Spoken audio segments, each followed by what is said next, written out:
Fucking bubbles. Sup? Hello. Welcome to the deep dive. Okay, so hopefully this works. Okay, so I set up a Google Doc and we can take notes in it.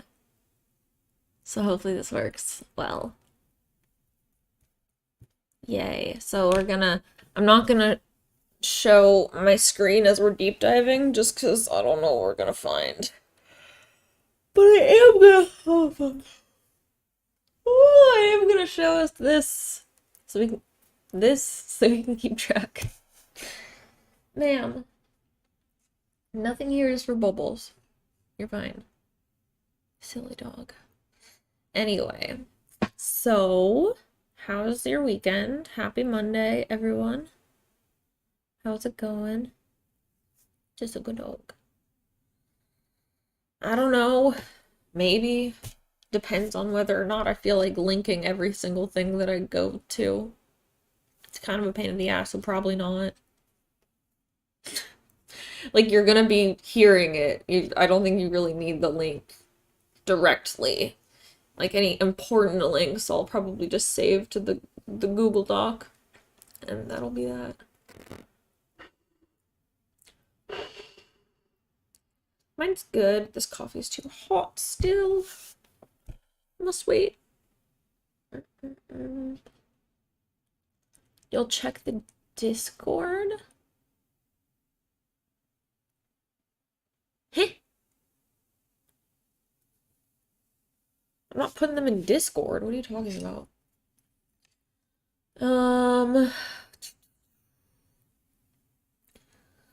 Uh, nice. Nice. Glad everyone had a good weekend. Very good. Good. No way. How is...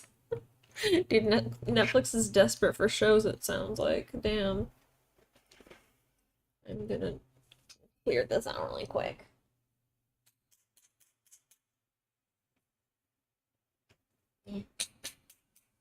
What are their tips for building a sex room? I'm curious.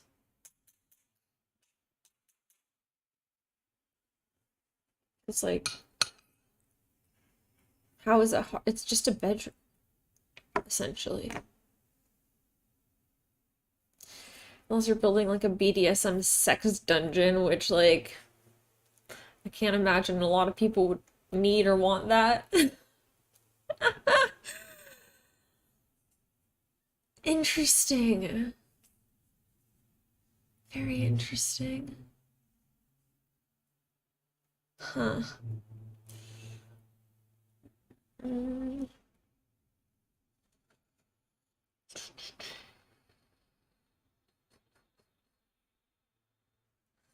It's mostly BDSM. Oh, we're talking. Okay. There's that many people that want a sex dungeon? I mean, go off, I guess. Just feel like that's a lot of like floor space for that.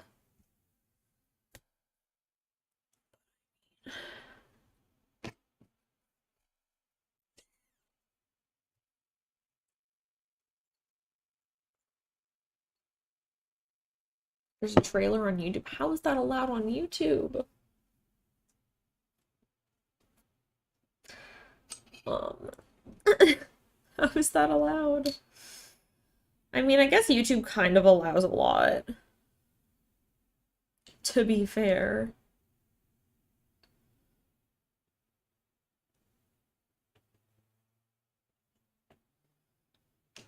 There's a pussy waxing tutorial on here, so. No video games? No, you're gonna play with your wife instead.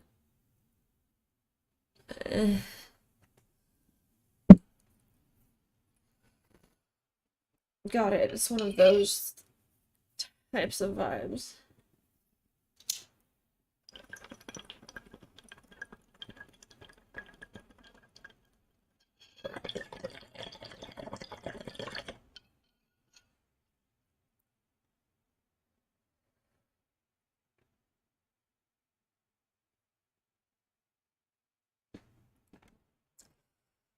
Icky. Interesting.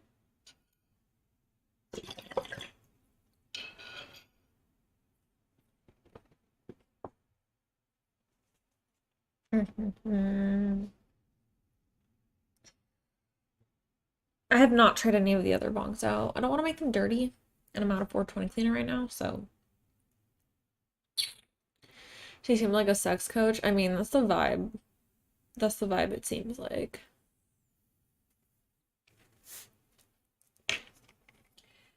Okay. So, also, did I say thank you to Dickhead yet? Thank you, Dickhead. Your class president, you brought an apple. How did I miss that? What the hell? Uh. Oh. I mean, it's definitely gonna spice it up, but like, it concerns me when people get into BDSM to spice up their sex life because it's like, well, yes, it does spice it up. You kind of have to go about that very like cautiously. Like, you kind of have to know what you're doing. So if like people are just kind of getting into it with like no knowledge, really, a little concerned. Also, I feel like building a sex dungeon for it's a little over the top. I feel like you'd have to be very much living that lifestyle for that to like be practical, you know? I feel like cuz like I mean, I would maybe have one of those, but like it's my job. I guess technically you could consider this that, but like I feel like that's a lot. Like, just buy a pair of handcuffs. Like, get some fluffy handcuffs. Start there. See where you go from that. Like, I promised you that if your normal sex is not good, BDSM is not gonna help that situation. Like, y'all just maybe don't have chemistry. I hate to break it to you. Maybe, like, you gotta be more in touch with each other. You gotta start from the ground up. Like, if you can't do missionary, you definitely can't level up to fucking BDSM. That's not how it works. That's not how it works. You gotta. It's not how it works.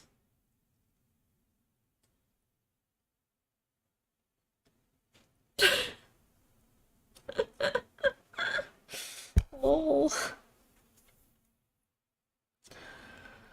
Uh. Yeah, I guess if you're rich as fuck, then it makes sense. But again, like, I feel like you'd need to have, like, random extra space that you don't care about for that. Unless you're planning to dig a basement on your house.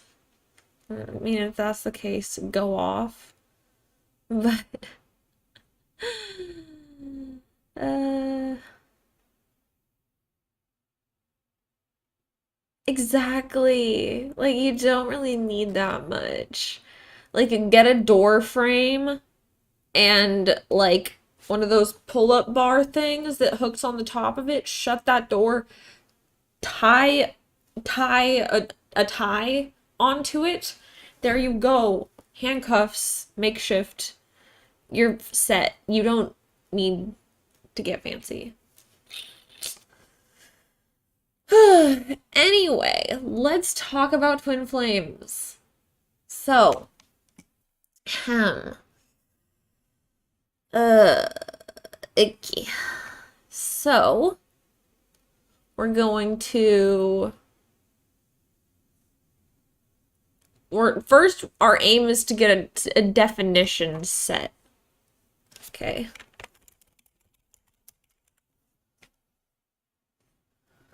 So I'm gonna look up a definition.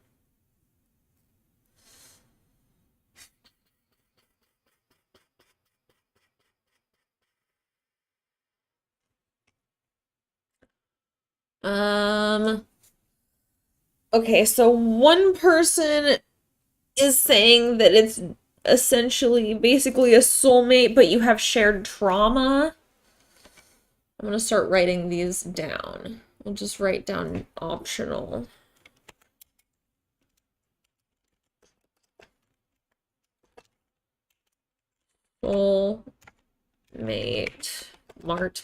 soulmate with shared trauma.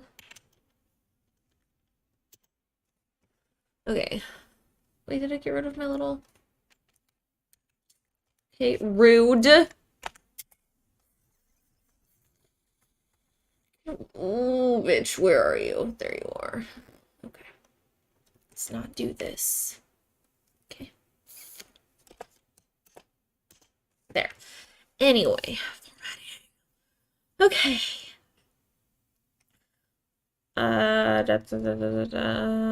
What's the next person say?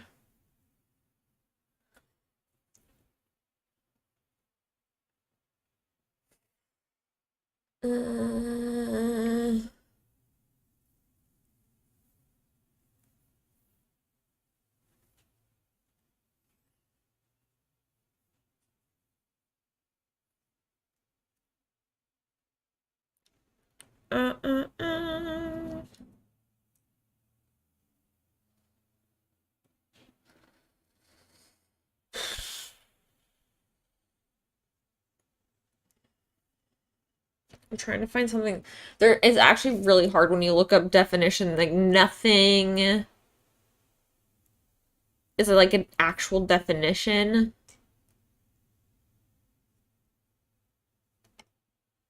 It's just talking about it, if that makes sense. It's not like a definition though.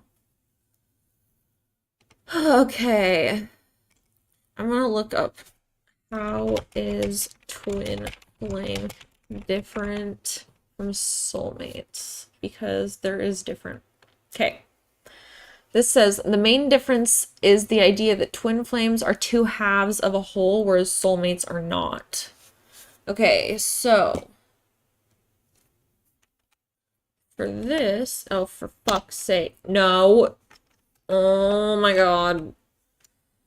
For this one, it is twin flames are one soul that has split, whereas soul mates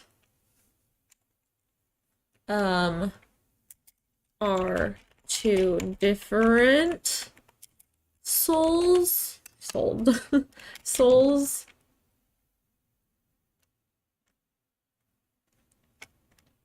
that are linked. Okay.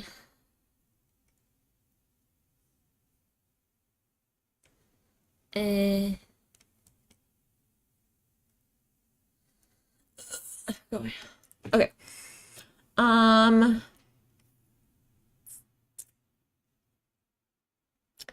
Okay.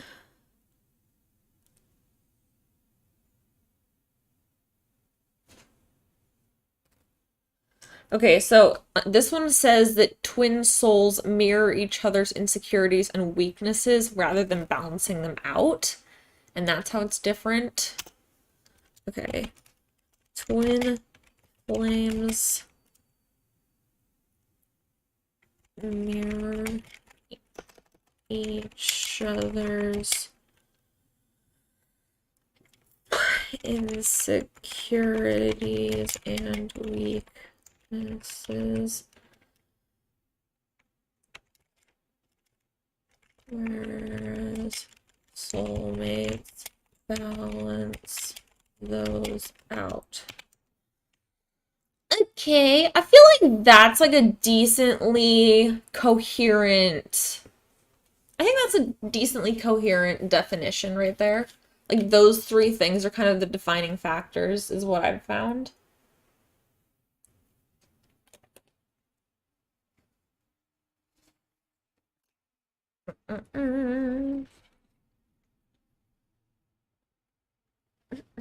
The fuck are you guys talking about right now?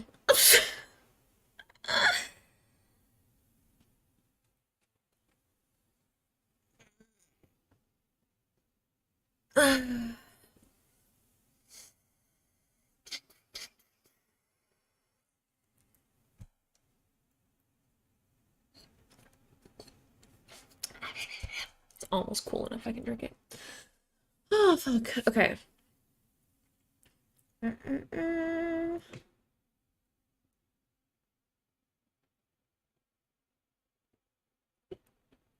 Yuri? The brother?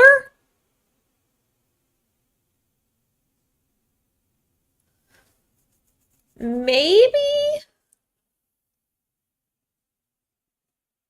Kind of?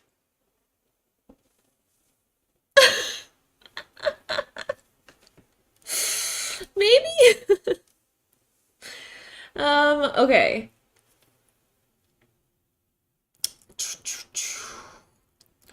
I feel like not the okay, but like okay.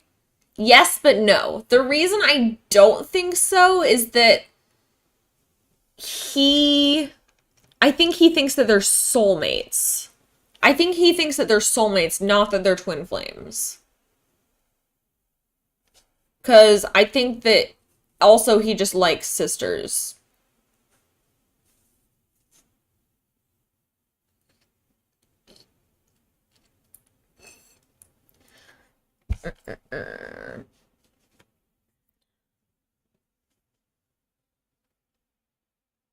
Um, yeah, I want to make that a separate section. Actually, okay, so this section is gonna be, chaser runner, which is what you're talking about. So we're gonna do this section of it, but I want it to be a separate thing because I feel like not everyone does this portion of it. I think some people do actually just stick to the first bit there. So yeah.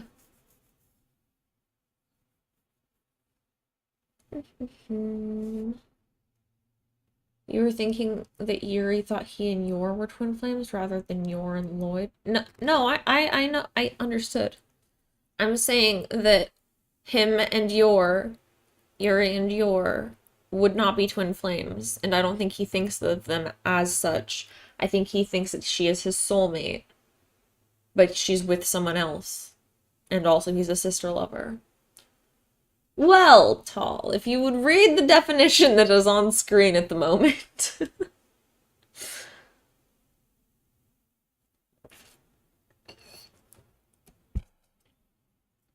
Soulmate with shared trauma.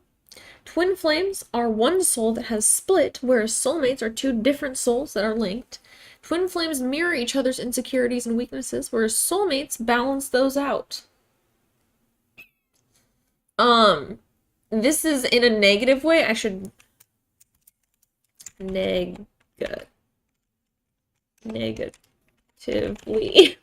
Wait, can I don't know. Is this spell check on? Okay.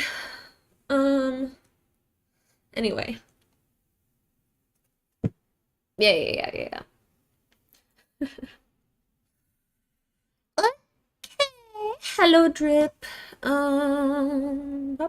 Back to the screen. All right. Time to look up twin flame chaser runner.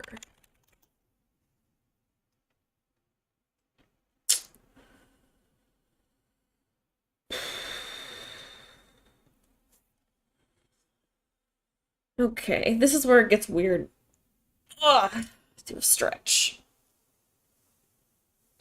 Okay. This is, this is just, I googled twin flame chaser runner, and this is one of the second questions that comes up, and it says they lead, or what is a chaser and runner twin flame? And then someone said they lead to a spiritual awakening that could help you reunite with your twin flame and actually create a good life for both of you.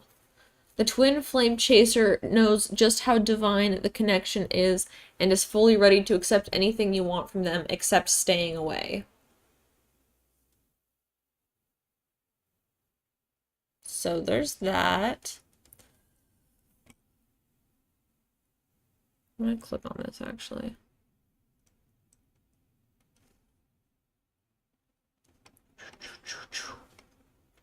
What's the whole thing say? So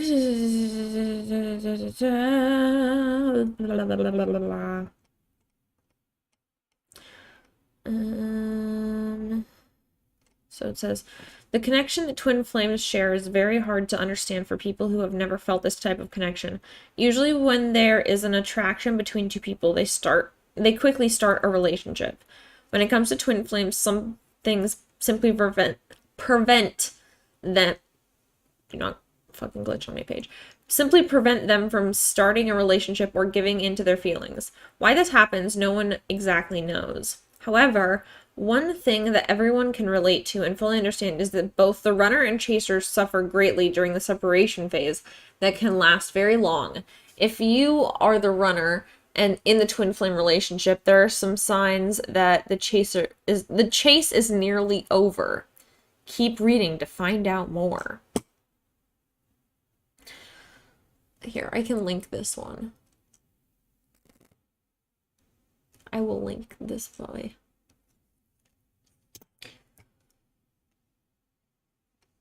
All right, yeah, go read the rest of this page. Fucking pop-ups.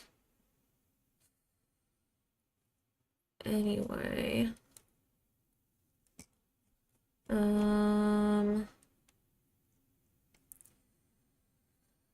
Okay, how should I nicely put this?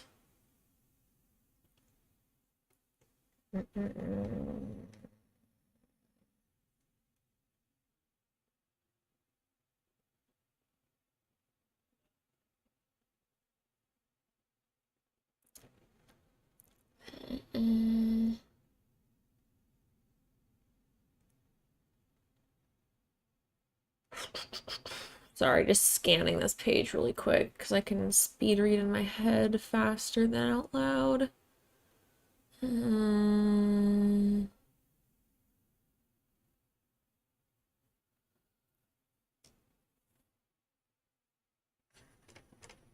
Okay, so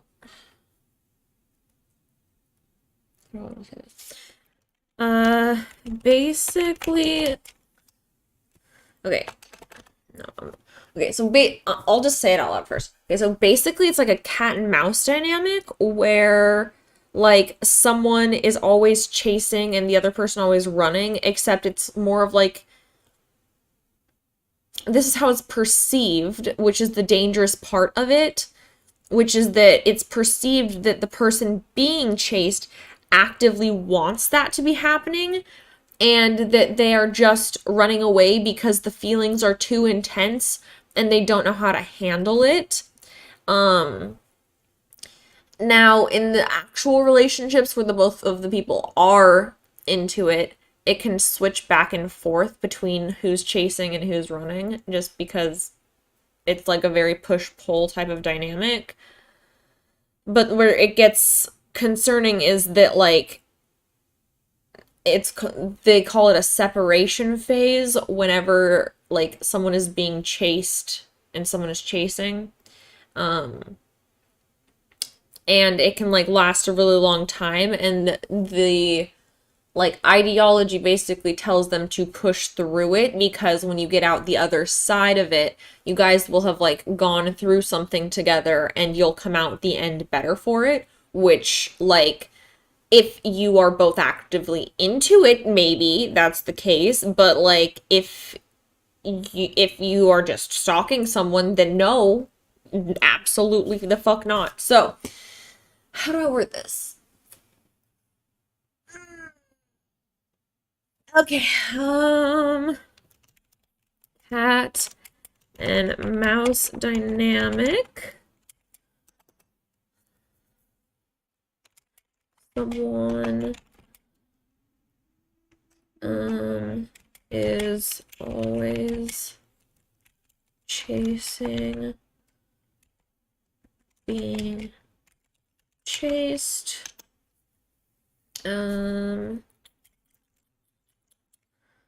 don't know, someone's always being chased, or is being chased or chasing. I can't talk.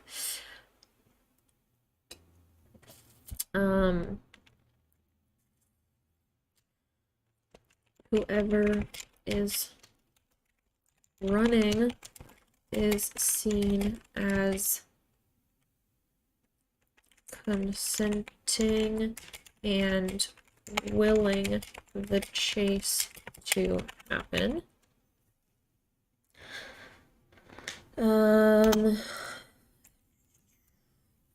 The separation period can last a long. See, it cannot spell. Yes. Okay, it can last a long time. And oops. Chasers are told to chase harder and push through to better the relationship.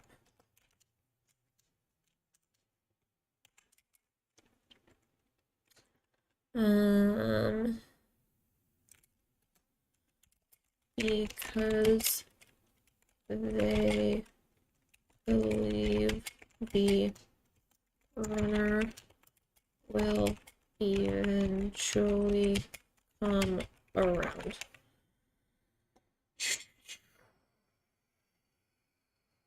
Okay, actually I'm gonna make this new thing. Yeah. There we go. Okay. Oops. How's chat?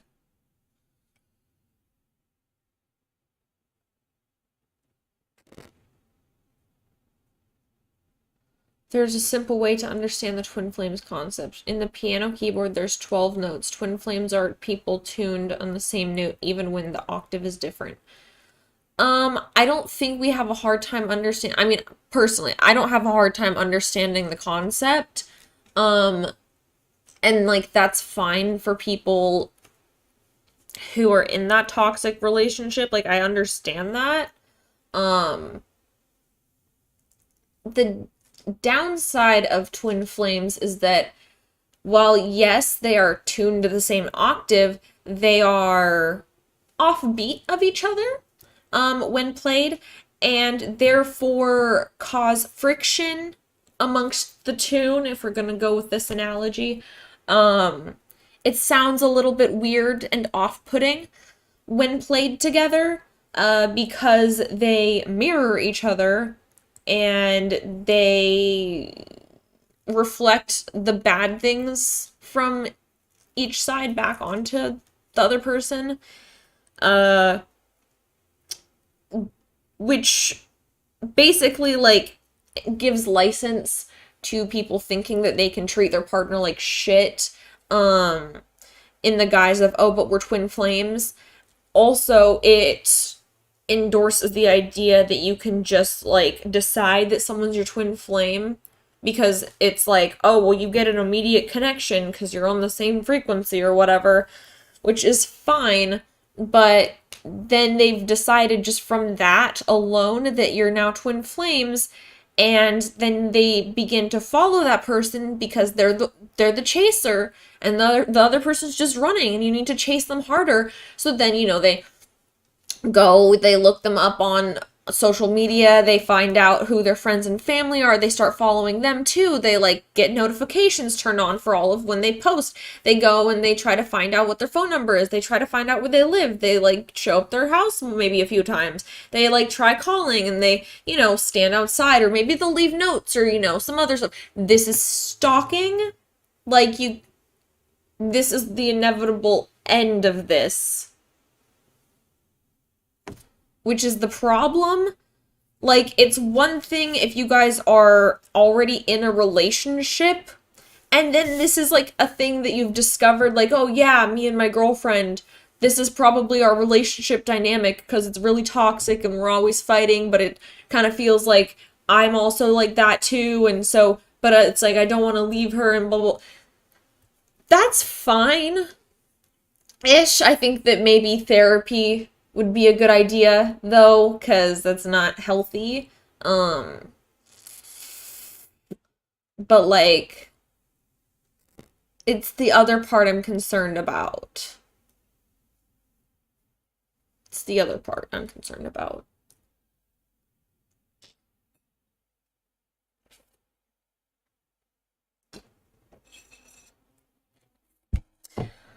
So, yes.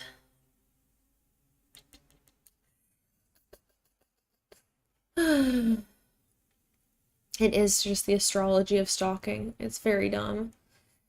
People are just using it to justify stalking tendencies.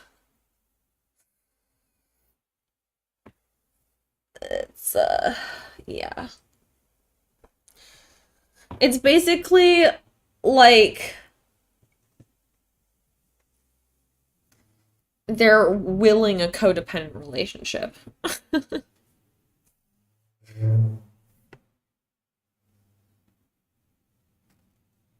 Fucking loud ass cards.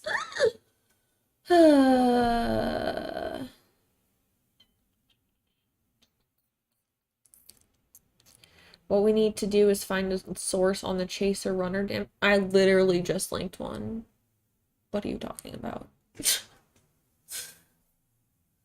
Hello.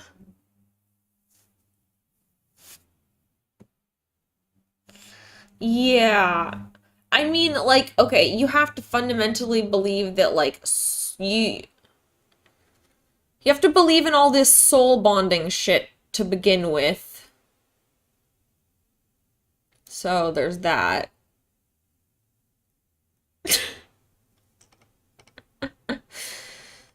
So we'll start there, I guess.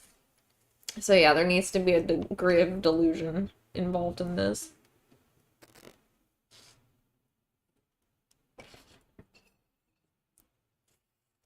Okay. Um. Da, da, da, da.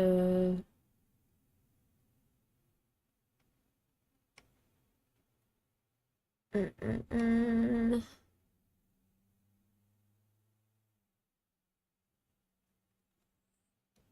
Oh gosh, okay. This is titled 11 Things You Need to Know About Twin Flame Runner Regret. Okay. It's no secret that the twin flame chaser suffers from the separation, but have you ever wondered how the twin flame runner feels about all of it? Believe it or not, but the runner often faces immense regret and pain upon separation from their twin. Let's take a look at 11 aspects of the twin flame runner. They regret their own pain. I know you're probably thinking, wow, that's no surprise. And trust me, I'm with you 100%. This is definitely the most selfish aspect of their regret. Okay. It might not be what you want to hear, however, that doesn't make their pain any less valid. Think about it. How terrible does it feel for you to be separated from them? They feel pretty much the same way. Just on top of that, they're in denial of their feelings. Jesus fucking Christ. All that pent-up emotion is eating away at them, and they will regret causing themselves so much pain. Chances are, they are relatively aware of their energy and frequencies, so they will notice how low they are on those fronts. Nobody likes to have such low vibe energy. Especially not someone aware of its consequences, so all of that combined will lead them to regret the pain they caused for themselves. Okay. 2. They regret causing pain for their twin flame. Whoever wrote this article, I swear to God. The twin flame runner can come off as a little selfish.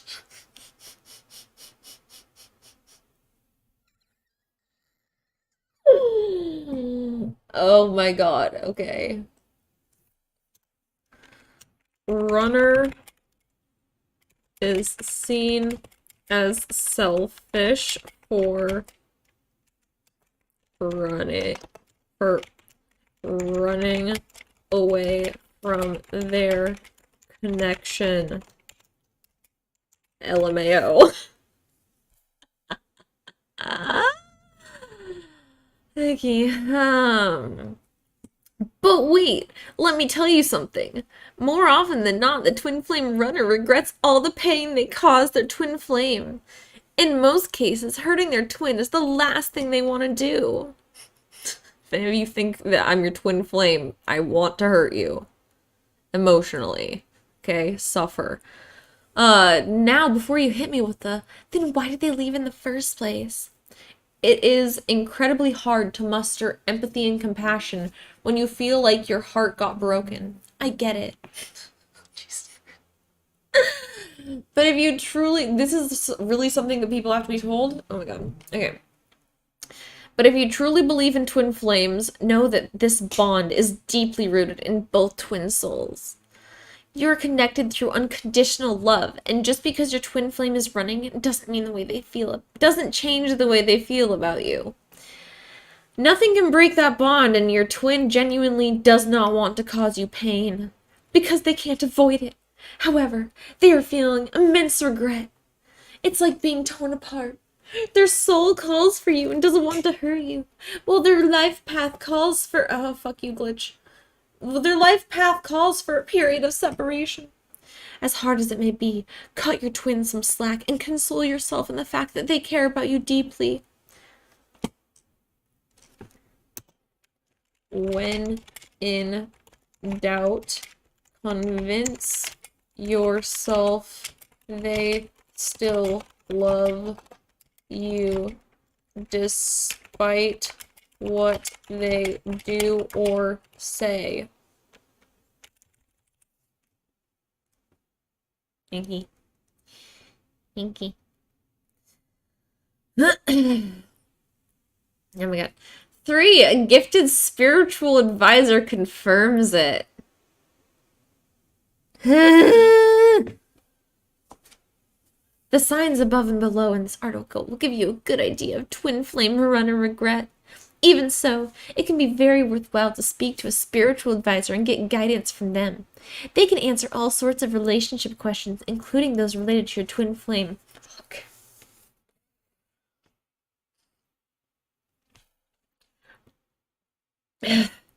I recently spoke to someone from Psychic Source after going through a tumultuous twin flame relationship.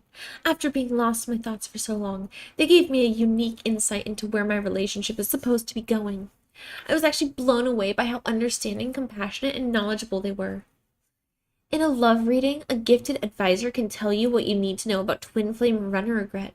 Most importantly, it can empower you to make the right decision when it comes to your relationship. 4. They regret the limitations of the twin flame journey. Contrary to popular belief, the running I can't give the voice. The running twin is not always initiating the separation voluntarily. Oh, in fact, the cause for the sudden separation could be they aren't at the right frequency yet. They have unprocessed karma.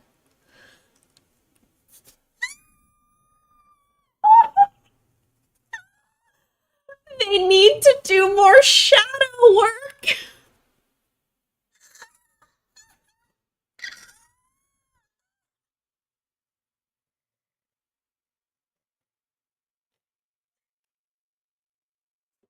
Not the shadow work.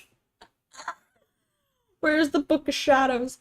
Okay, they are stagnating in their spiritual work, or they are plateauing in their personal development.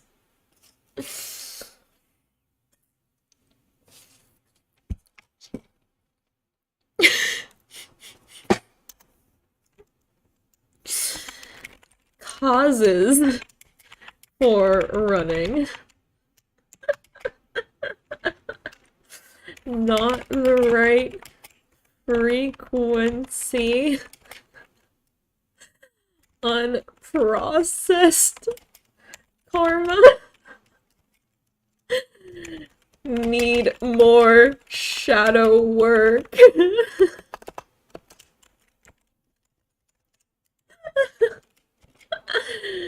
Not good spiritual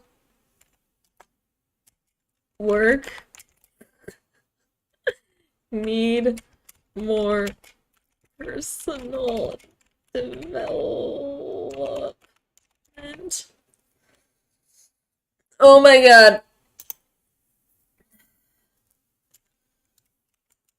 The separation is always the runner's fault.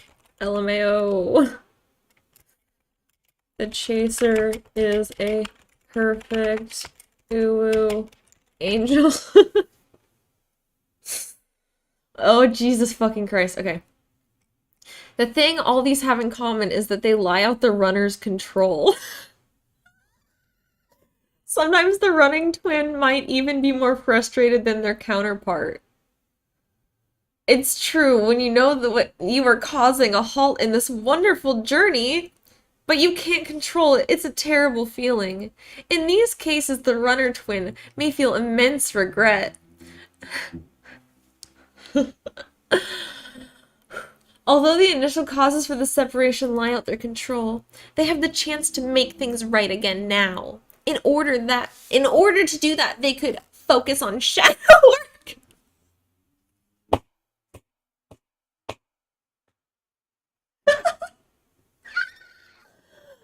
Oh yeah. Process unresolved trauma, go to therapy, and focus on themselves physically, spiritually, and emotionally. Unfortunately, as the chaser twin, you have no influence over how, when, or if they will work on themselves. This is always the case, by the way, no matter what kind of relationship you are. The only thing you can influence is how you show up to the world, and hopefully that will inspire those around you to do the same. Okay. They regret being the runner.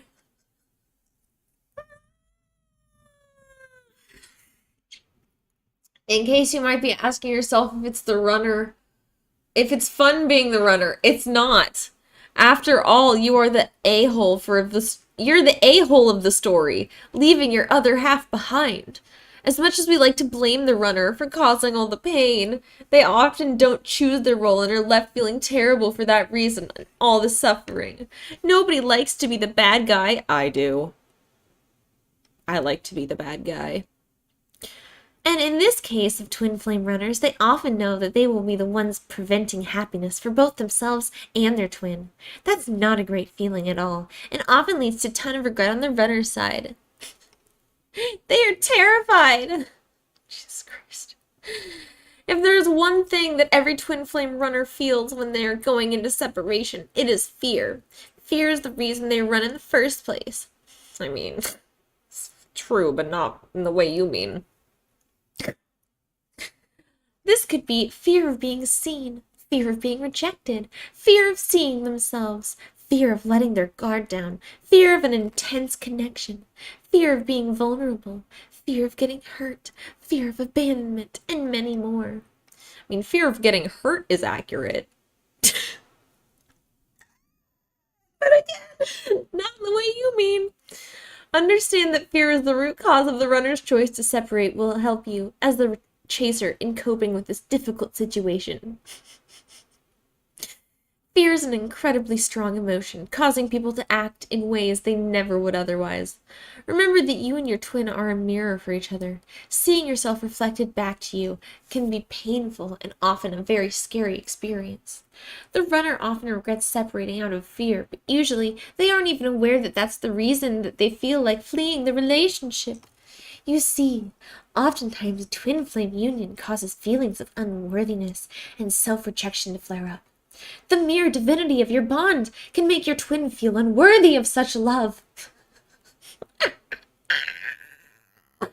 In other words, they feel like the connection is too good to be true, and that scares them. Runner is scared of too good connection, so they run. Also, fear of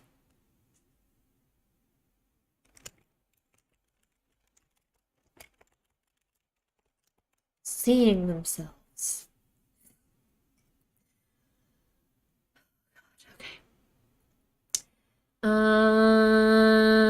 If your twin flame is scared and ignoring you because of it, then the below video might help you out. There's a video. Okay. It's called My Twin Flame Won't Talk to Me. 5 things you can do about it.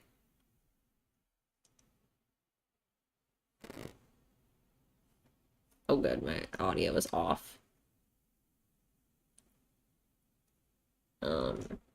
Open in a new tab. Thank you very much. We'll be watching that in a sec. Hold up. They're scared of the work. By now you should know that twin flame runners run out of fear. What you might not know, however, is that during the separation, they are often terrified of doing the work. Everyone knows the twin flame separation stage is meant to be a time of self-dependent and self-reflection. Self-development and self-reflection. As beautiful as that may sound, doing the work is anything but pretty. Oh, God. Okay, so I feel like this is more, this part is saying, the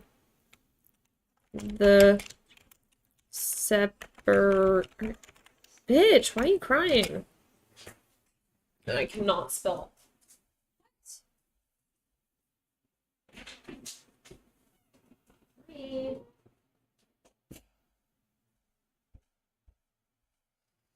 Anyway, why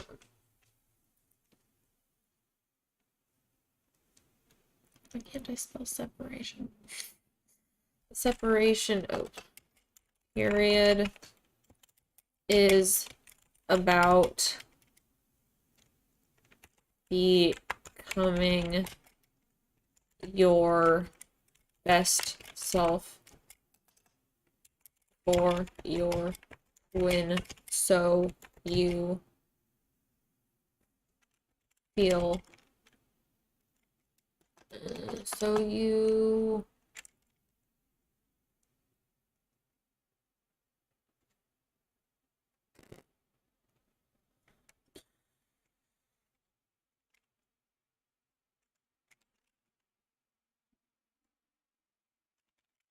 are in the right space to be with them. Think is what this is saying. Okay. Self-care is not about just bubble baths and face masks. It's crying until no tears seem to float at your bathroom floor. Okay, weird sentence. It's having to call yourself out for all the unhealthy coping mechanisms you have developed over the years. It's holding yourself accountable to meet your own needs and show up for yourself. None of that is easy. In fact, it's one of the hardest things you'll ever do in life. And thus, many twin flame runners are terrified of doing the work. Life was so much easier before they were met with this divine connection. And now that their eyes are open to all that needs to be worked on, they're scared. Thinky. It's no wonder after all. It's a confusing time. Resistance to change plays a big part in all that as well. Humans don't like change in general. It's scary and unpredictable.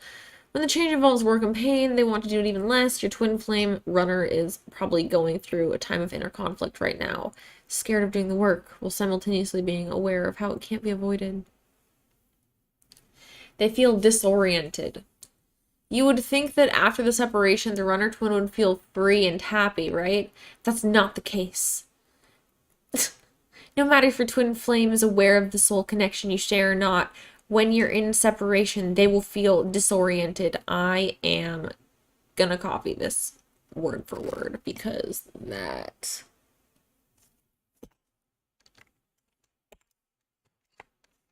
Ugh, why?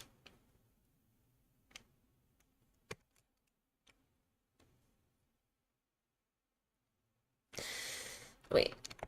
Can I... Wait, no, fuck you, not that. Paste without formatting. There, that's what I wanted. Okay. Hey! Why? I clicked this. Oh my god!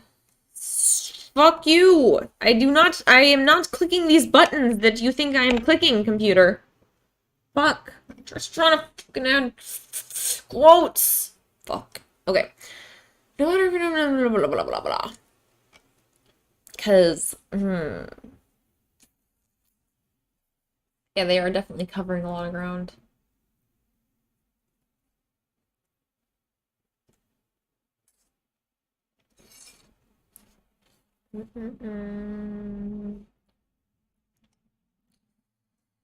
This is because, as I already mentioned, their role as the runner is not a conscious choice, causing them to feel confused.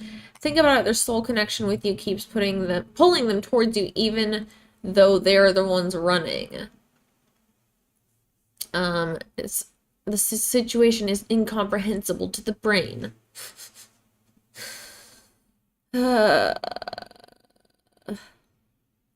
It's sort of like astrology, yeah.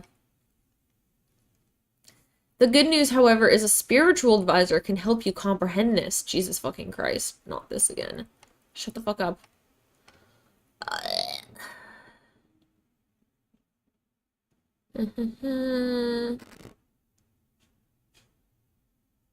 Hold on. I need to go figure out why Soul is scratching at shit.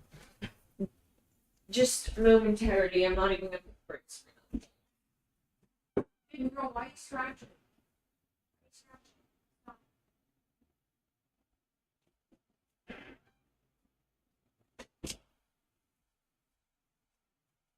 She's just being a menace. Okay. But yeah, it's literally just all justification for stalking. I do have shorts on. You're correct.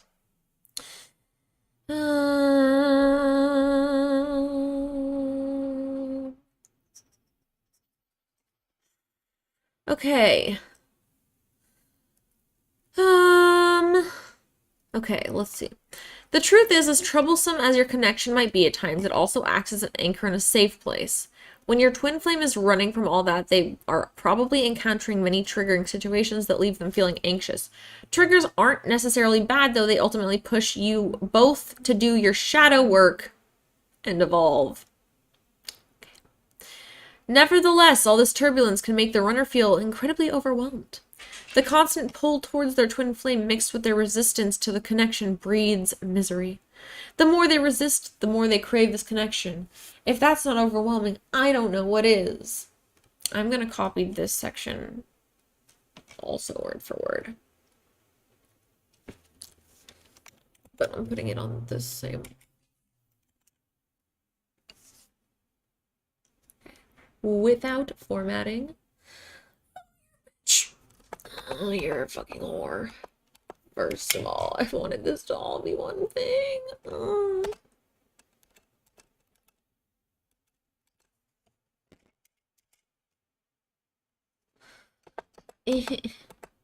Not the shadow work, though. I can't with the fucking shadow work. Also, I like how this part of it kind of alludes to being like, haha, lol, even if you trigger them and they're terrified of you, it's chill because it's going to help them actually get better. Encouraging more stalking behavior. There. Thank you. Yeah. Yep.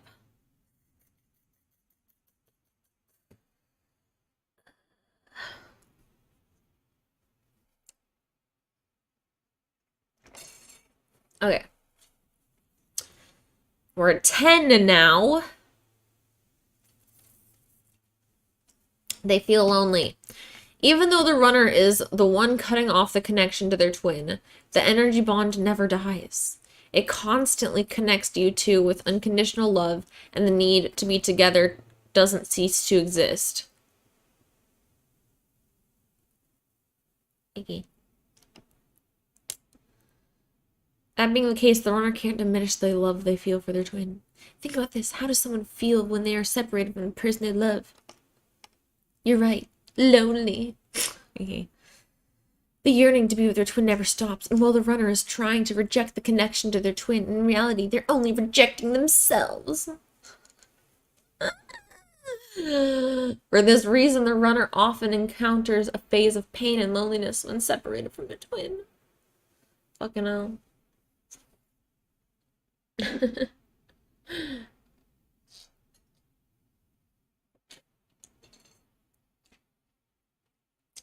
Cassie, you and me both. You and me both, bestie. You and me both. Oh my god, it's still going.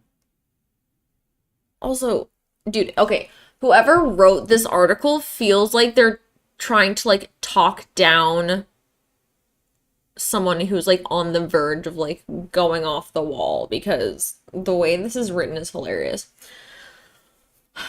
11, they feel hurt. Now, before you say, they feel hurt, I'm hurt. Yes, I'm not invalidating your feelings in regards with any means. Like, what? Oh my god.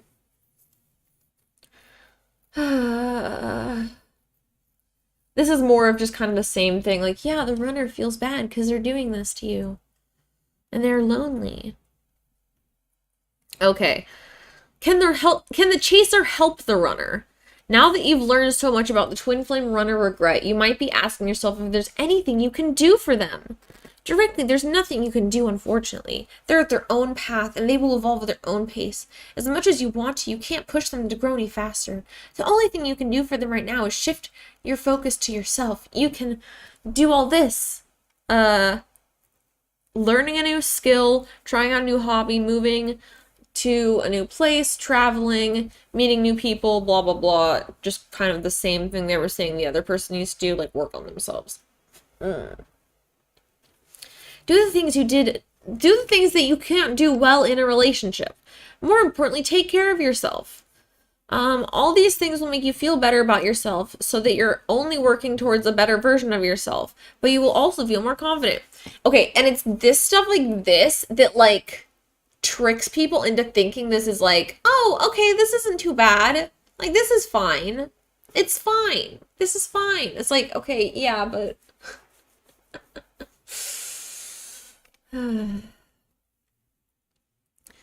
you're still doing this. You're still like waiting around for them.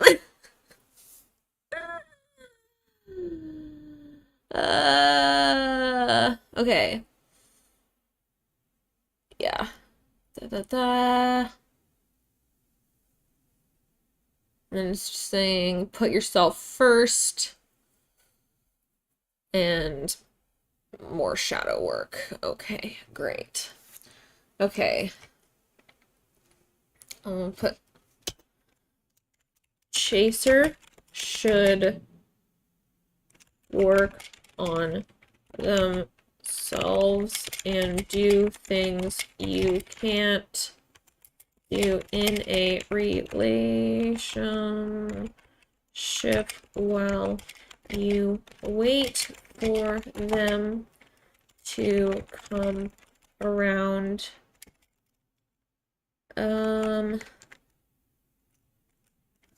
You must be patient because you can't make them end the separation. I cannot spell. Period. Yeah, okay.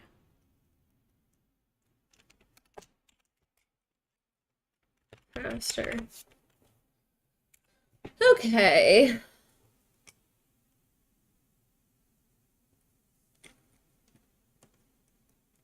Sure.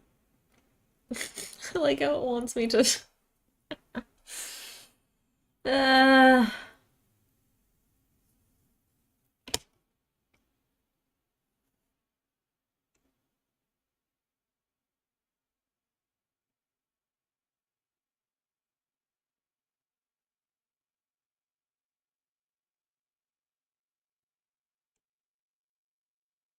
No, this is a different article.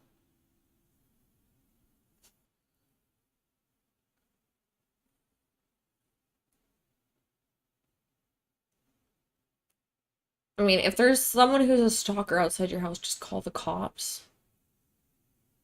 Don't tell us, just call the cops. Like, what are you doing? Get off the stream and go get the police, ma'am. Okay. Um,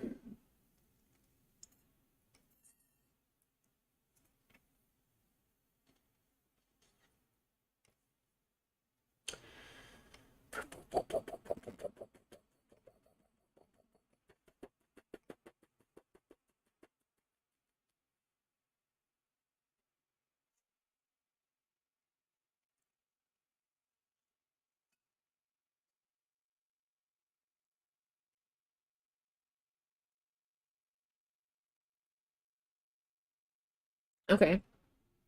This is from brides.com.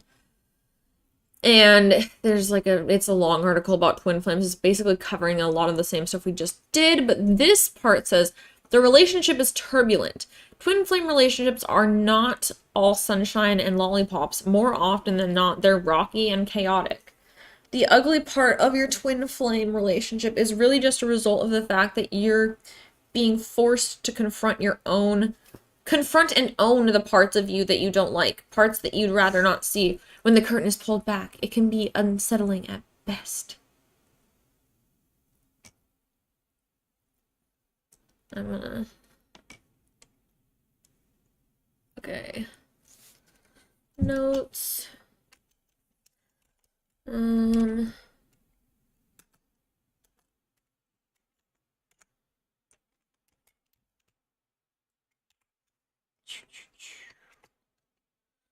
Why do I keep doing that?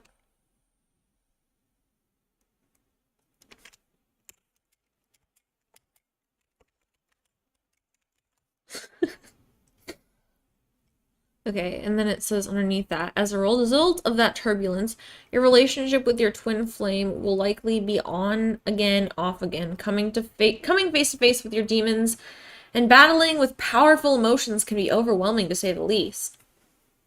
And when it feels like there's too much to handle, you or your twin flame may be inclined to throw in the towel.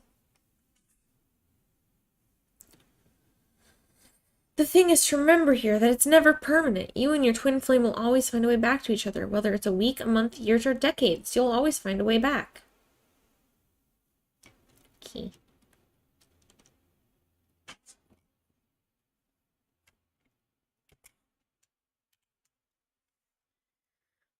Paste that part. It's formatted weird here.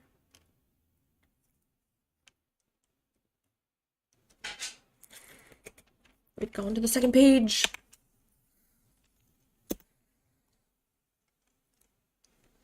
Nice.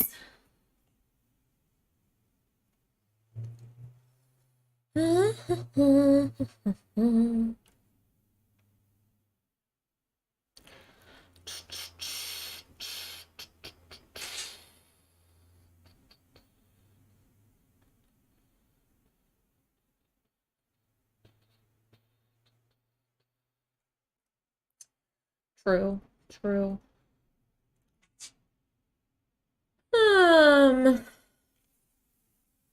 Chat, you're being kind of cancerous today. I don't know what's up with y'all. Okay.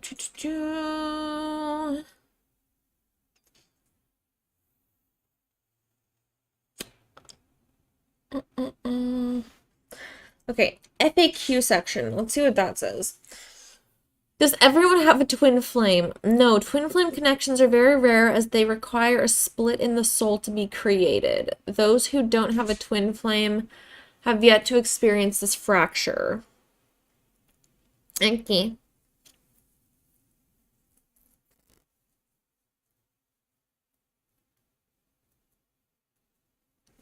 Should you list examples of twin flames? I mean, if you want to.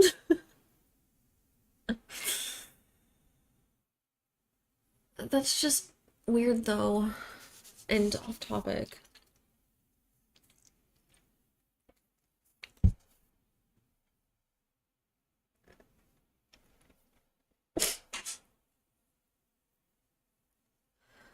Okay.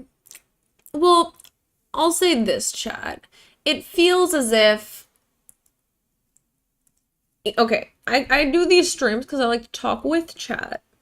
Now, when it feels like chat is having an entirely different conversation than the one that I'm having, it's a bit weird. It's a bit weird. You guys are always like having your own little like butt fucky little club happening, which I don't understand. Um, and it usually has jack all to do with what we're actually doing on stream. Like it's kind of weird.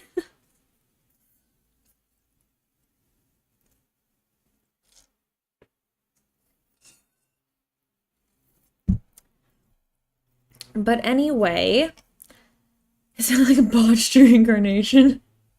No, because that's what I want to know. Like, what? How? What? How? How is this a thing? Why is this a thing? Um,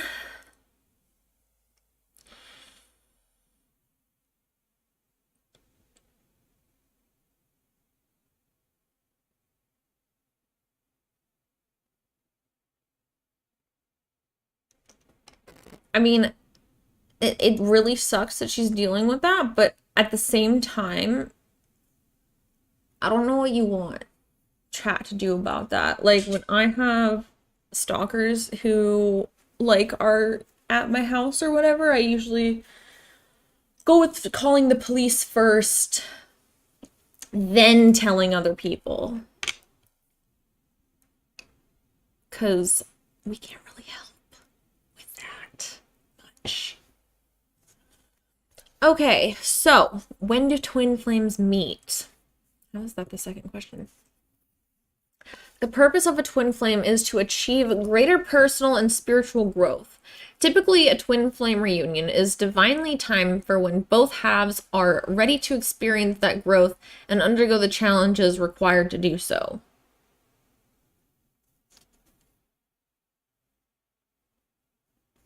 I hate how everything that they describe in relation to it is just like, oh, well, it's okay. It's just, it makes sense. It's divinely timed. It's a divine connection. Like, oh, explain that, please. Explain that, please. Like, well, soulmates makes sense because soulmates makes sense because it is like, oh, you just like complement each other. But that's it. That's kind of really it. And you like that's pretty it's easy to understand. But like if you're saying that everything is like divinely determined and everything, then if either of you are like, yeah, I'm not into you, who are you? What are you talking about? They're like, this is a divine time for us to meeting. That's why we're here together. Like, you sound crazy. Like,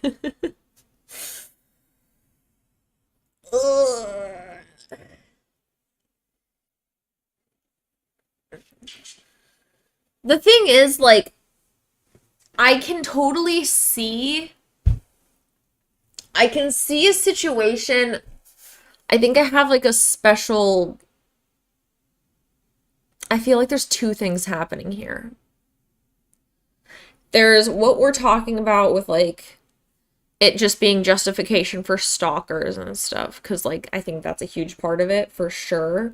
It's just justifying your like obsessive crush on someone. and like justifying why they won't talk to you and stuff.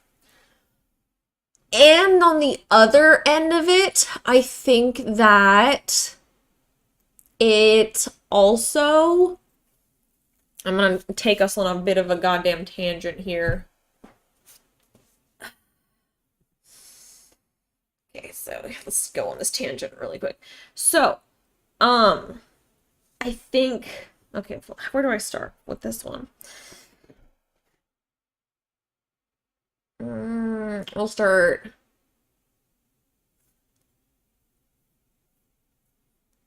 Oh, this is such a complicated topic, and people are gonna be dumb about it. Okay, it's so okay. So I think that this is like a specific type of relationship dynamic that people who have like BPD tend to gravitate towards, because if you know anything about BPD, like it's a very I hate you, don't leave me type of a mindset.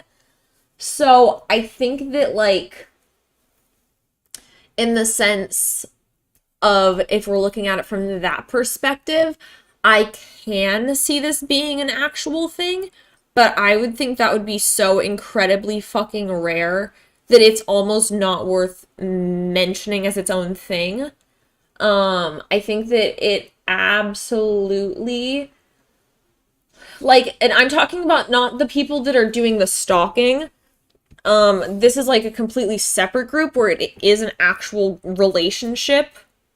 Like two people, like at least one of them has BPD, if not both of them do, and they do like this push-pull thing. And it's very much like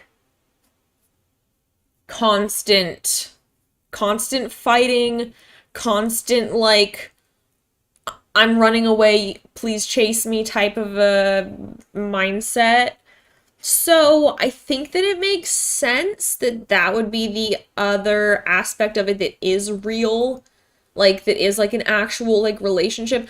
I don't think that means that you guys should be together. I don't think it justifies any of that bullshit.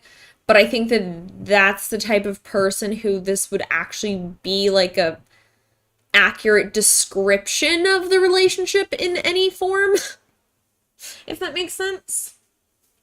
I think that that is the type of person who would actually be in this relationship. But I kind of think you'd need two of them because, like, most people would get sick of that very quickly. Something like, I can't stand you, but the thought of not being with you, they hate more. No. Yes, but no. Like, uh, like fear of abandonment. So BPD comes from like childhood trauma and like severe childhood trauma.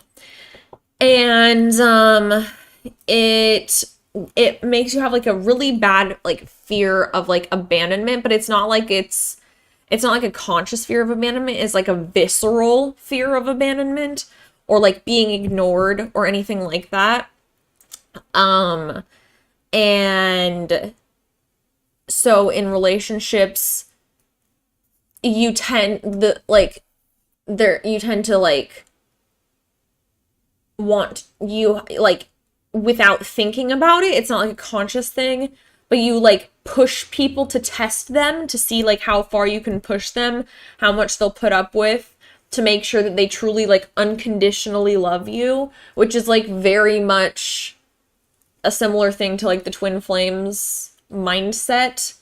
The difference is it's not really conscious. This is like vocalizing that it is a conscious thing and that you should do it more so, but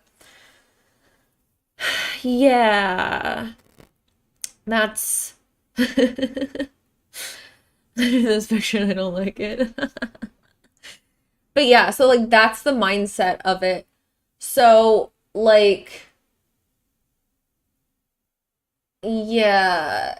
And I mean, if you don't also have BPD, like most people would not really put up with that. That's why I'm guessing you need two people, or at least two people with like some form of abandonment issues that would be inclined to not leave.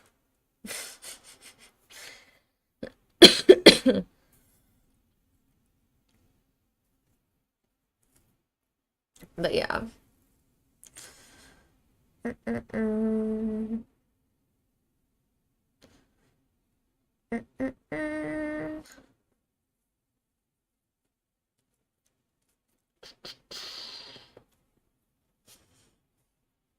But yeah, okay, I'm gonna write that down somehow. Okay. Two groups. Stalkers using this to justify stalking.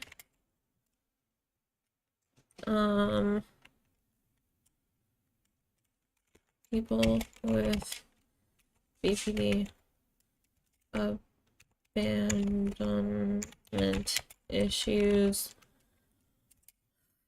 using this as a coping method and justification for their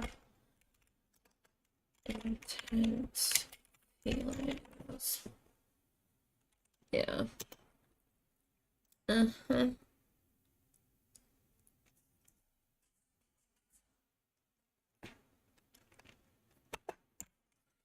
Yes. I think those are the two groups for sure.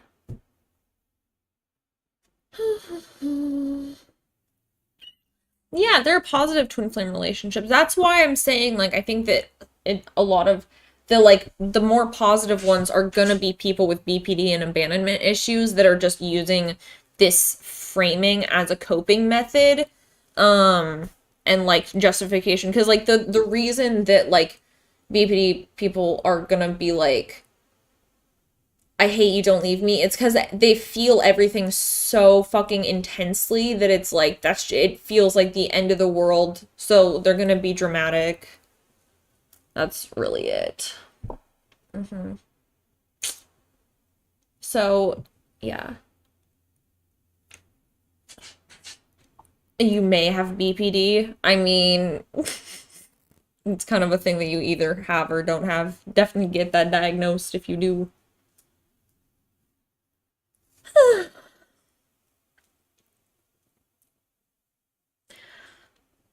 It sounds fake. It's not fake. It's definitely not fake.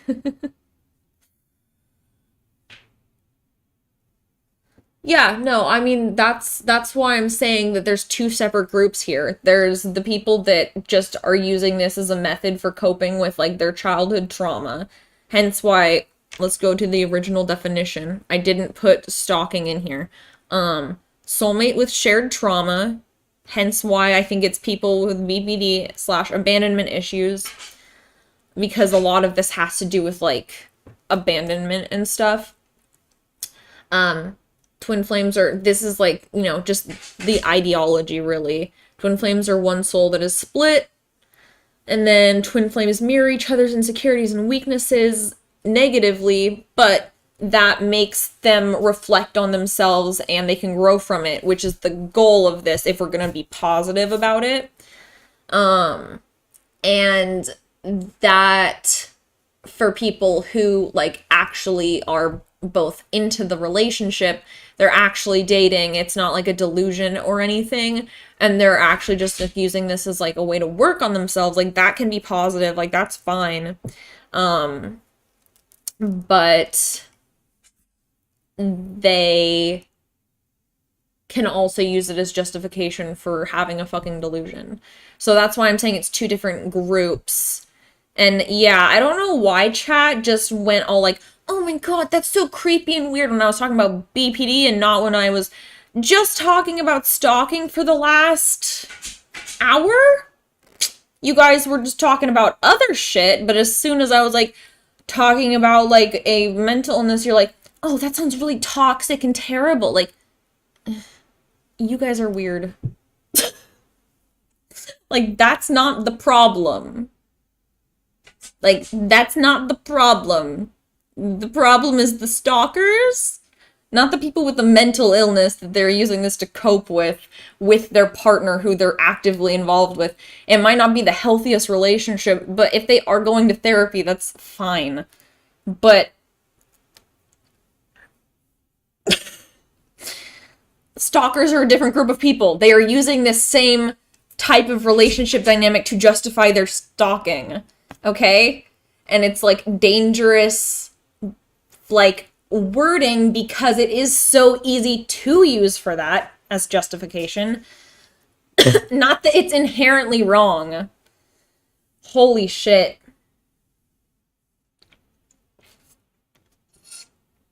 Swear to God.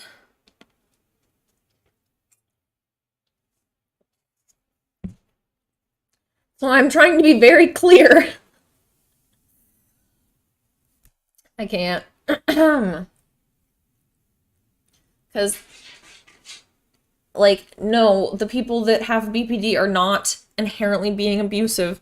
They are dealing with a lot of shit in their fucking head.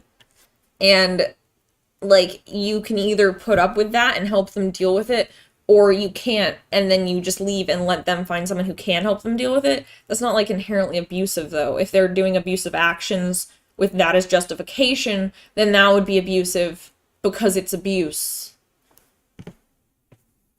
Brain, use it. Okay?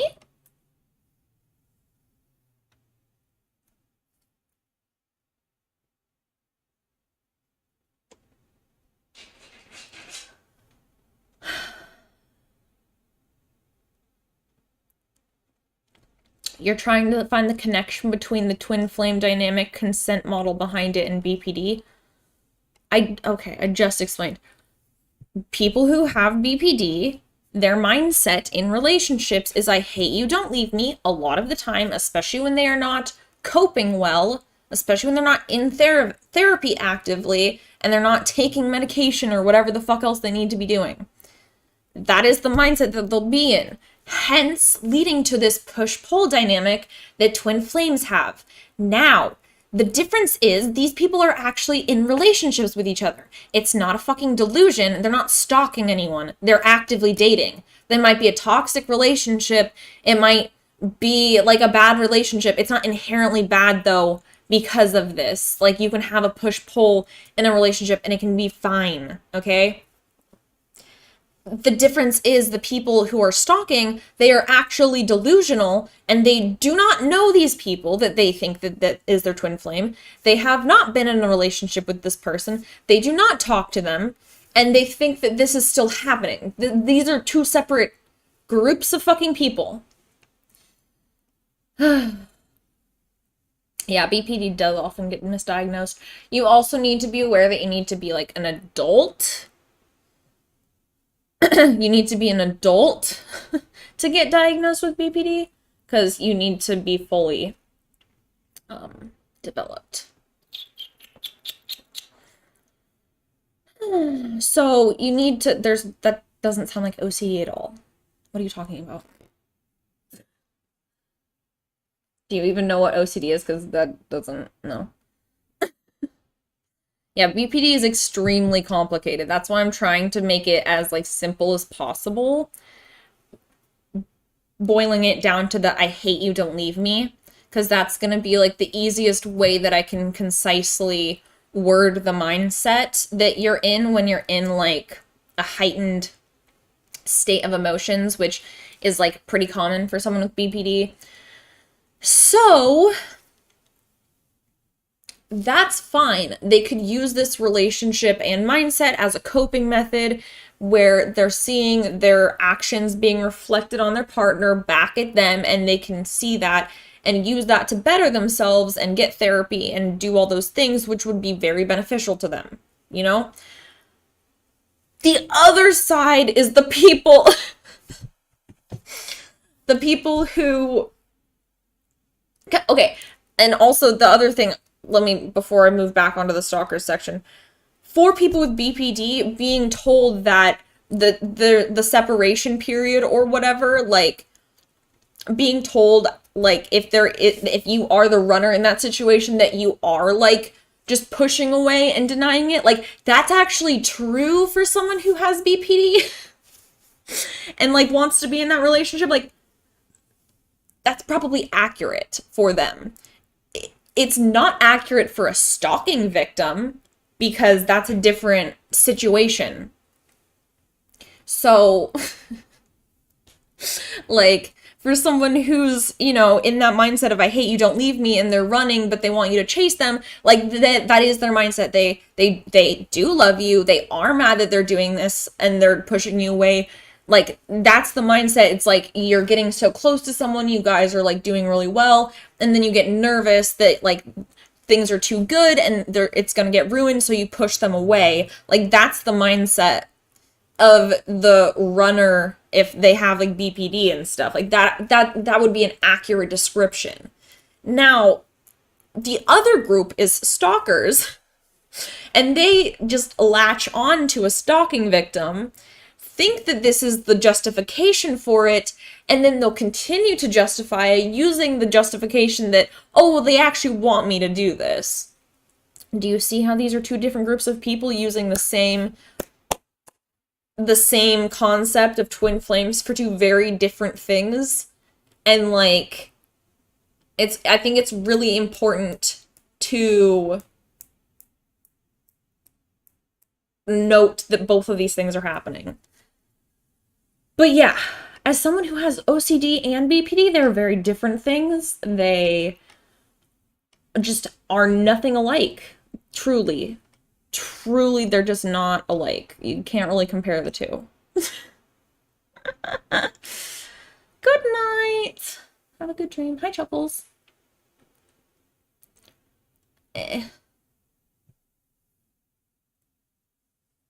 You just accept the fact that you're probably never going to get another girlfriend after your first one accused you of trying to pressure her into sex, which is BS, and the other one I never got a chance with. Okay, a few things on that. One, why would what your ex do dictate anything that you currently do with someone new? What do they have to do with each other? That's a weird mindset to have and kind of defeatist. So obviously you're never going to get a girlfriend with that defeatist ass mindset. Second, why was she saying that? Kind of weird. Did you push back on that at all? Did you, like, clear up your side? Like, did she, like, go and tell everyone this? Is that why you think that you can never be with anyone else? Have you considered moving if that's the case? 3, again, what is you not being able to ever get a chance with the other one have anything to do with someone in the future? Like, you're creating this problem for yourself, okay? You accepted the fact that you stop yourself from getting a girlfriend. I mean, that is the first step. That's the first step. Once you accept that it's you and your mindset that is stopping you from doing stuff, then you can start addressing that and you can move forward from it. So, you know, yeah. Good start.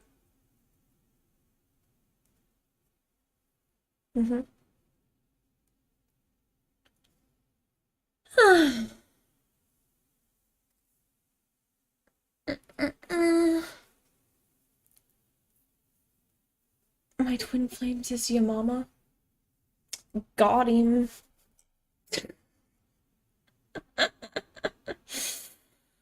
I hate you, don't leave me, and I'm running, please chase was the thing I used to do, and with that I ruined all my relationships. Yep. If you have BPD, I mean, like you said that you might, so, like, if you have BPD, it's a thing that you, like, just do without thinking. You have to, like, actively work against those things if you want to not do them, so, but I mean, like, you can. You just, you know, therapy, learning to control yourself. It's totally possible, and then you won't ruin those relationships. Also, being super open and honest with your partner and just being clear when stuff like that happens, that, like, you know, this is what's happening, instead of being like, you know, get the fuck away from me and starting to like be mean or something, you can just be like, this is how I'm feeling right now, blah, blah, blah, like I statements, therapy. You get what I'm saying.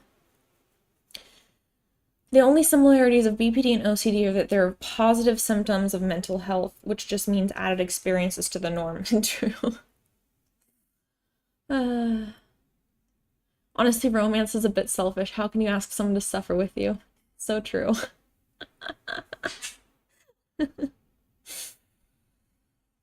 Borderline personality disorder is what BPD is, if you actually wanted to know.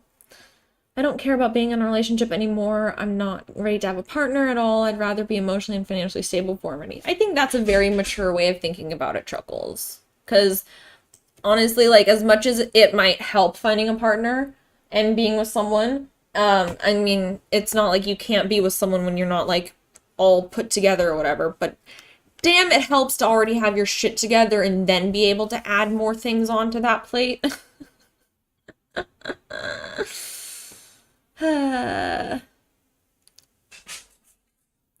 There is, okay, so Rhett, there is a lot of spiritual people who just believe this stuff. I do think that those people tend to fall more into the stalkery category because these are things that they're actively choosing to do.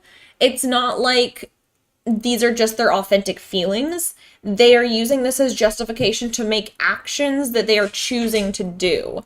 So, like, not that people who have BPD aren't, like, actively doing things, like, choosing to do things, but, like, it's more of, like, an impulsive thing versus, like, a well thought out process of you doing something. So that's where I would kind of lean towards like the spiritual people that are like, oh, we're just destined to be together. Like, it's a little weird, and I do find it to end to like it to lean towards like if they are actually like with the person, unless they're both like super into that stuff, in which case I would have to kind of question their mental state. I feel like it tends to be used more as a control tactic to be like, oh, why are you questioning us? We're twin flames. We're meant to be together, blah, blah, blah. Like, of course we're gonna fight. Like, you have to stay with me. I feel like it would be used more as a tool to keep someone in a relationship rather than those there are their authentic thoughts. You know, if that makes sense.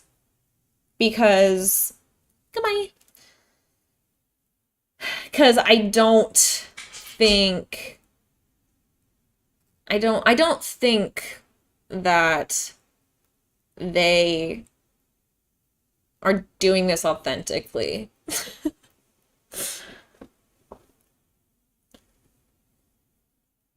Exactly, Chuckles. Meltdowns are a hard thing to understand, especially for people who aren't used to that or aren't like prepared for it or anything. It can be kind of scary for other people.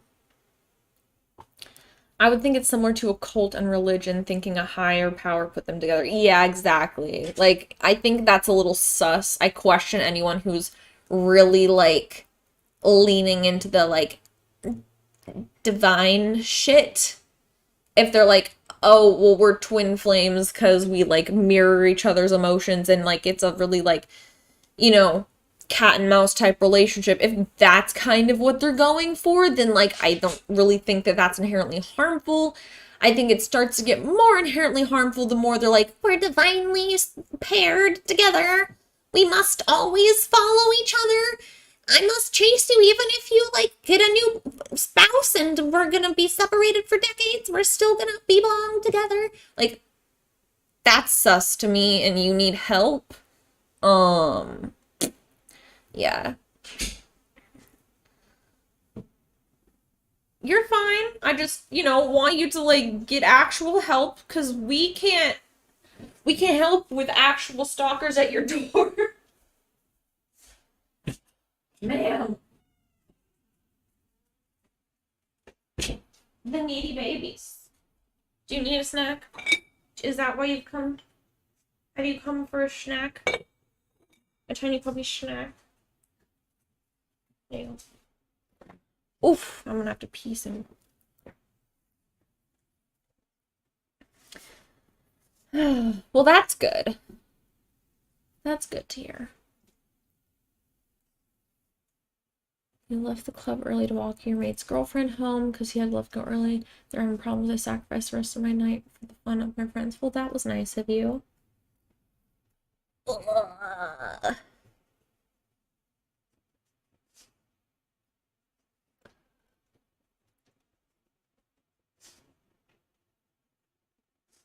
You're okay. You don't need to apologize.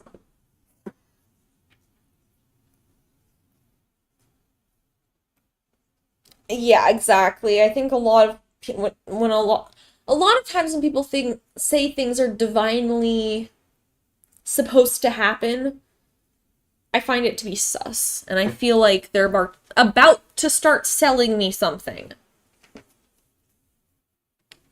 You know?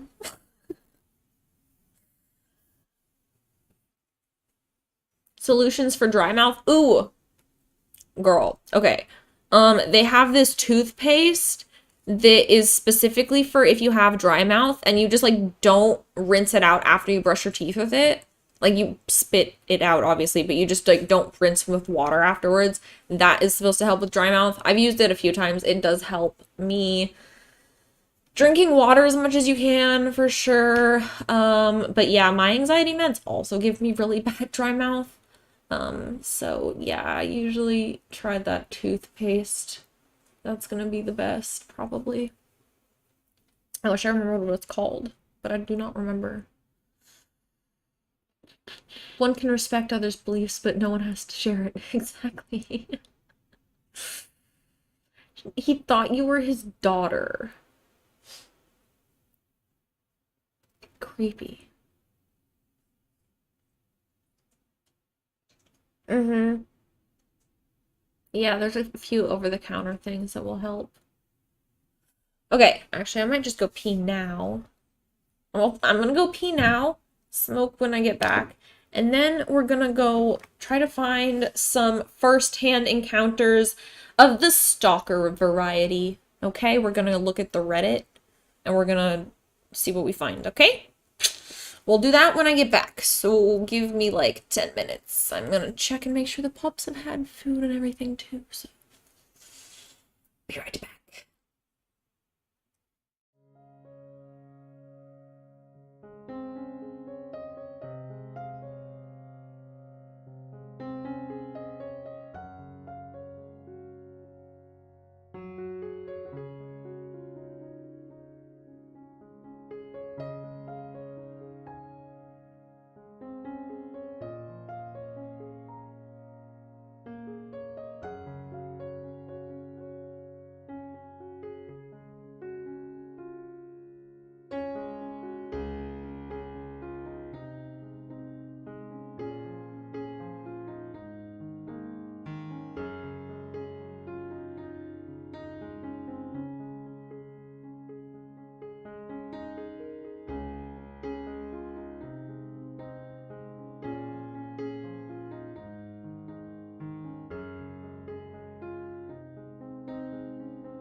I'm back. Okay, we have our bubbles.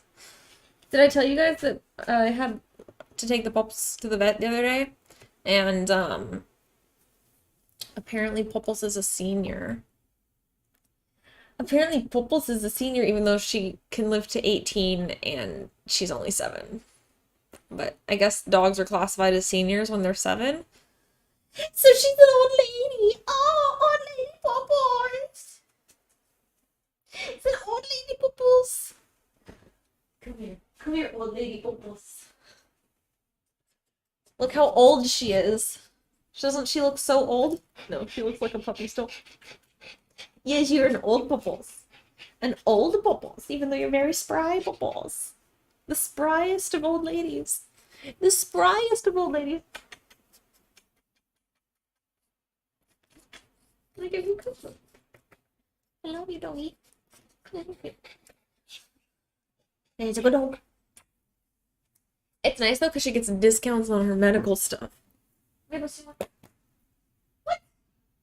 Maples, you ran away immediately. Buddy, come here. Come, buddy. Buddy. Get the key. Can you get the key? Can you get your key? Maples. The silly boy. You want your key? Good job. You're a menace. Menace. The absolute menace. Exactly. Dogs are so funny.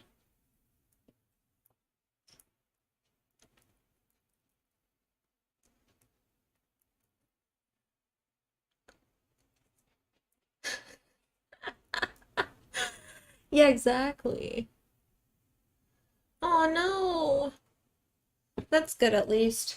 Bubble sometimes limps, but it's because she's got a tight tendon in one of her legs, but like it doesn't seem to bother her really. She'll limp when she's gone too hard with her jumping and running around, but as long as I don't let her go on stairs too much, she's fine. Or like jump up and down off the couch. She has little tiny puppy stairs next to the couch so she can walk up. Oh, thank you, Raphael. Thank you, thank you. I don't like either more. They're both my babies. They're both my babies. Even though Meatball won't sit.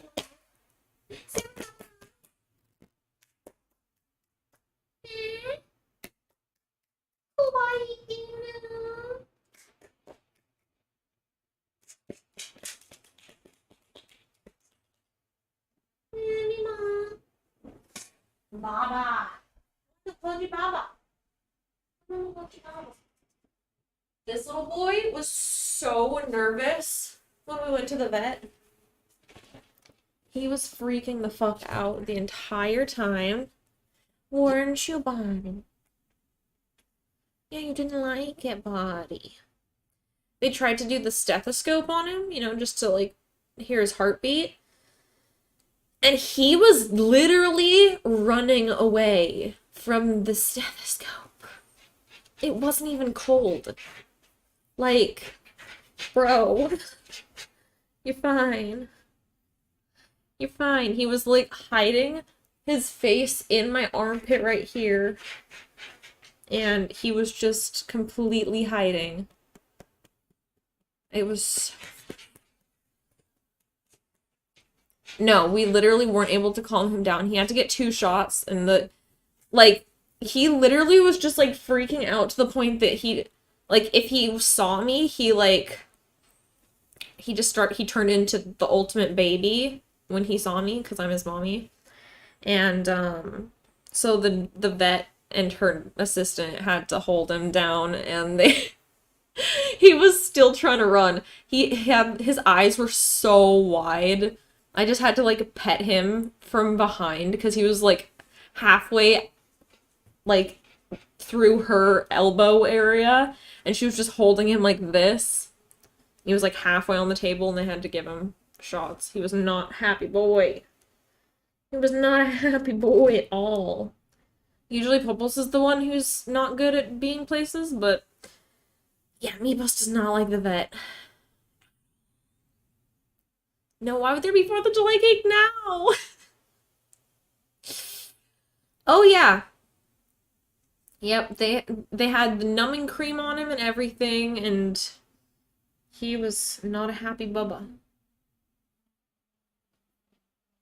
Not a happy bubba. uh, where do I put them when I'm porning? They go wherever they want to unless they're in the way, in which case I just lock them out of the room. He got one on his hip and then one on his shoulder. And then Soul also got 2 shots, but hers were both on her hips. Hi, Mama. You tiny boy. Falling asleep. Tiny nappy pop-up. The tiny nappy pop-up.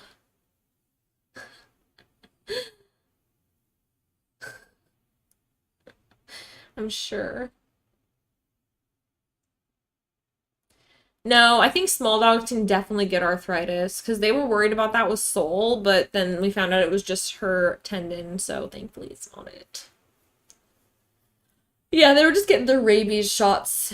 Like rabies and Bordetella, I think, is what they were getting.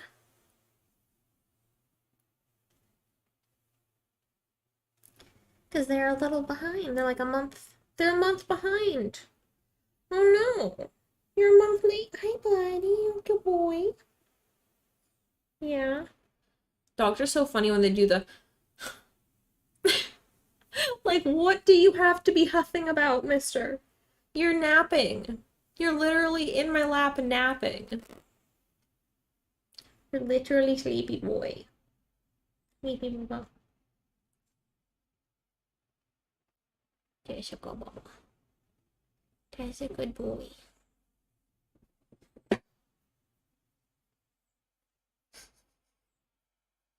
Goodbye. Good doggy. It's a baba. It's a baba. Oh, they were doing fine before.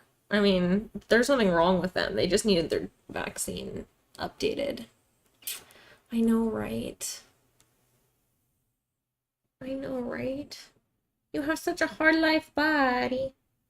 The hard life for body on nobody. You're just a baby. You're just a baby. You don't even know. You don't know what's happening. Oh, nobody. Hello.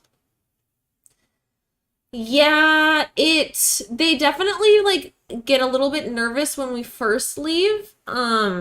It helps that there's 2 of them. When I left Soul all by herself, she was not happy, Pupples, and then I got her a brother, and she's much happier now. They keep each other company, so that helps a lot. But also we like give them snacks. I like hide snacks around the house, so they like go look for those for the first like 10 minutes or so after I've left. That way they are distracted for a bit, and then they notice I'm gone. They usually just take a nap. And then like when we get back, they usually scratch at the door when they hear us coming. Yeah, that's a good dog. Yeah, that's a good boy. I'm gonna stop petting you for a bit. I'm gonna use my hand, okay? Can I use my hand? Or other pet things than petting Mopsy? Okay, there's the final pet.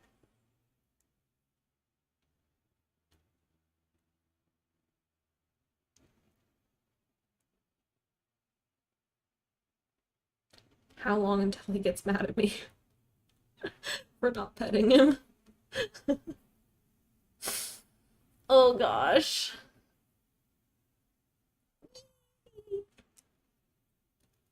Stream's been good. We have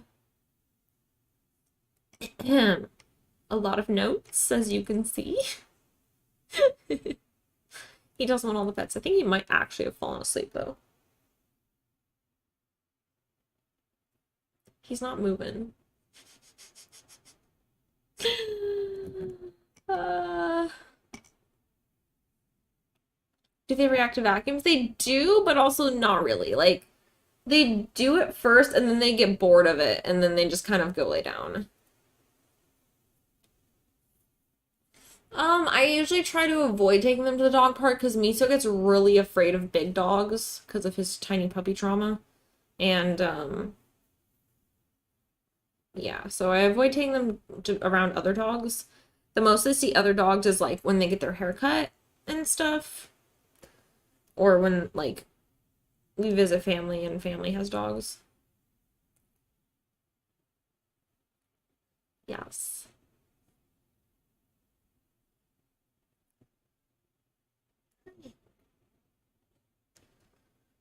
We like to take them to parks that have like playgrounds on them because Meeples likes the slide.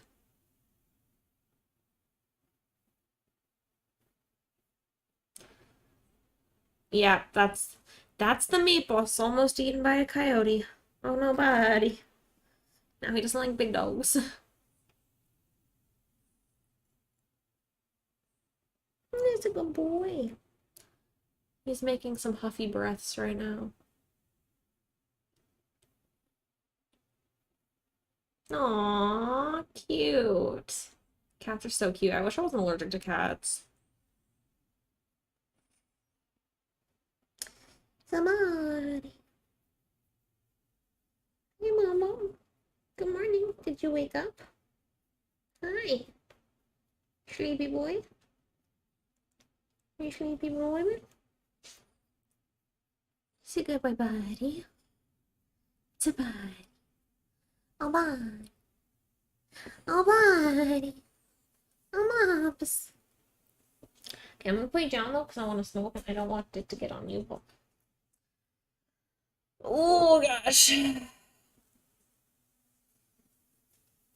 Yeah. Oh.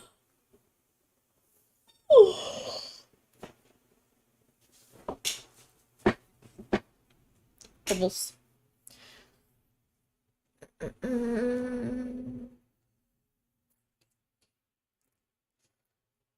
Get a video of Nisa on the side. Oh, I think I have that somewhere. Let me see if I have easy access to that. Yeah. I know I've got a video of it somewhere,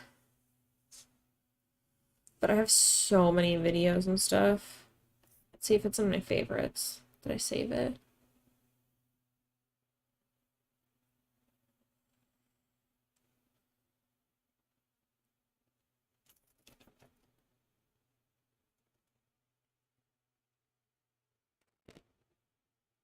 I do. I have it.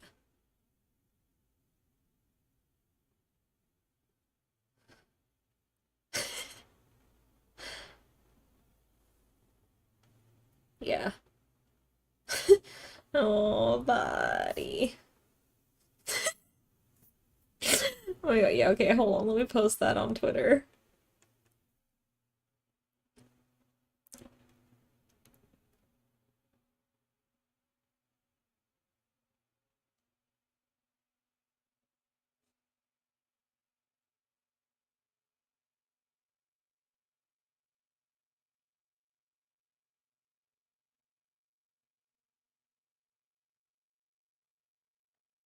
Yes. I do not have a stroller for them because they are not gonna stay in that. They would not.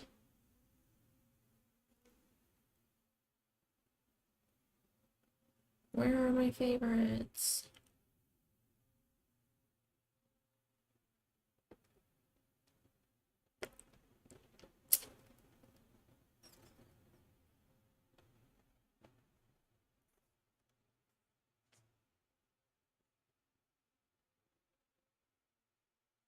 Mm. Right. There it is. Okay. Let's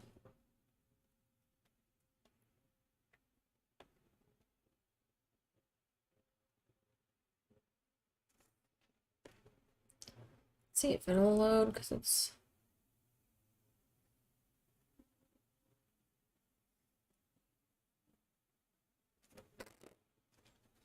Okay. Here we go. I don't know what the audio is like because I'm not listening to it right now, but hopefully it's nothing weird.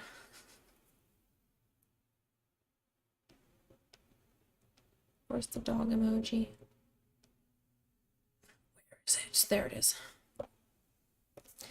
There we go. I tweeted it. And see, is it posted?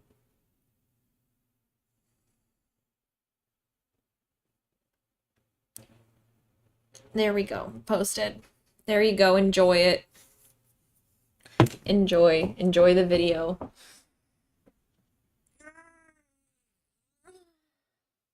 Oh.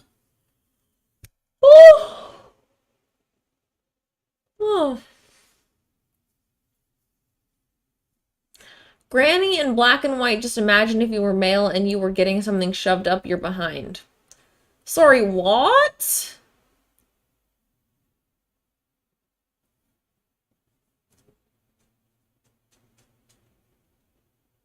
The deep dive is not finished. No. No, we were taking a puppy break. A puppy side quest. The puppy side quest. He does. He's a very fast little boy. He loves the slide.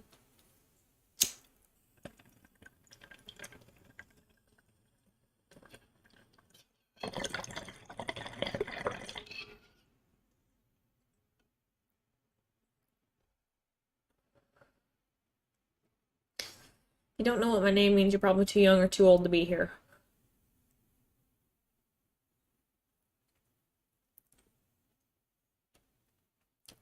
Baby girl, why are you crying?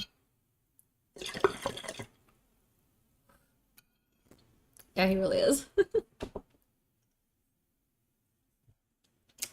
Yes. He's a good boy. He's a very good boy.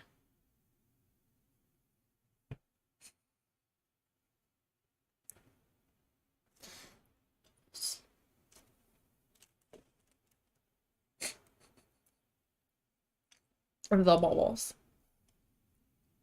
Just in the corner.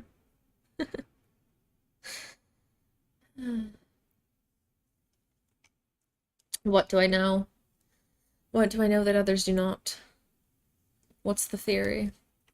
Okay, I'm gonna look up. Okay, we're gonna do. Before we do that, I'm gonna look at signs that you found your twin flame. Okay, first sign. When you meet, there's instant recognition. When you first encounter your twin flame, Spinelli says there will be a intense sense of attraction, recognition, and longing. Meeting a twin flame often feels like home, she notes. They feel familiar in an undeniably intense bond, as though you have known them before.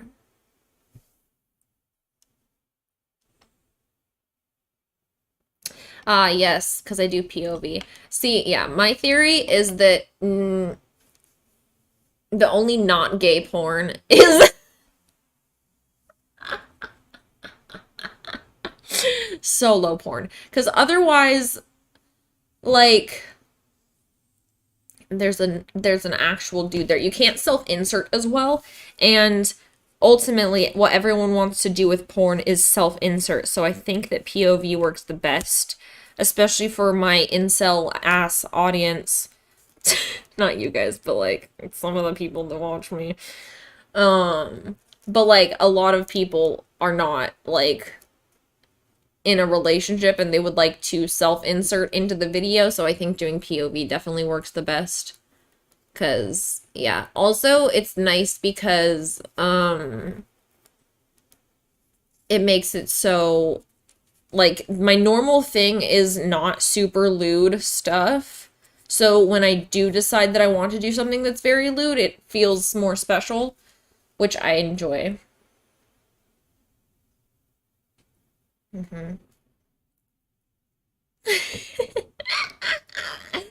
Yep. Everything else is dicks in it.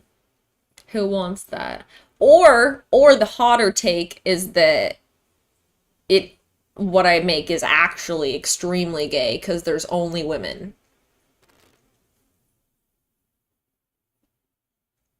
It's either extremely gay, it's like the most pure form of gay, or it's the most pure form of not gay, depending on who's watching it.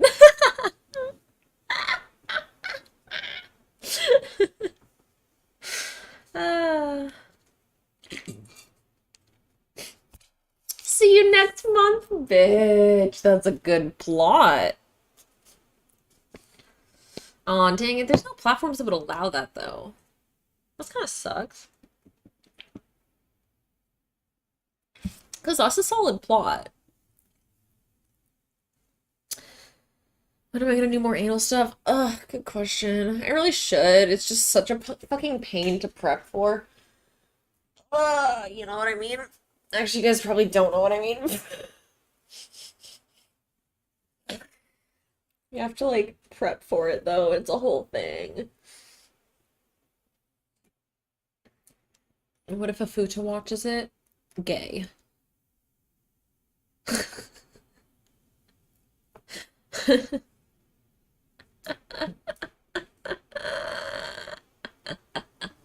Cope and see threat. uh, you're saving yourself for your twin flame. You got me with that one. Damn. Yeah, exactly, D&D. Like, it's a lot of work. It takes a lot of dedication to do it. Like, you basically have to fast. You have to clean yourself extremely well. Some people like doing enemas. I do not. I also don't really need that. But yeah, you have to clean yourself really well. You have to basically fast, and then you have to like warm yourself up for it. It's just like a whole thing. It's a whole thing. And it is painful. If you don't prepare for it properly, it's extremely painful. You can tear yourself. Like, heh. So you really wanna take it. Probably. Maybe. Maybe. Vampire. You had to be chased by a zombie, vampire, or giant for 24 hours to win $3 million in cold hard cash. Which would you pick? What kind of zombie? What kind of zombie we talking? We talking like thriller zombies or like Walking Dead zombies?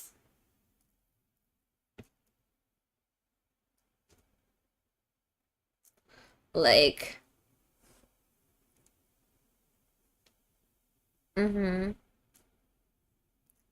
So what about all those guys on Pornhub who just regularly destroy their girlfriend's ass? The girls prep hard for that. Yep. Yep.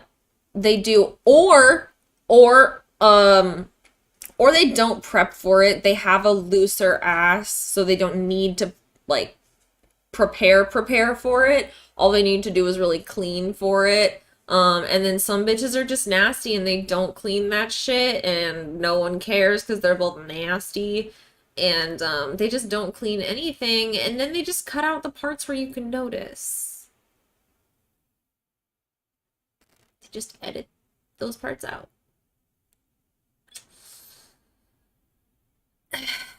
But I have OCD and I really can't handle that, so I clean myself, because ew. Mm-hmm. Mm-hmm. Nasty. Could not be me. Absolutely fucking not. Like Walking Dead zombie. Giant. Yeah, hate to ruin that for you. I just literally wouldn't be able to stop thinking about it while it's happening.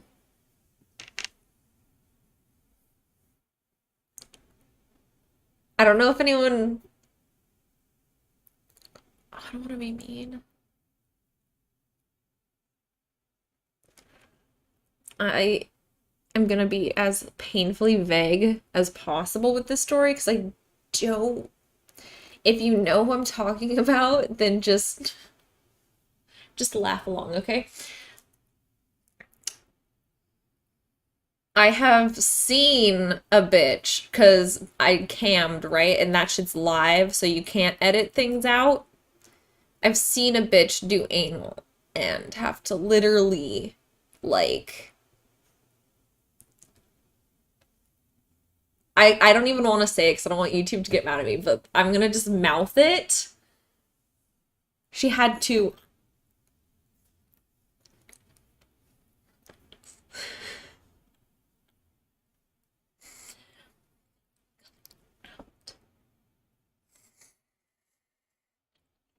I don't know if you could read my lips.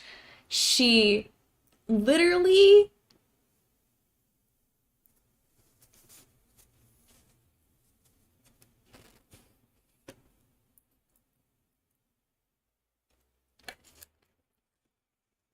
And like, it was not intentional, obviously, but like, that's what happens when you do that shit regularly. There's a reason I do it rarely. A, to keep it scarce because it makes it more sought after, and B, because I don't want to ruin my ass. Okay.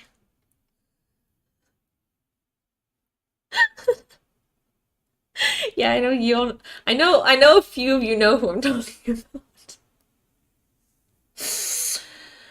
Uh,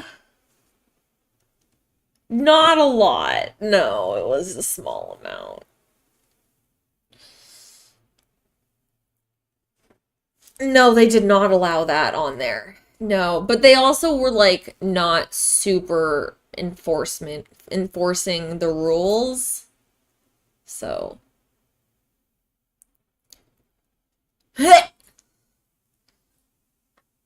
Jake, no, he's just gross. I'm so sorry. He's just gross. Anytime I've done it like with an actual person, like there's prepping. So, right, I know, right? I don't know about you. I have like a low-key photographic memory and I can actually picture it in my head. And then I think about the butterfly, which is a separate thing, but then I think about the butterfly video. I don't know if me and Katie ever linked you guys that one, but if you know, you know. And then also the cereal one.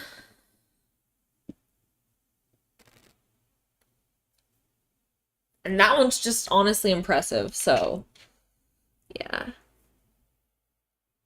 No, I get it because it's tighter, so it would obviously feel good. That makes sense. It's not that hard to understand.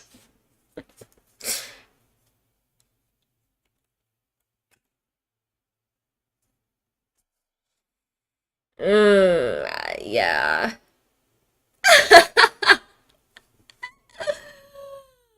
Ah, everyone gets a photograph from everyone they're traumatized. Touche.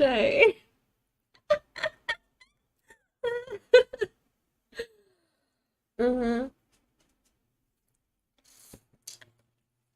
Mm-hmm. Mm-hmm. That's fair. I mean, a lot of guys don't like it. Not everyone likes it because some people are too grossed out by the concept. Okay, well, I mean, for some people it's because of that. For some people it's literally just because it's tighter. Uh,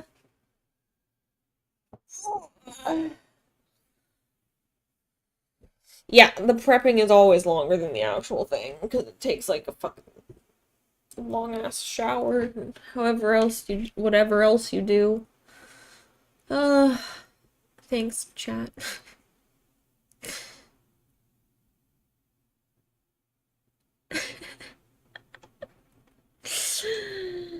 I don't have any stray puppies. I mean, unless you're talking about chat, in which case there's a lot of stray puppies. Someone come pick up your mens. Okay. So we're gonna look up.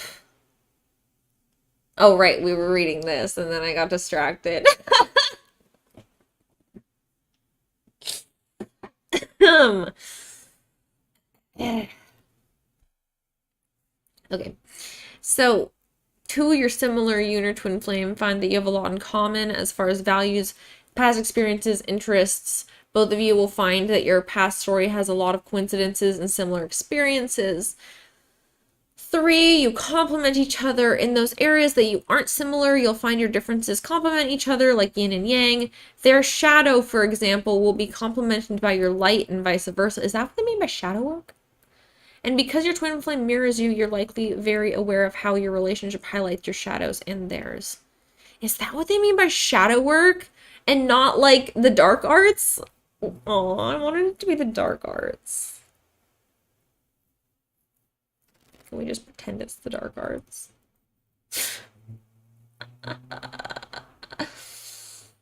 Oh my god.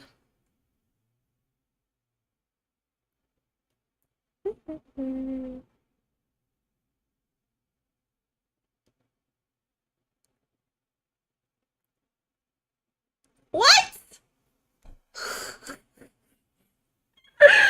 Oh my god. No, I wanted it to be the dark arts. Damn it. Yeah, obviously that's not what it meant. Oh, I'm sad though. I was hoping for dark arts. Oh, did I drink all this? Yeah. Great.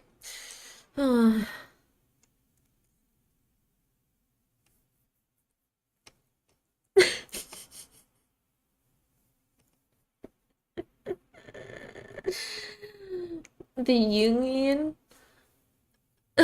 Was it this Carl Jung who did this one? Oh my god.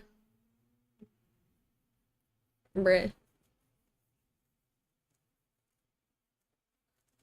I really wanted it to be the dark arts. I was hoping there was gonna be some like hexes or something.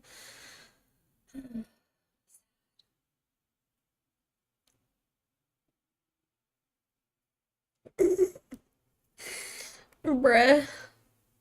I don't think I've ever had anyone say anything weird when they came.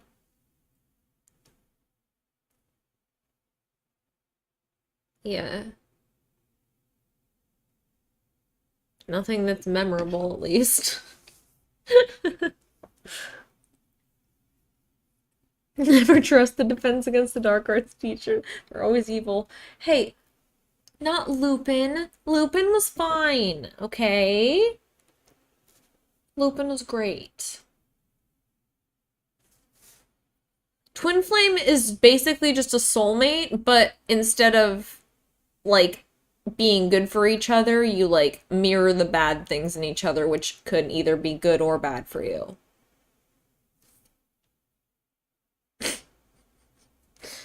There's a sex worker who is certified in shadow work. How do you become certified in shadow work? That is the... That's amazing that that's real. Okay, I'm gonna look up shadow work really quick.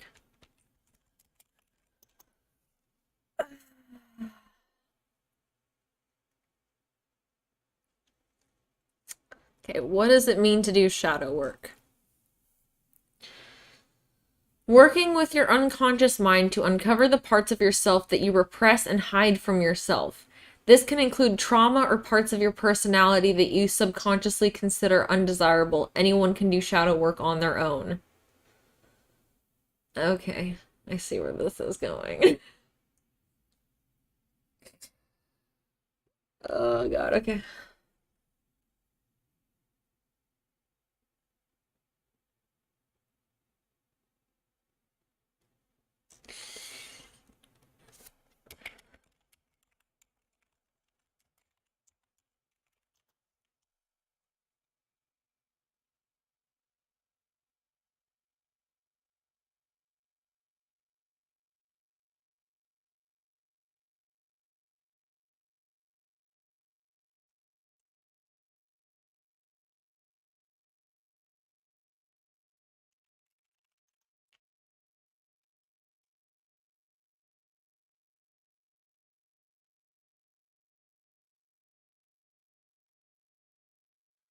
So, not saying that you can't have repressed memories, because obviously that's real, but I'm wondering how much of this is like false repressed memories.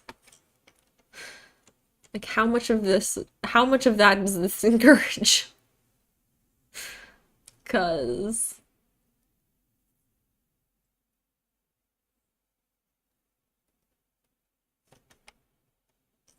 okay, let's see. Does it actually work?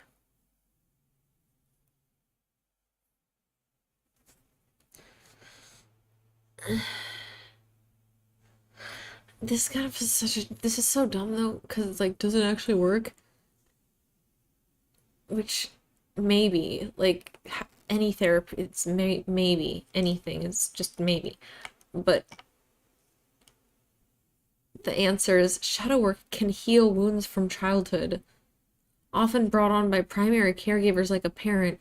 You're always stuck doing the work of healing yourself, healing your parents, and healing the lineage, especially when you start to address generational traumas within the shadow experience. Like, maybe. Maybe.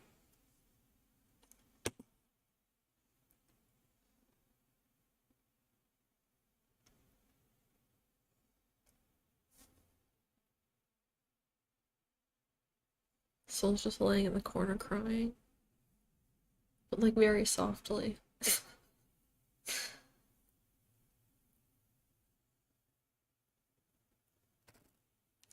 Yeah, anyone can do it. Yeah, exactly. Like, the thing with repressed memories is usually like therapists try to avoid, at least therapists that I have seen, try to avoid like causing you to remember things. Like if you just happen to remember them, then you deal with it when you remember it.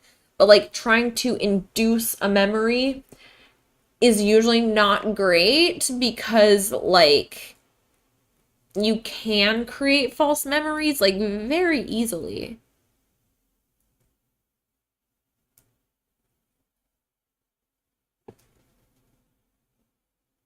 Ugh.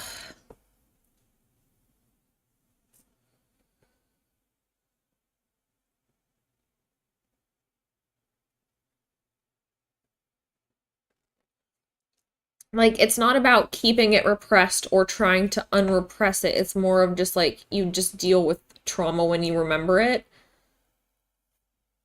But like trying to make you remember stuff tends to maybe not be the best idea. So, yeah.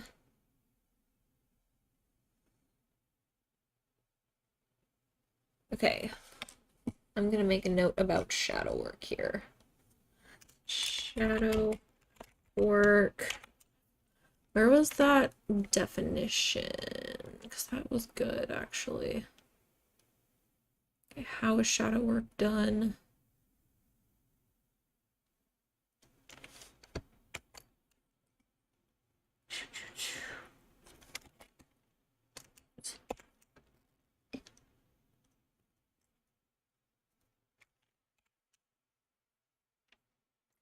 Okay. There we have that noted. Noted down.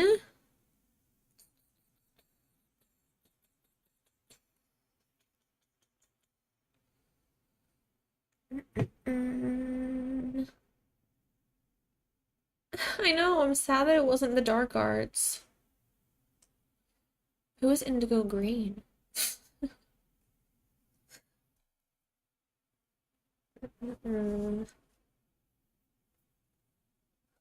Okay. Um. Oh, they feel magnetic. From the moment you meet, and still to this day, you feel drawn to them physically when they're near you, as well as magnetically when you're apart. As though their energy is always with you, always wanting to be closer. The relationship is tumultuous. Interesting. This is similar to what brides.com said. Twin flame relationships aren't all smooth sailing, and actually they're usually not. Being with a twin flame is like constantly being confronted by yourself and naming parts of yourself you may not like. It can be incredibly challenging, but it's facilitating major growth for both of you.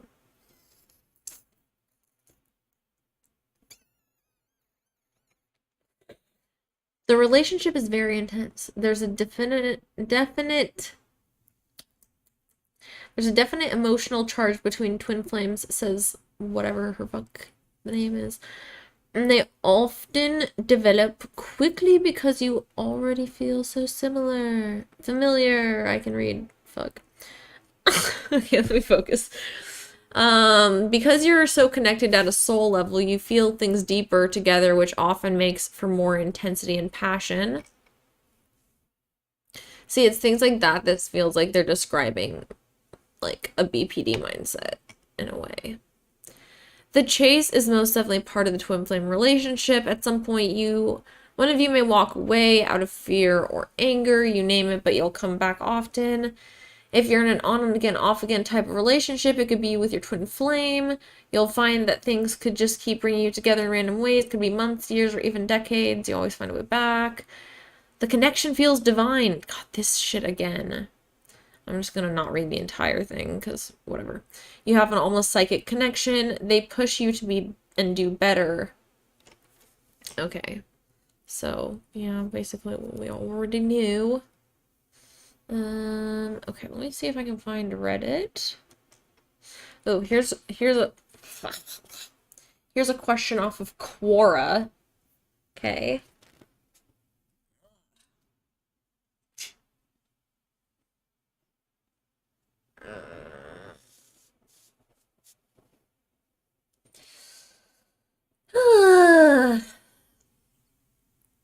A lot of them are just kind of saying the same thing. I don't really feel like I need to link them exactly.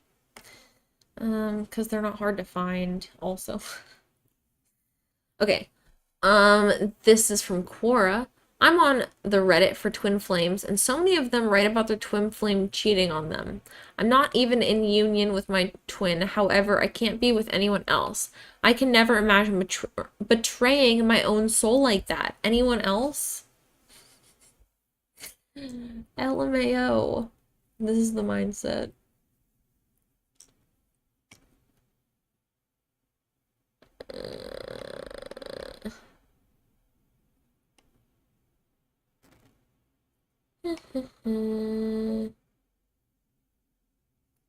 Okay. Reddit, the Twin Flames subreddit. Let's check it out. Let's check out the top posts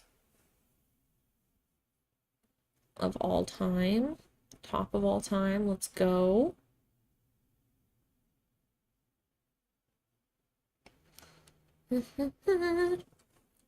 Okay, the first thing is pinned by the mods, and it says trust yourself.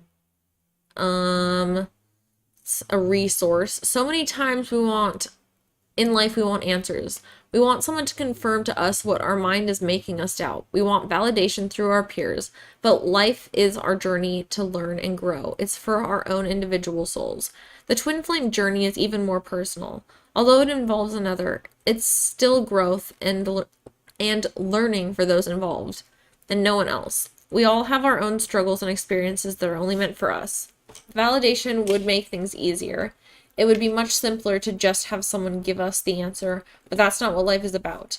Don't listen to those that want to tell you everything you should and should not do. They don't know your heart and soul. You and you alone know exactly what the answers are. Your answers are in your heart and soul and gut. It's all about you and your path. Trust in yourself. The mind is fickle thing that will always bring in doubt and fear, but you know what your soul needs. Always push for your happiness in life. Push for what your heart is telling you. So many others will try to tell you what's best for you, but always listen to yourself. Sending all the love I can spare to those who need it. Interesting.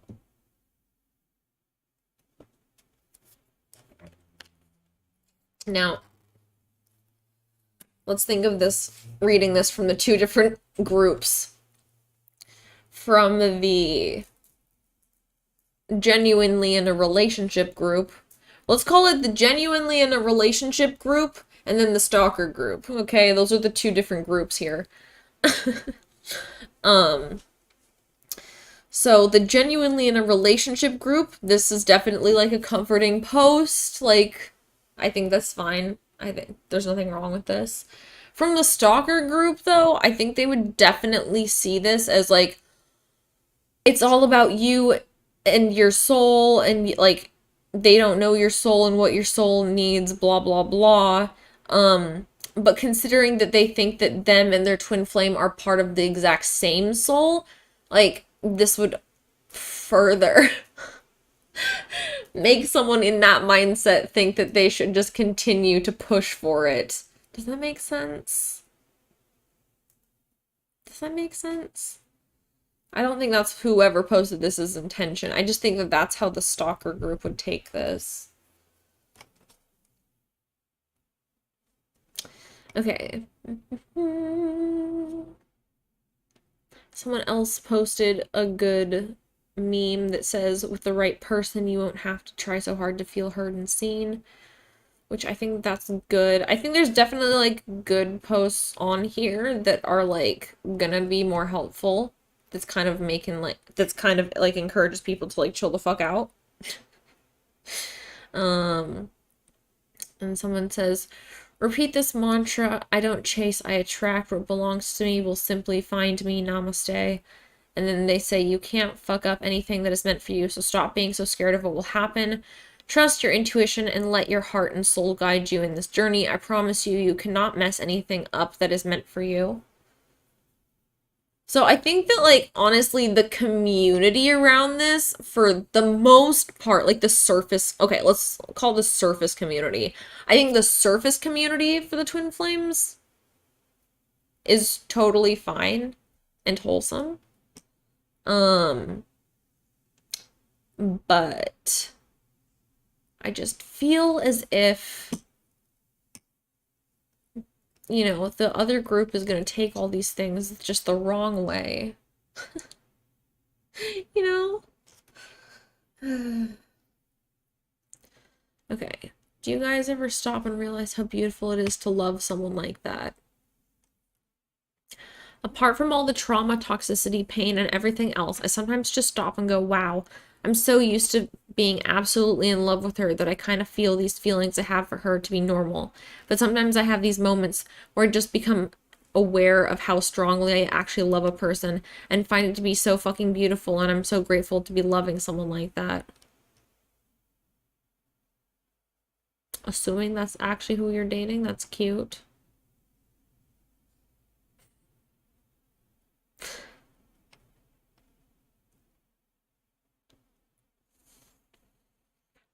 I think the thing that makes me like just kind of inherently side eye and question the community, unless they're actively saying things like, okay, don't go after people, you know, they'll come to you if it's meant to be. Like, those people obviously mean well, but like I think some other people I have to side eye, and I have to question, like, okay, what group are you saying this from? Are you saying this from the point of view of someone who is actually in a relationship with this other person?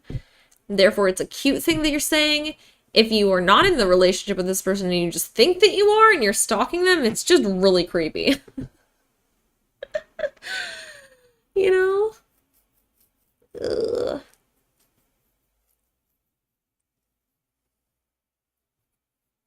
The fuck are you guys talking about?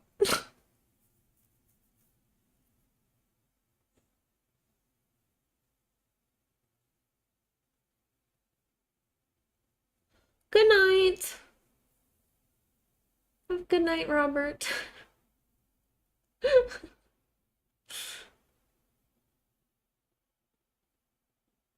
Yeah, exactly. That's the line. Bruh?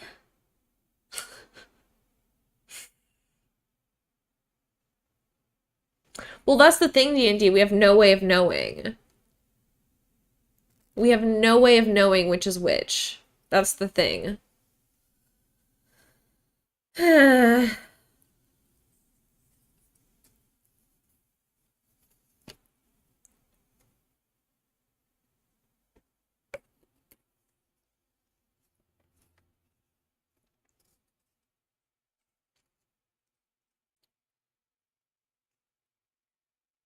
Mm-mm-mm.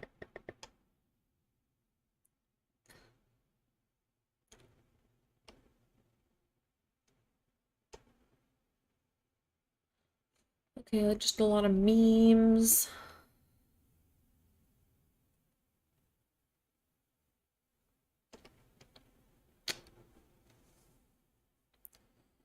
Mm-mm-mm. Yeah, exactly. Exactly. Your light casts a shadow, their shadow, cool, don't project yours onto others. Nani? The two groups is the people who are actually in a relationship with each other that have like a twin flame type relationship where the two people are actually like both involved in this. And then there's the stalkers who have convinced themselves that this is the type of relationship they're in to justify their stalking. Yeah, there's also probably a gray area between the groups, and it can definitely like lead from one group to the other, mostly from the in a relationship to the stalker group, but yeah.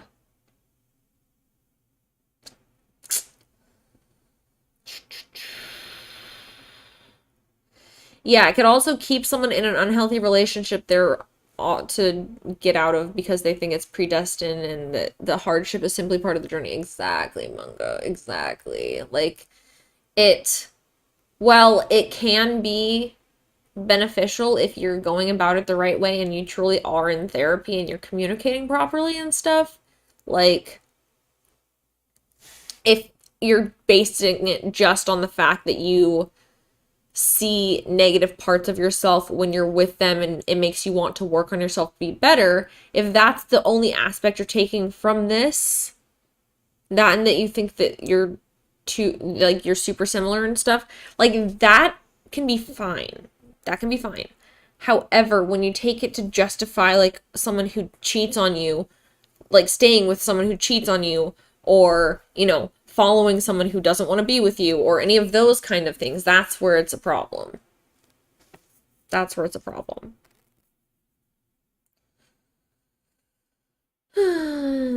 So yeah.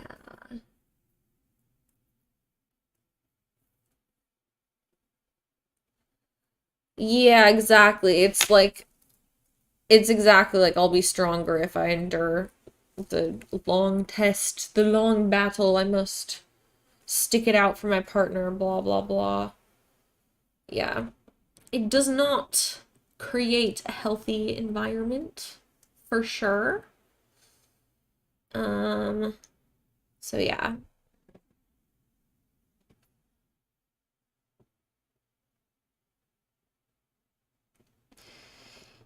Yeah, it's hard to tell which one is which considering like they both talk about it the exact same way.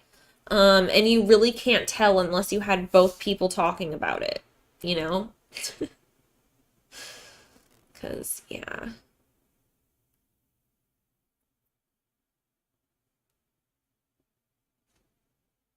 What the fuck are you two talking about? What is the ultimate goal they try to reach after chasing and running? Being together. The end goal is that they date and that because they've had their separation period, they'll come back together and be a better version of themselves, so then they'll actually be able to date and they won't run away. That's the goal. So, yes. I have a Cliff Bar. I'm not gonna have a Cliff Bar. That's too much. Never mind. Never mind. Eh. Shadow Lady, what? What are you talking about?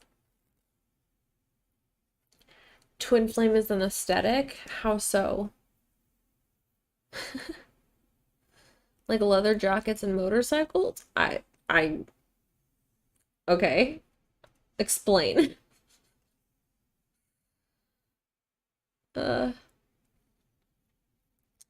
Yeah, like that's why I'm separating the two groups. Like, there's people who are actually in relationships. Some of those can be healthy, and like other people are using it to justify shitty relationships. And then there's like actual delusional stalkers. Okay? Oh, Pops. Do you need a snacky? Pops, do you need a snack? A tiny puppy snack?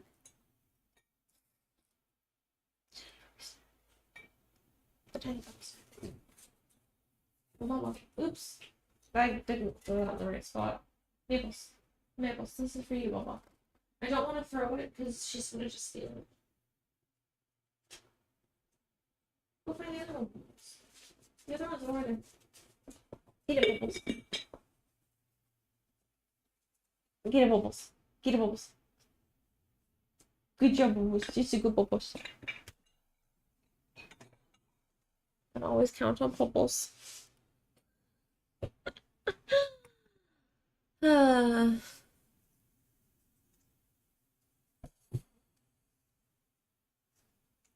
Yeah, exactly. From the stalker's point of view, they're in the other group, so they're always going to describe it like they're in the first group and not the second group, because obviously they don't think they're a stalker, hence why this is really dangerous for stalkers to get involved with, because it justifies this mindset real hard. Yeah. I think if they talk about an ultimate goal, they have to be a twin flame. I mean, not necessarily. The stalkers also have the ultimate goal of being together. That's also what the stalkers want. They think that the other person is involved in it. That's the difference, is that one of the difference between the two groups is that one of the groups, there's two people involved in this. In the other group, it's one person and someone else who's completely fucking oblivious. That's the difference.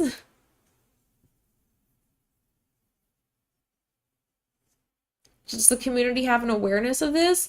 I mean, like, a little bit, but honestly, it's really hard to find. Because the issue is... I'm gonna have some of those. Actually,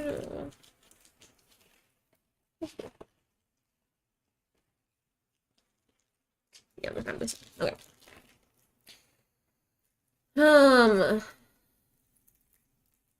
Not many stalkers realize they're stalkers. Like, I think if you're stalking someone to, like, harass them, then I would think that they would realize that they're doing that and they're just fucking with you, but they just feel like it's justified for whatever reason. Versus, like, people who are, like, romantic stalkers are usually fucking delusional, is what I've found.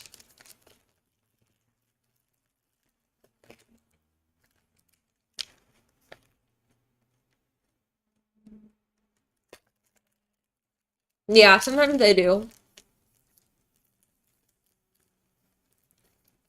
Yeah, that's the issue with stalkers. They feel justified doing it.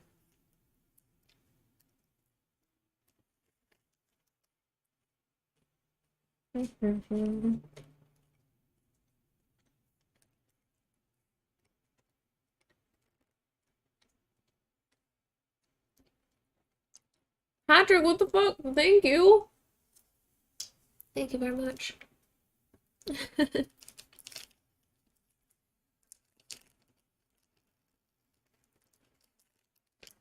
The bad group's ultimate goal is to be with the other person, as opposed to the good group who want to be at peace. Maybe with their partner, but they talk very differently about it? No. No. Oh my god, no. Okay. As I've said many times, both of the groups talk about it the exact same way. Hence why you can't decipher which one is which. They both ultimately want to be with their partner, because part of the process is that they will at some point not be with the partner. Hence the tumultuous relationship. Hence why stalkers so easily convince themselves that they are in this type of relationship. So no. The difference is, like I said about 5 fucking times now, one group, one person involved, other person oblivious. Other group, both people involved. That's the difference. You can't tell the difference. That is my point. Is that you cannot tell.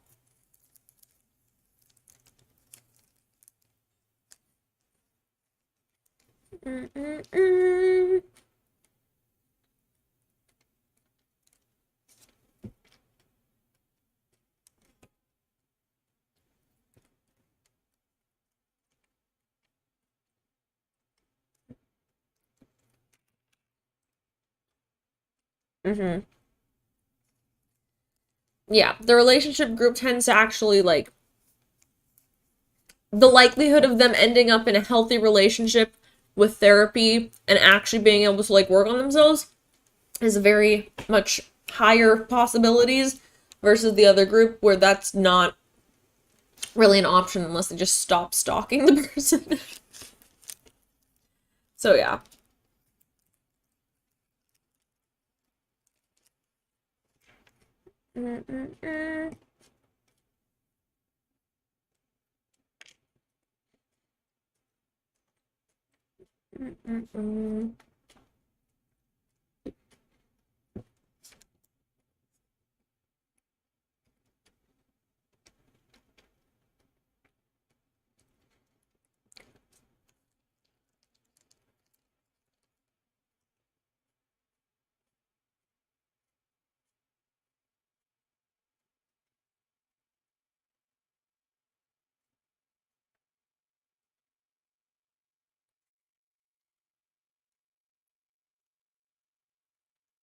Hmm.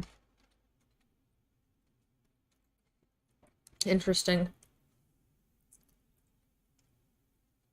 So, scrolling down the subreddit, it looks like the most common theme is people being like, I just gotta focus on myself. You gotta focus on yourself, but like everyone having a really hard time doing that.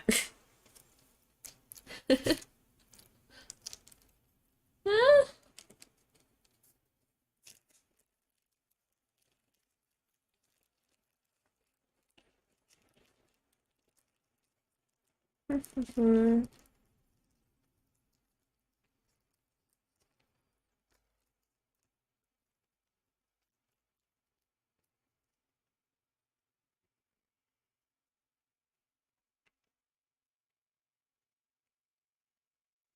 Mm. I think it's different than most people.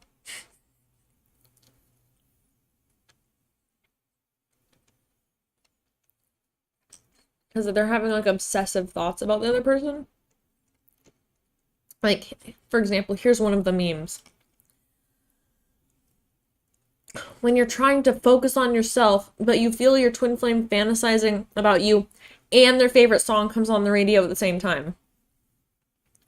Like, I don't think that's most normal people. I don't think this is the thing most people can relate to.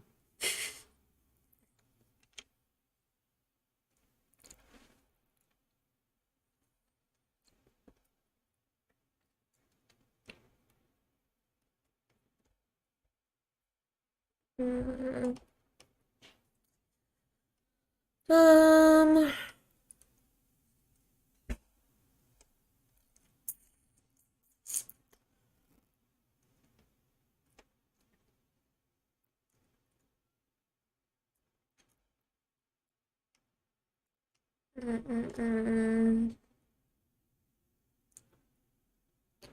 Hello. We are deep diving on twin flames. That's what we're deep diving on.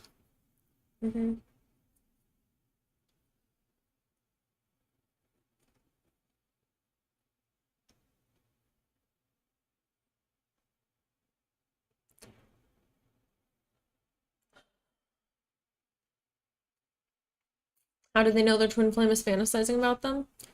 Yeah, exactly. Exactly.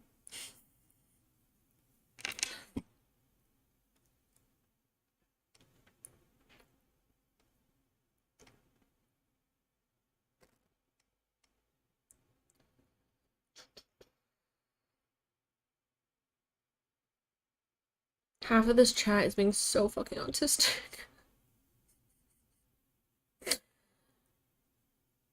Be careful.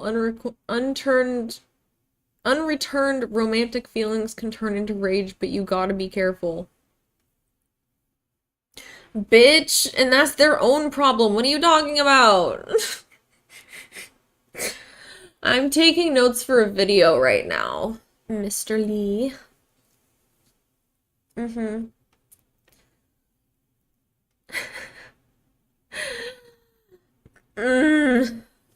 No, you're actually being normal, so thank you for that.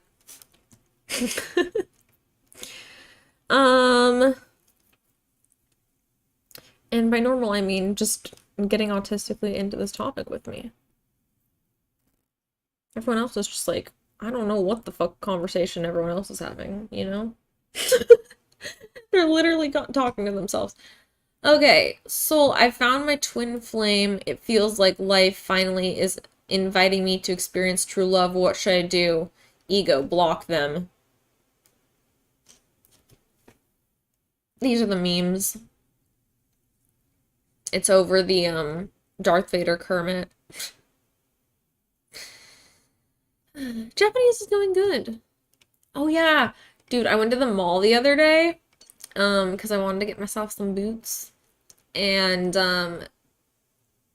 some dude was hitting on me, which was whatever, but he like spoke Japanese actually, and he recognized my kanji on my arms, and he was like, "Do you speak Japanese?" And I was like, a little. I'm learning." And he was like, "Konbanwa." And I'm like, "Konbanwa." Then he said his name, and I was like, "Indigo toimasu." But I'm happy because I actually remembered my Japanese on the spot. So I wasn't even upset. He was very nice. It was fine. So, yeah, that was funny though. And then I snuck in. I was like, yeah, I have a boyfriend. Sorry. And then he looked like a sad puppy after that. And then he left. I was like, yep, okay, so I'm gonna go check out now. Bye. That was fun. I'll show you my boots though. I'm very happy with the boots I got. They're Chanel, and I was trying to look them up to show my boyfriend a picture of them, but then I found out they just got released. And I can't even find them online, really.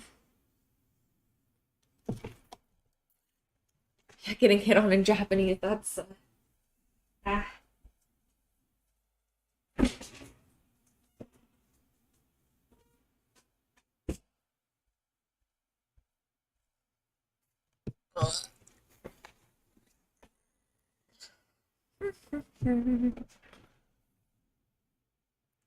Boots! What are you talking about? I didn't say boobs. Also, I wouldn't call them boobs. I'd say titties. You guys know I call them titties. I don't call them boobs. I call them boobies or titties. Because I'm a 12-year-old boy.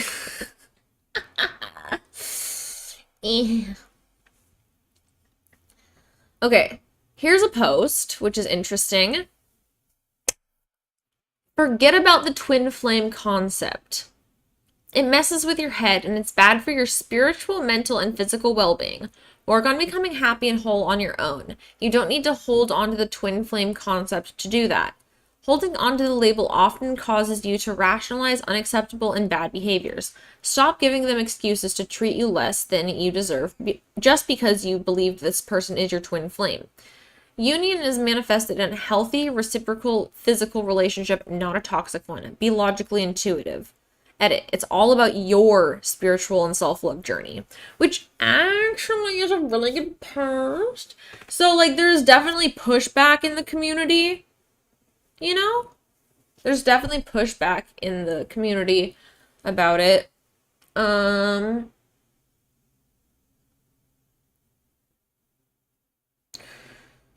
Oh gosh, okay. There's a lot of people responding to this though. So someone said, Intuition is connected to your soul, to your higher guidance. There's really nothing much of logical there as defined by the rationality and logic of our ego-driven mind. It is much, much higher, and yes, on this journey, you do need to be connected within and be intuitive. Okay. The twin flame phenomenon is one of the highest in order of the universe.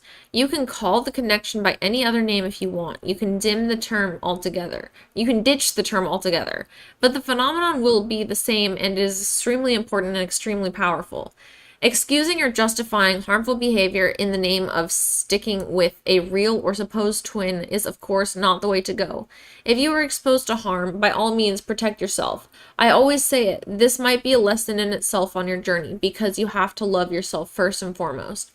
The twin flame journey is hard, for sure, because we meet our twin so that we enter into an accelerated personal ascension.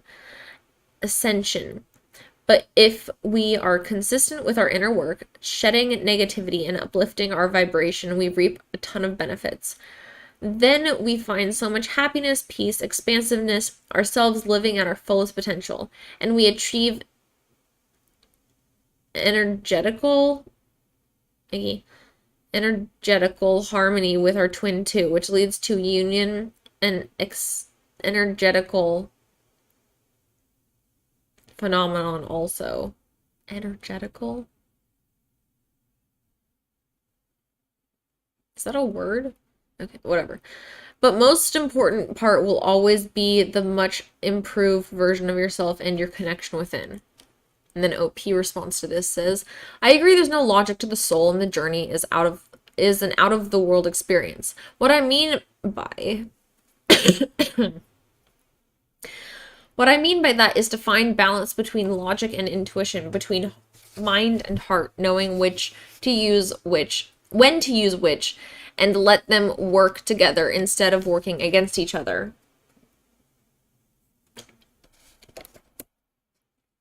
I think letting go of the need for labels is exactly what the journey is trying to teach us. Thinking that you can only end up with one person doesn't seem like a very healthy mindset to me. After all, I think a healthy mindset is just a physical manifestation of us aligning with our soul. Like how you're inspired to take certain actions and say certain things, but they still make logical sense.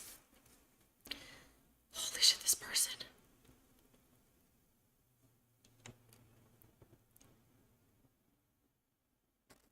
The journey, they're responding to multiple parts.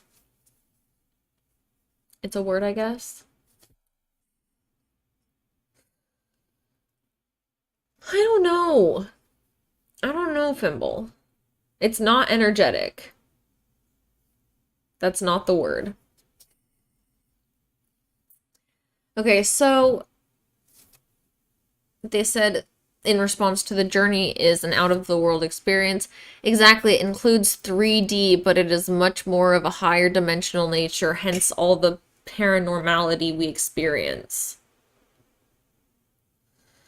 Find balance between logic and intuition, between mind and heart. Logic and mind, as we normally know them, are much more connected to our ego, which is mainly fear-driven, so not a way to go, really. There won't be balance there. Now, if we aligned with our soul, we can connect our thinking abilities with it, and what we get is a higher mind.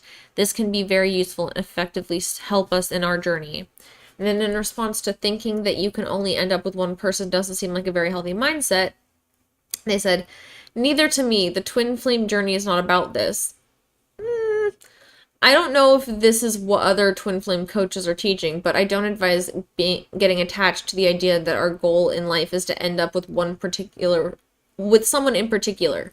But notice that I don't advise this because any attachment is negative energy, and because our goal in life should be to achieve the best versions of ourselves. Once we work for that, we can have harmony with our twin, and then we definitely can end up with them if this is something that we had planned before coming here. Energetical harmony and energetical union come first, and then physical union if we had decided it would be necessary to fulfill our missions. It would be very beneficial to you, OP, to examine the motives that led you to write this post. Be as honest as you can with yourself. Do they all come from positive energy? How are you feeling right now as you read this? If there are some negative emotions or feelings involved, take it as a useful thing, because now you can see them and work on them.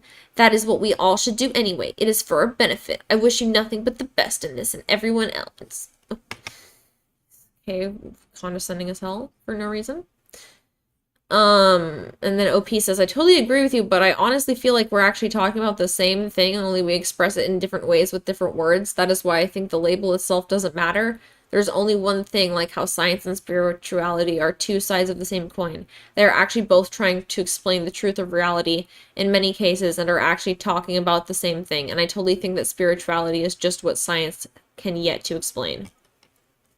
And then the person again, in many ways, we are on the same page for sure, but the twin flame concept is not something to be merely forgotten because we ourselves decided to undertake this journey before coming here, and the universe will keep reminding us of our twin flame journey. As far as science goes, and as someone with a scientific background in chemistry, I can tell you that the mainstream science teaches several falsehoods.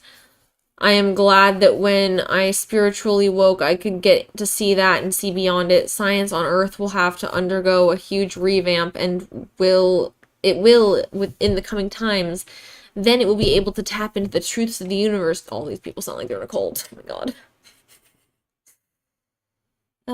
god.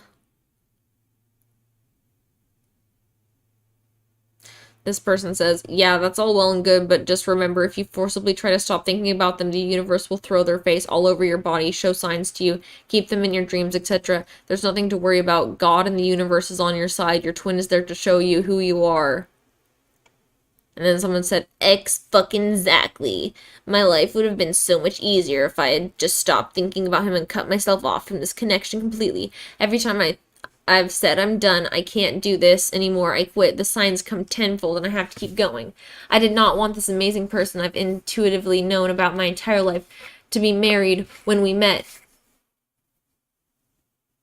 And I'm pretty sure he wished he wasn't either. Meeting threw a big old wrench in both our lives, and I'm finally healed enough to be happy on my own, and I have felt a shift and feel he is getting there, which is what the whole thing is about anyway.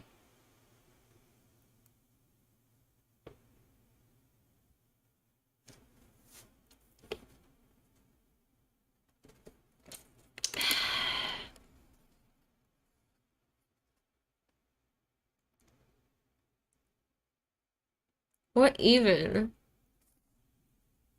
I feel like they've given it a new meaning.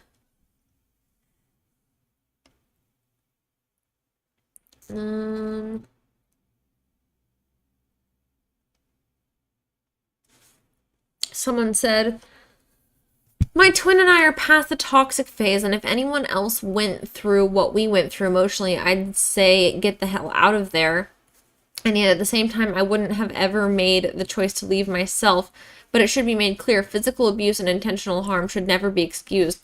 The type of healthy pain in twin flame relationships is one of growth, and if you can't logically reduce the pain you're feeling to growth, pain from facing fears going outside of your comfort zone, or reducing negative patterns, then you need to figure out if you're just allowing actual abuse under the guise that is growth. I know this is a controversial post to make, especially on this sub. Thank you for posting, someone who needs to hear it. So, see, these are the type of people that, like, you can clearly recognize they're in a relationship healthy mindset group because they're actively voicing their mindset, and it's clear that, like, this person exactly they understand, like, how to do this in a healthy way. But yeah, the fact that it's a controversial post to make on this sub says something about that. Ooh, tea. Thank you.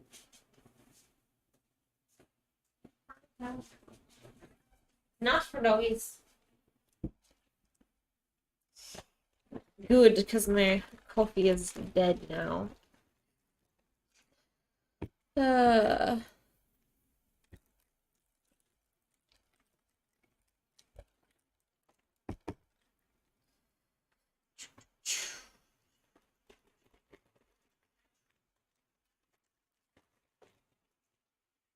Not for puppies. Well, don't stick your head in the plastic bag. Bubbles. It's not for the bubbles.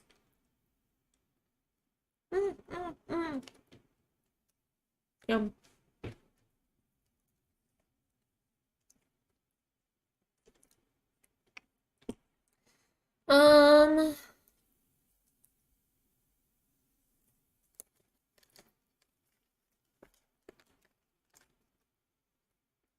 Someone else responded. I think I've said this a million times on this sub already, but twin flames are incredibly rare. That toxic relationship that you mentioned is most likely just that, and not a twin flame connection. Hot take, but I like it.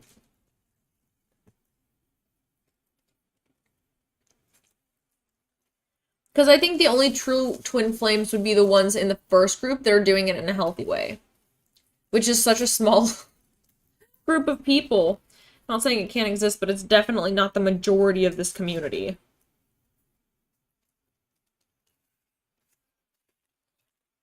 There's very few people on here that make sense, but this is one of them.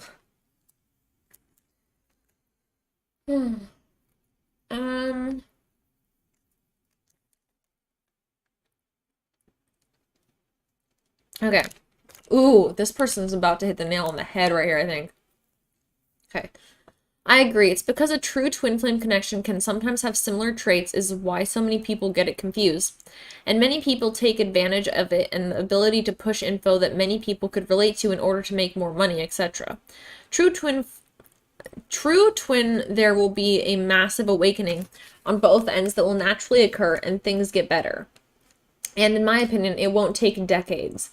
But in a regular toxic relationship, the awakening is forced by trying to label and starting to do the work. By finding the label and starting to do the work.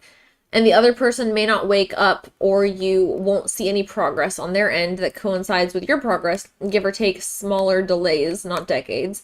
In other words, if you found the label and because of the label you started waking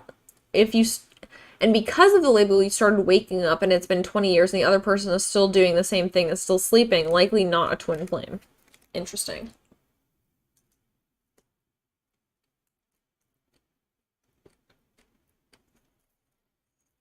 Very interesting. And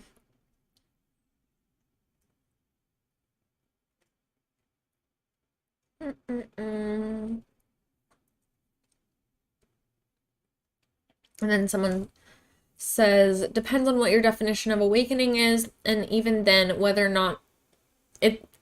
or when a person awoke can't really be ascertained by a superficial skimming of another's experience. That's fair.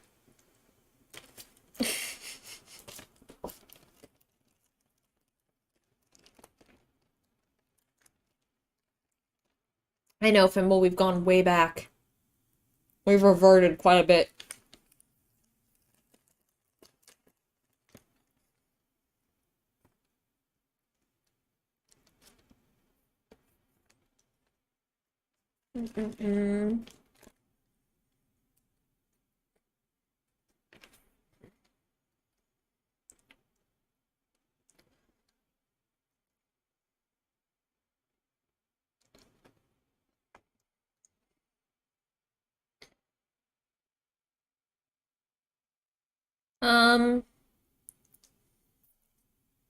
Then someone says, similar traits? No way. Twin flame connections are like none other. It's obsession that people seem to confuse with twin flames. Also, your path with your twin flame will naturally happen, awakening aside. You can't mistake this for something else for decades. You will know from the beginning what it is. You'll just be lying to yourself because you want to have you will want to have that extra special something in your life. But did you want that something special before you met your twin flame? Or did you start believing they are your twin flame because you've read it somewhere? Ask yourself that question. And then OP says, but like, twin flame or not, I believe we're all here to learn to love unconditionally and be present, aka aligning with your soul. And then someone says, okay, but then why did you make a post shitting on twin flames?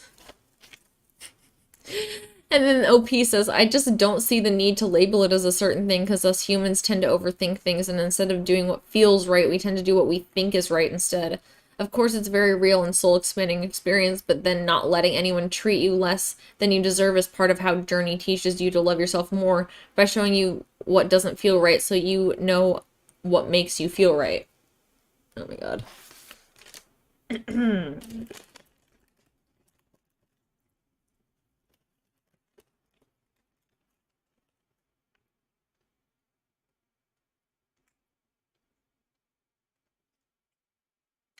So what's happening in chat?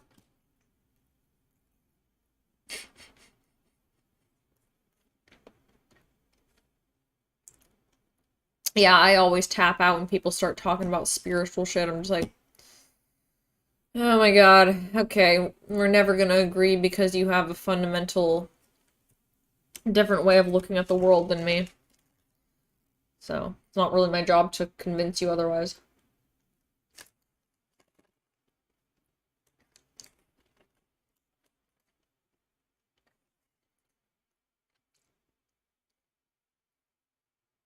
True, Frimble. The base definition is right here.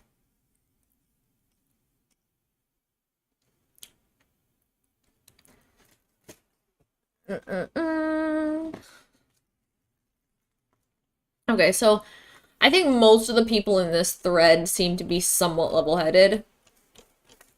I'm gonna get this. Oh, here's a link to this thread if you want to peruse it.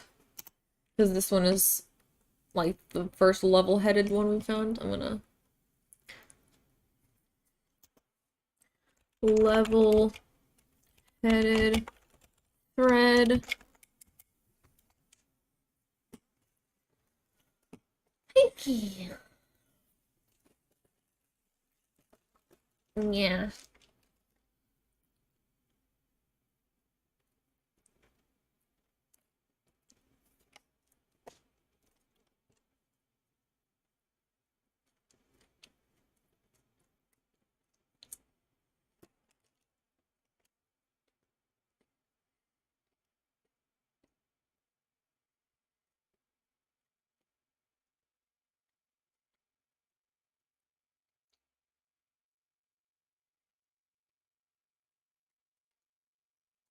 Okay.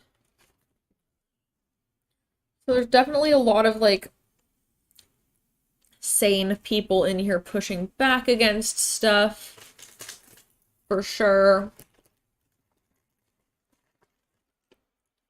Let's try to find the unhinged people.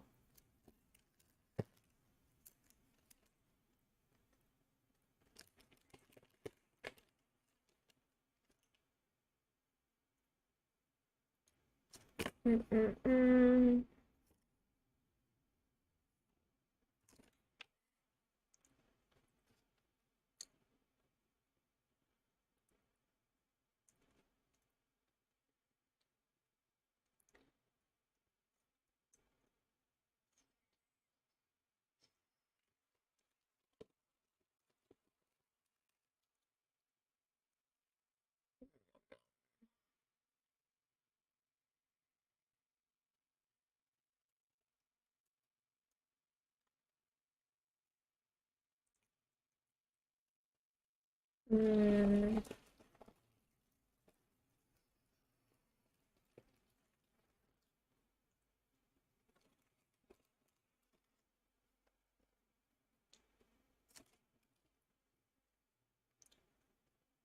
I hereby pronounce you runner chaser lol.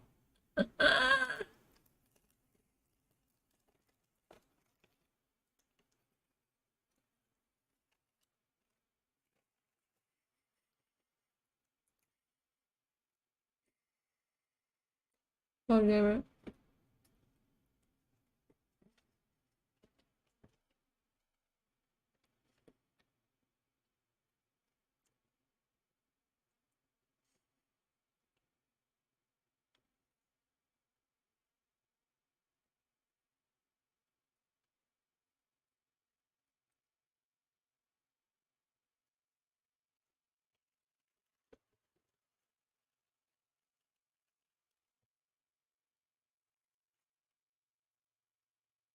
There's a meme about shadow work.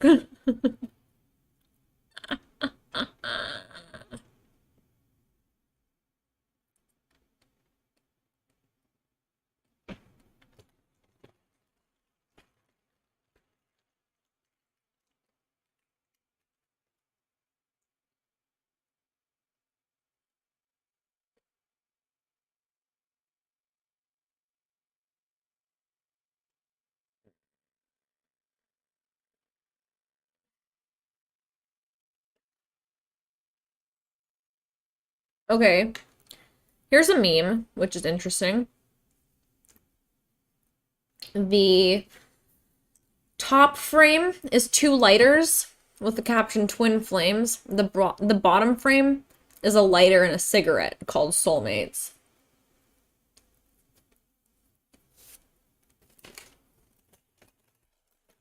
I feel like that clarifies twin flames pretty decently. Alright, have fun with the YouTube TV, Scorpio.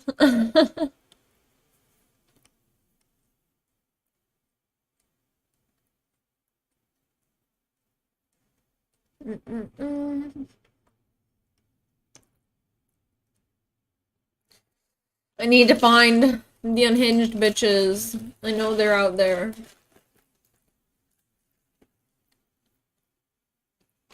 I do appreciate how many rational people are in this sub, though.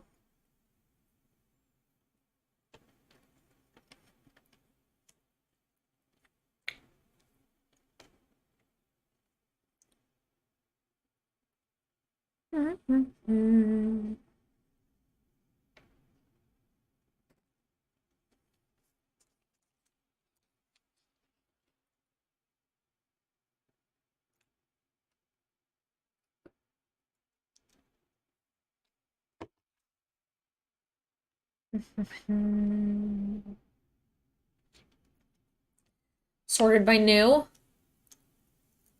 Bet.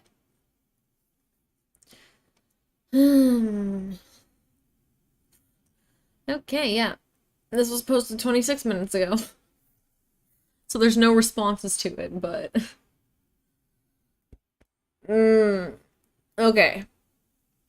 How do you differentiate between your twin communicating through your dreams or on your own subconscious? Kind of wishing they'd communicate something in particular. I dreamt that my twin asked me if I was getting flooded with all the signs and synchronicities too, but I've already actually told him before in the 3D that I get signs. Do you just assume it's communication?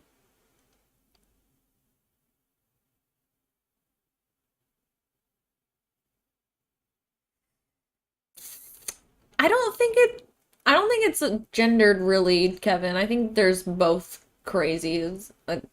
Crazies from both ends, and, you know, the small portion of them that are not crazy.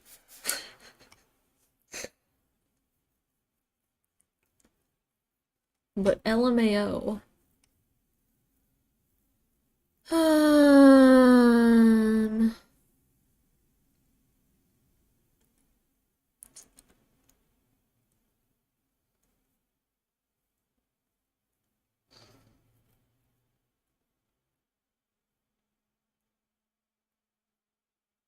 I don't know, Fimble. I don't know.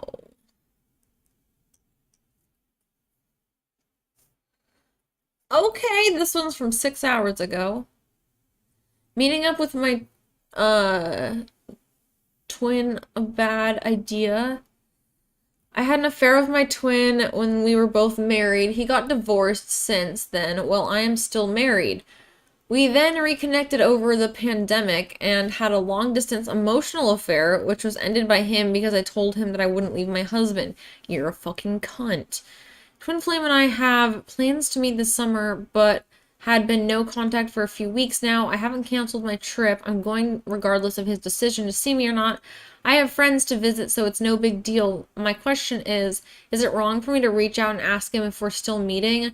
Should I wait for him to reach out? I'm not sure if seeing him in person after 3 years will only bring me back to square one. I was a hot mess, but I know this is the risk I have to take to agree if I agree to meet with him again. I'm committed to my husband. And still firmly stand by not leaving my marriage to be with my twin flame. However, I do feel like I need some sort of closure. Is meeting with him a bad idea? What would you do in this situation? Please help.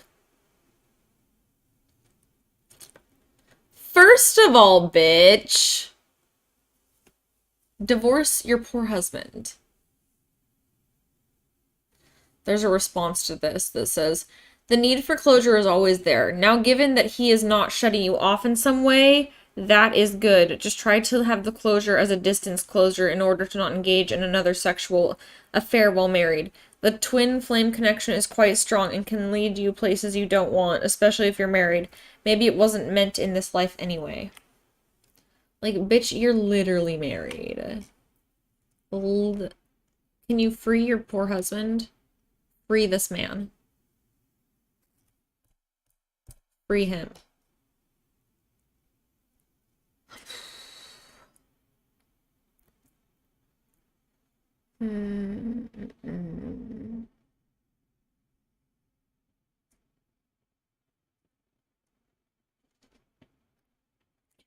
Okay. Here's another one. I have the occasional setback when they pop up in my mind, but for the most part my days have been more calm and peaceful, and I've been busy focusing on my life and spiritual growth. When things are calm and peaceful, sometimes I question all of it since I was never able to confirm if they felt the same way. But I can't deny the otherworldly experiences I had. We are no contact indefinitely since we are both in long-term relationships. It seems a little unfair that the potential runner might have never become aware of the connection or go through everything that we have. Those on the sub are aware of that connection. I'm ultimately grateful for my experience and going through the D-knots, whatever the fuck that is. And I feel like a totally different person than I was a year ago. I realize I have so much more to learn and I am loving this journey for myself. Sometimes it is easier to think maybe they were just a catalyst to my spiritual awakening and learning about trying to embody unconditional love. I might never hear from them again in this life, but I still hold unconditional love for them. Edit to add.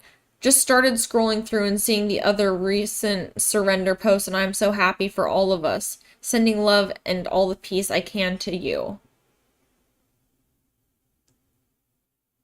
Maybe your twin cock. That's a good one.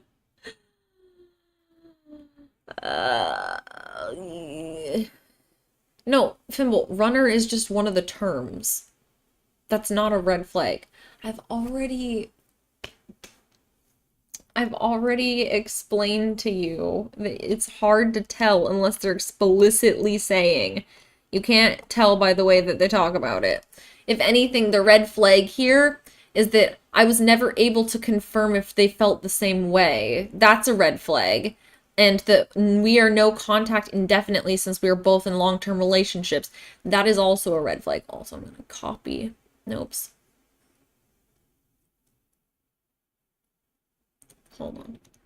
I'm going to copy this link. Is there any responses to this? No.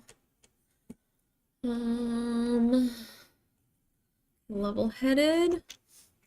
And then we're going to do unhinged.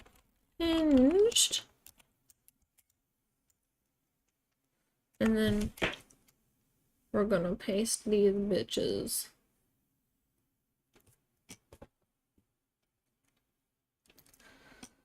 Oh, man.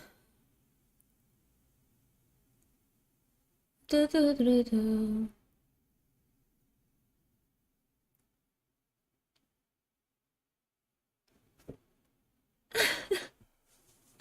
Stupid bitch.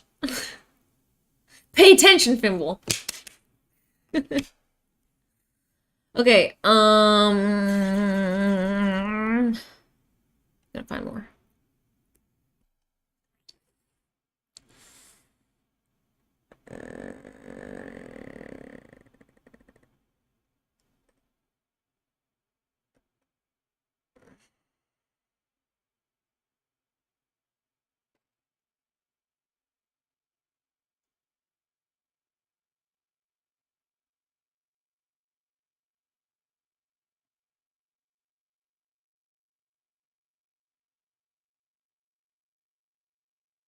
Okay. This one says, we said goodbye. We hadn't been speaking for the past 3 to 4 months. I had moved away during the separation, work reasons, and she had never reached out to say goodbye. It was painful, and I wondered if it even mattered to her. I could always feel her in our separation, and I wondered if she could feel me. Finally, we met again because of a mutual friend's birthday, and it was like no time had passed. It was so easy to talk and be around her. We naturally drew to each other like magnets. While nothing happened, it was the comfort that I felt deep in my core. She naturally drew into me, though I could tell she was fighting it, and I just gave in. We went with the flow, and I felt warm from the inside out. Eventually, we talked and talked and argued and talked. She knew of my feelings for her, but never mentioned her own. During the conversation, I resigned myself to the idea that she didn't care for me, that it was all in my head. I dropped her off at home the next morning, letting her know that this was goodbye, that I had moved away, and I was no longer going to see her, at least for a very long while.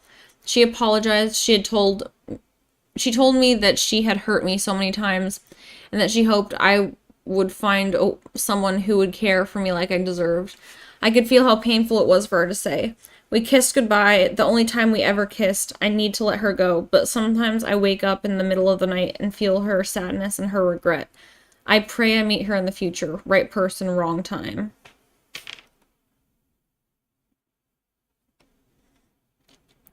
Top response? Well, the only response. Wait. Yeah, the only response. Your last sentence is wise. I really wish you heal and focus on yourself. Self-care and your soul will feel more free. Perhaps pray or talk to someone good. Some people, even though I think my twin is a perfect angel reality, they are also just humans.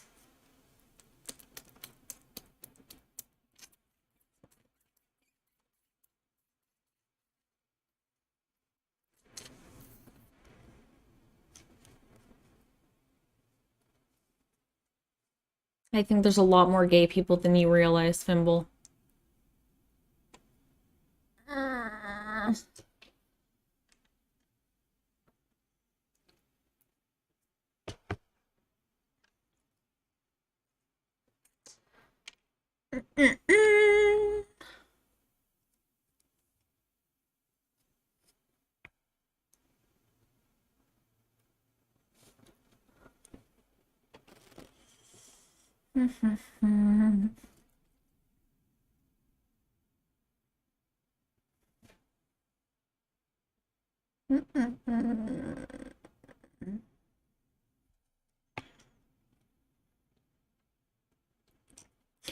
All right, here's a rant.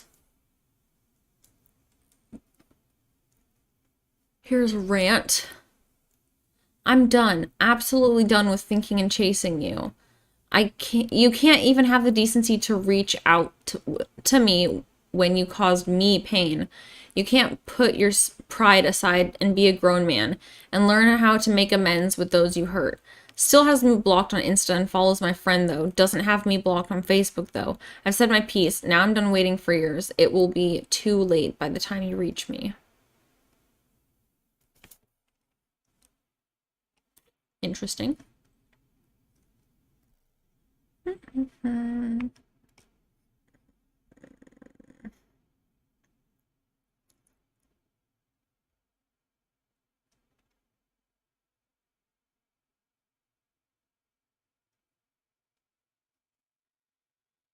This. This one. Okay, I've been in this twin flame journey for 2 years. I'm the married twin. I know my twin flame for 15 years, but I didn't know about twin flames until I researched my experience. We've been running and chasing back and forth for 2 years now. Now he confesses his feelings for me, and he is in so much pain he wants to stay away from me. He told me that you have made me sad for life. You will never see my pain, because you can't sense me anymore. I do not understand what he is trying to say. Please help. There's no responses to that, but lol. So many married ones. I can't. I wonder how many people are using this as an excuse to cheat. Which I hadn't even considered, honestly. Interesting.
Okay, this one's titled When You're About to Forget Something Happens. Well, title is self-explanatory. While my twin comes to mind frequently throughout a typical day, it has gotten to the point where it's not much depth to it, just something that happens like a bird flying by. I haven't been putting much energy into it, been doing my own thing, and recently met a soulmate, which has been nice. Overall chill vibes, lol. And just like that, something told me to check his page on Instagram, and he had a new post 22 minutes ago, 22 likes. I have been followed by that angel number specifically nonstop for about 2 weeks now, lol. And even before I registered the numbers, I saw a huge heart pulling and hot sensation came over me out of nowhere, and I laughed to myself, saying, "Ah, so I guess you're coming back, huh? Just because I haven't felt that tug in a long time." Just thought something I'd share. I felt union is coming, but it seems more like a natural thing rather than a holiday at this point. Lol.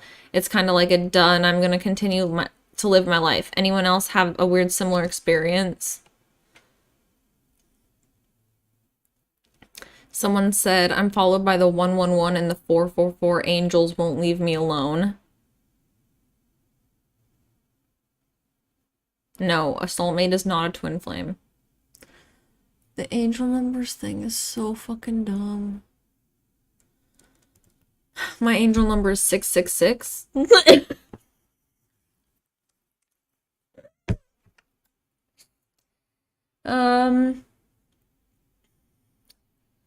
I think their IQ is probably a whole range, because IQ literally doesn't mean shit that other than that you can study for an IQ test. Okay. Someone else said, 2 mornings ago I woke up and felt a definite shift. Everything felt lighter. During my morning journaling, a three-page auto writing came through, and it was all about letting it go, releasing, surrendering. It felt good and correct and aligned. Later that evening, in conversation with my daughter about a dream she had with him in it, I suddenly started feeling his energy around me, like a nervous energy in conversation with my daughter about a dream she had with him in it. Your daughter's having dreams about him? What? Okay, whatever. I suddenly started feeling his energy all around me, like a nervous energy trying to get in through. I went into prayer and meditation, and it subsided pretty quickly. Yesterday, all day, his name kept being talked about by people in my presence. I saw his picture unintentionally several places online, and it felt kind of swarmed by him. It was bizarre, as none of that is typical or usual. It was maddening. Again, I felt the telepathic connection. And these odd waves of nausea that felt somehow separate or outside of me. Today I felt anxious, depleted, and a bit scattery in the brain. Headache, backache, and a strange annoyance, spending a lot of times in solitude and silence. I don't know him, haven't met nor spoken, nor had any direct contact with him to my knowledge. Today it's a bit more difficult to remain balanced and detached. 717 is everywhere again, since yesterday and still today, also 4s and multiples bombarded.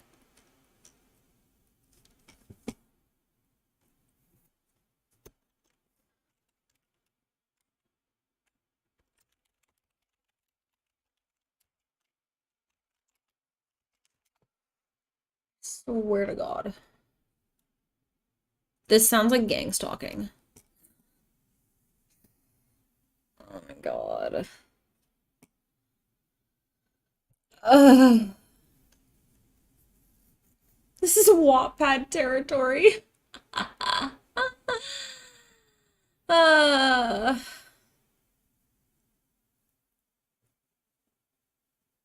is the twin flame Joe Biden? Oh my God.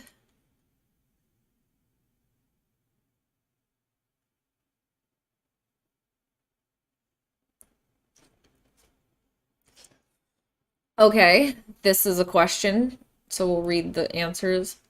But the question is, has any of you ever never met your twin flame in the 3D, which I think is what they call real life, but can sense their 3D self and their higher self as a beautiful, pure guiding light? And then someone responds to, has any of you ever met your twin flame, never met your twin flame in the 3D, but can sense their 3D self, and says, yes, we have an interconnection through visions, where we can perceive the others doing something randomly at certain times. OP says, wow, sounds so cool. I can do the same thing, sensing what he's sensing and what's going on in his life, etc. I really wanted to confirm if I was right in this, because everyone says you get spiritually activated once you meet your twin flame, but I have it before meeting him in physical. Okay. It's time to pack it up, boys, because of what the fuck is happening now. Whoa, buddy. What?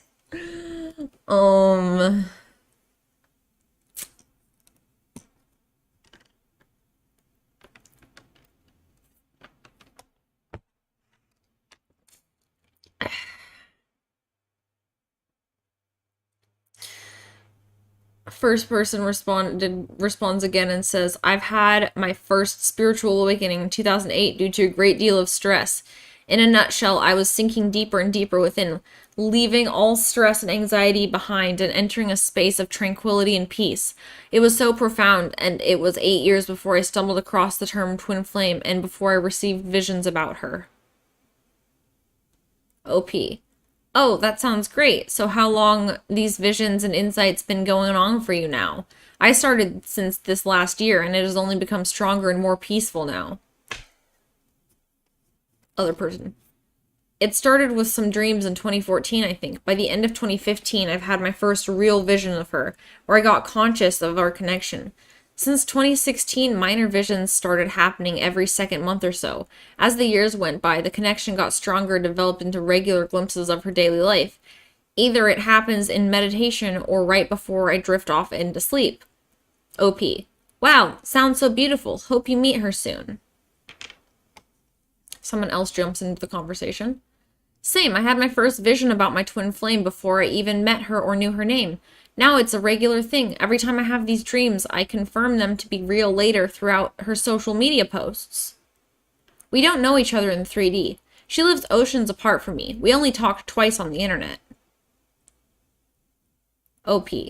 Wow, I wish I could know his name or face. Let's see what happens, because I'm still just 19 and been through a lot of relationships that now I just don't feel the need to be in a relationship.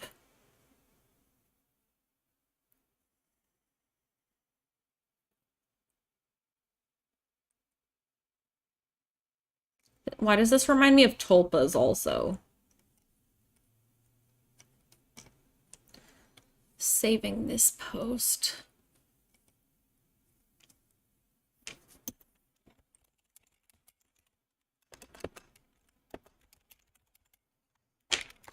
Oops, not twice.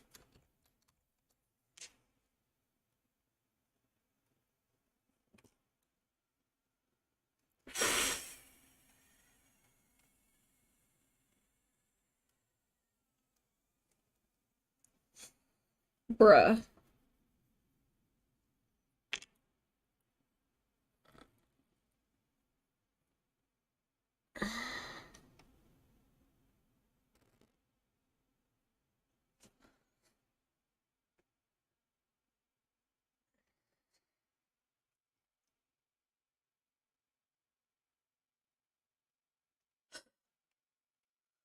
Oh my god, okay.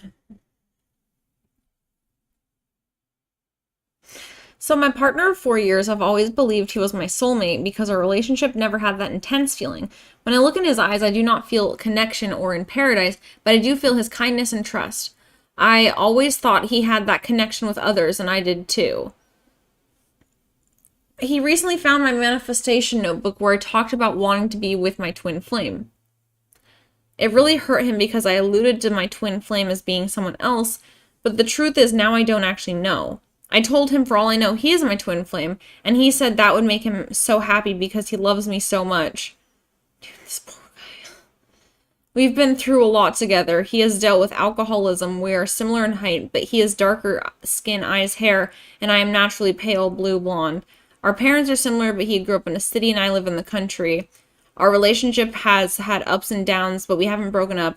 I thought it was for financial reasons, but every time we've almost broken up, we end up crying and staying together until the next big breakup. And every time we're together, all I can think about is the other person I met who feels more like the twin flame connection to me. And I'm obsessed. I can't stop thinking about him, and it's making me crazy and so sad because I feel it's also extremely unhealthy. And I feel sad in my relationship because, well, I really care for my partner and we have fun together. My heart's not in it. Yet at the same time, I'm like, am I crazy? Is it the best relationship you've ever had? We both support each other and we are helping each other grow. But throughout our relationship, I felt like I was hurt more because of his drinking. He has quit now, 3 months so far, and he is really working on himself to improve better for himself, for us. The new person I have a connection with, but it has barriers. We have chemistry, but cannot be together for a number of reasons. But being around him, the world feels technicolor. My heart chakra goes nuts. I feel like we communicate telepathically. My partner and I will also finish each other's sentences or have the same thought. I had that growing up with my sibling who I am close to.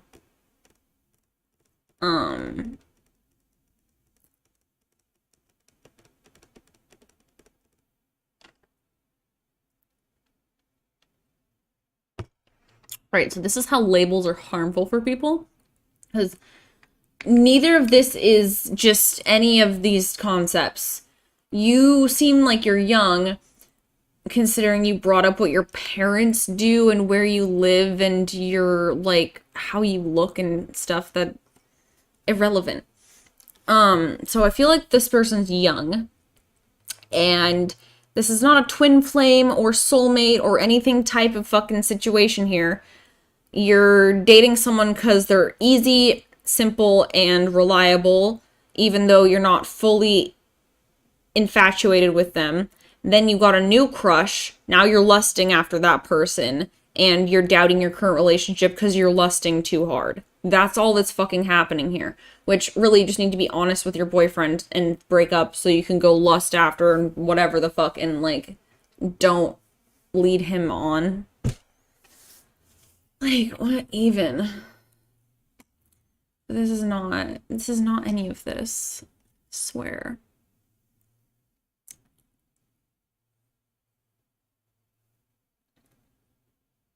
Top responses, or the only response.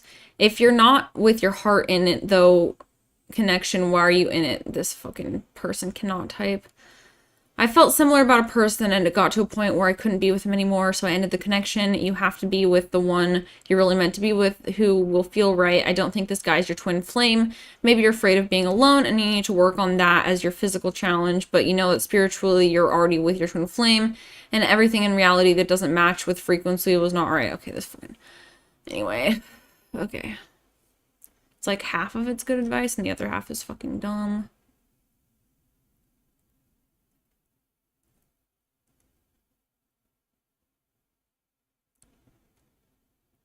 Oh my gosh.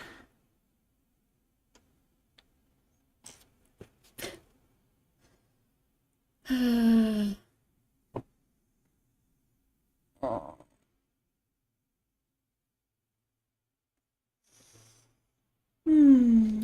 Oh, fuck.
Okay. This one. So my twin flame wants nothing to do with me and I don't get it. I love her, but she ghosts me, and all I ever get from her is, after all my messaging, is that she wants nothing to do with me. Well, I send her the nicest and cutest messages. I guess we're in separation and I'm waiting, but I'm afraid she will never want me. I can only hope, pray, grieve, and wait and work on myself until we find each other. And then someone responded to that and said, I also want nothing to do with my twin flame, even when he's sending cute, nice messages. I just don't want anything with someone whose actions speak a different language than their words. Interesting.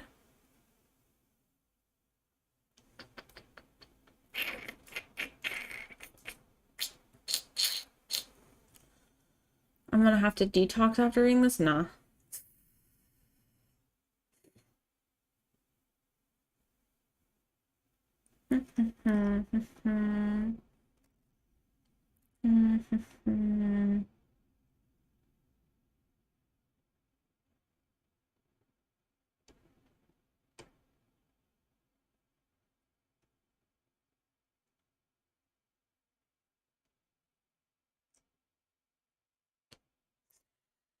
Okay, this one is, did he make a new account to stalk me? We have been no contact for 1.5 years. I blocked him on everything after he broke up with me last year to keep my life private so he does not have access to me. Last night, I realized I'm finally moving on and ready to unblock him. When I went to unblock him, Instagram gave me the notification saying unblock new accounts they may have created.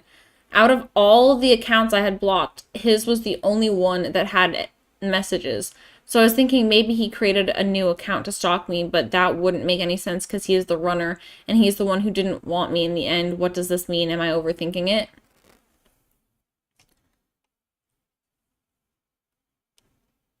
Weird.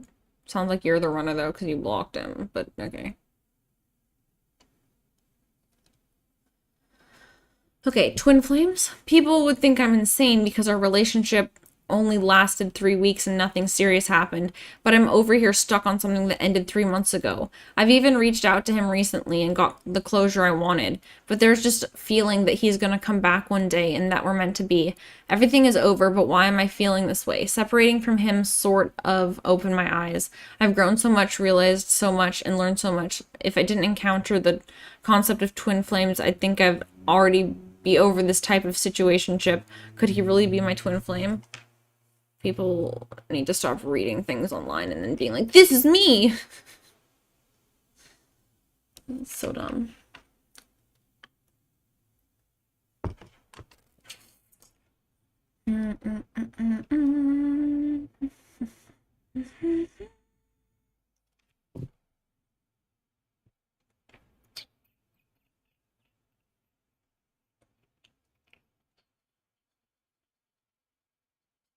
Yes, the runner chaser thing is always part of it. That is part of the thing. Yes.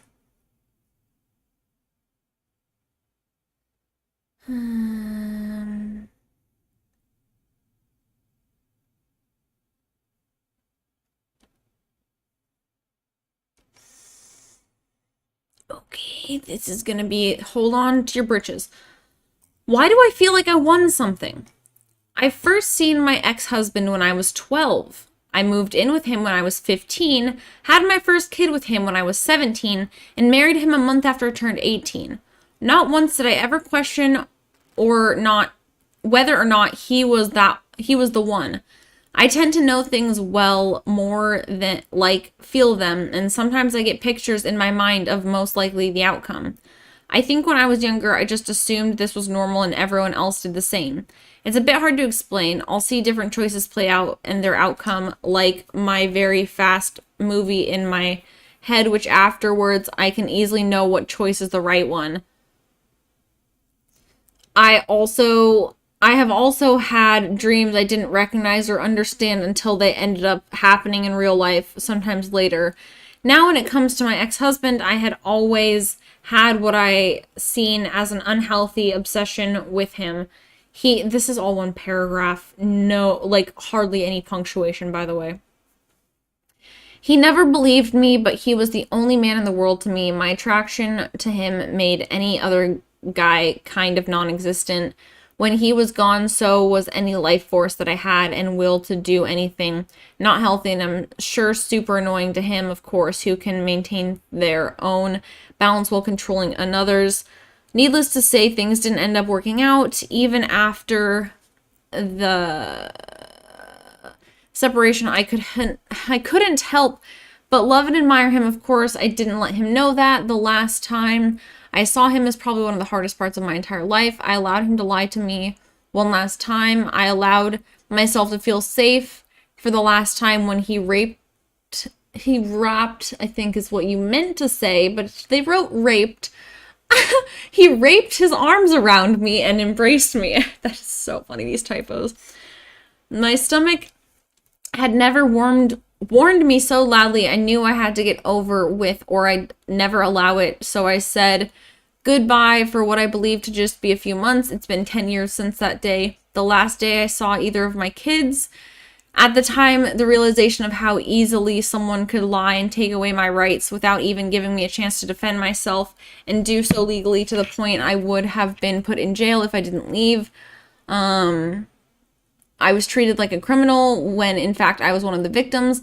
Needless to say, it effed me up. Long story short as I can make it, I understand it all now. I'm truly blessed, and with everything I had a chance to explain to my ex-husband, everything I didn't believe back then and how he is what saved me in the end. It's a lot of events that led up to me realizing everything he did for me, that he truly loved me. I just had no idea what love was. Lastly, he was my wish for fulfillment or heart's desire, no matter how much I originally hated myself for it. What I mean is I'm not seeking union. I don't need it. I feel done. My heart understands and has learned so much from our relationship. Was a divine blessing, but to be honest, I could be wrong and just obsessed completely with this man, so much so, I think they meant obsessed. So much so that I can feel him no matter how hard I try not to. In that case, I've invented some damn good manifestations. I wouldn't have had any of it other way if I was my own worst enemy because my brain had been traumatized, which is a physical change. I would have never forgave myself if I had ever hurt our kids, consciously or not. He did all the hard work and gave me what I needed to recognize and correct the broken parts of my mind and heal myself from the inside out. My twin flame, as everyone else would call him, is nothing more than my hero. I will always be grateful for him, even if he is meant to remain a ghost forevermore. Either way, it was him that God used as a tool to guide me and eventually to save me. Through our relationship, I believe true unconditional love has been birthed into this world, and I believe it just might be what this world needs the most right now. A more recent encounter with the divine, and I remember that love can overcome all struggles as long as it is true and pure from the start.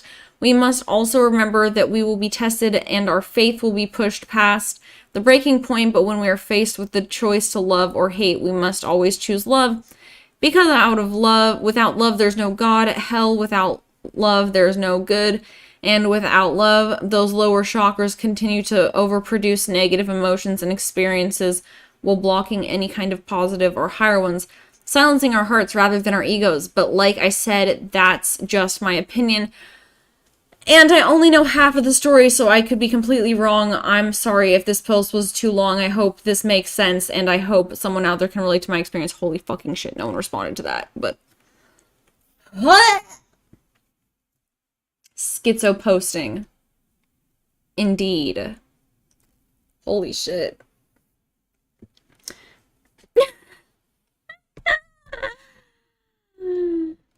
I feel like I just stood downtown Seattle and listened to someone on a soapbox.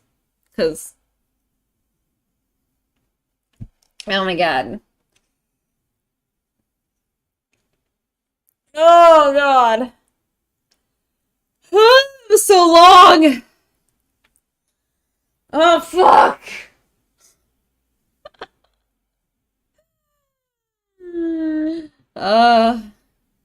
No, they're not that insane. There's just always one person ranting about, like, God and divine punishment and shit. Literally always.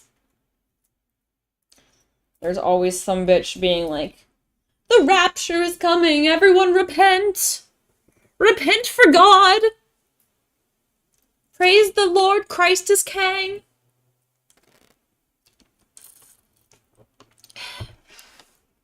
You saw the meeps? He is a good boy. Look at him. He is a tiny man. Can you see him? Look at the tiny man. He's a tiny man. He's a sleepy man. Sleepy little boy.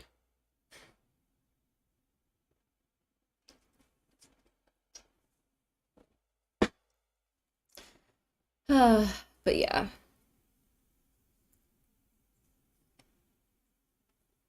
It's,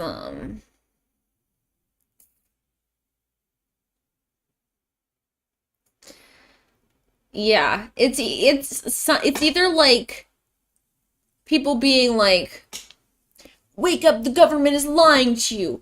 Don't believe anything. The lizard people are out to get you. Or it's like, Jesus is gonna come and burn your soul. What? Like, Jesus Christ, you guys must be stressed. Like, for fuck's sake. For fuck's sake. Sounds so stressful to live this way. Tiny man that does love his slides. Tiny boy.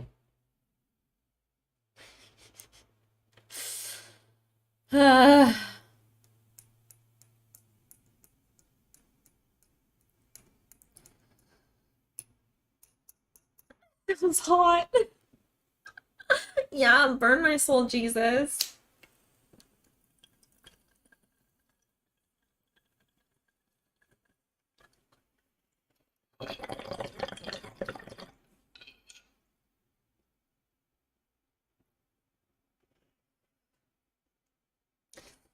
And by downtown Seattle, I mean like from Westlake to Pikes. That's the area.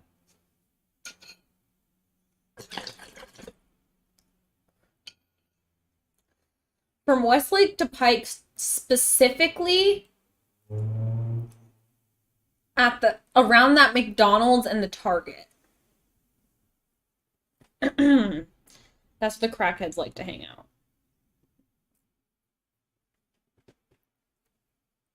If Jesus is coming to burn the lizard people, then I don't think we have anything to worry about, unless you are a lizard person. In which case...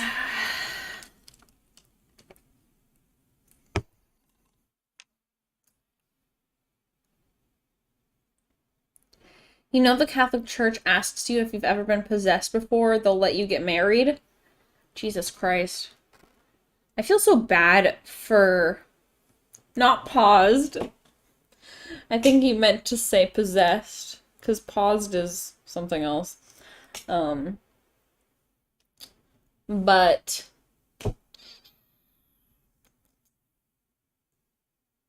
yeah.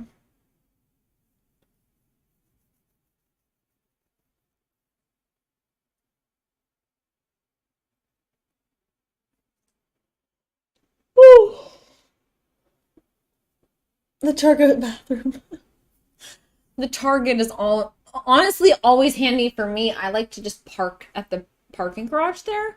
It's the easiest spots to get parking, and plus if you just go in there and buy something, you can get reimbursed. So,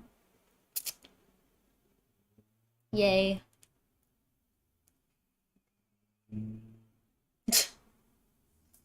Lol.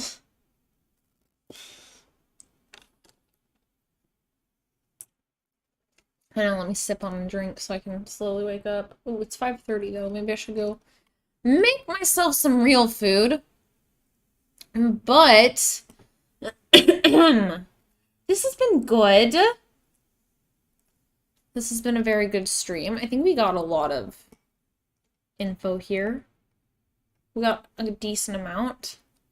I think that basically my plan for the videos, I'm going to structure it by like talking about the two different groups of people in the community.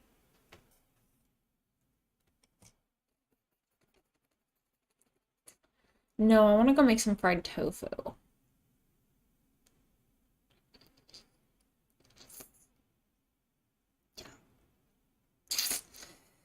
Yes, I just need to figure out when I'm gonna have time to film it.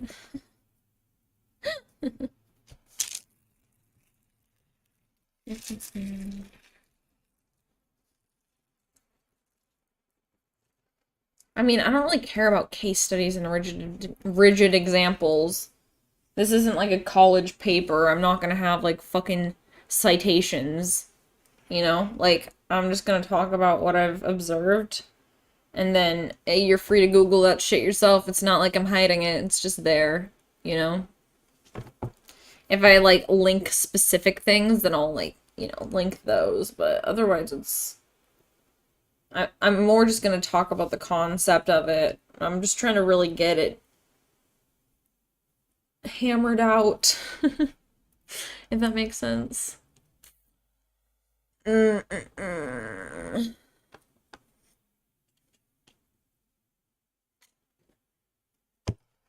No, citations are gay. We're not doing debate bro tactics of, actually, I have a study. We're just discussing topics. Okay. MLA citation format will not be happening.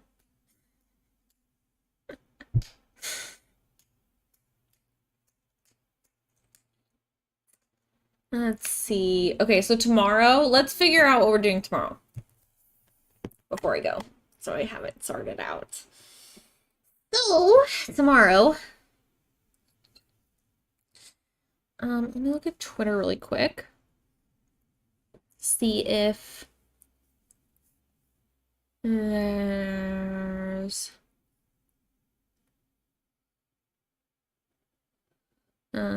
like all of your comments really quick on the Meatboss video.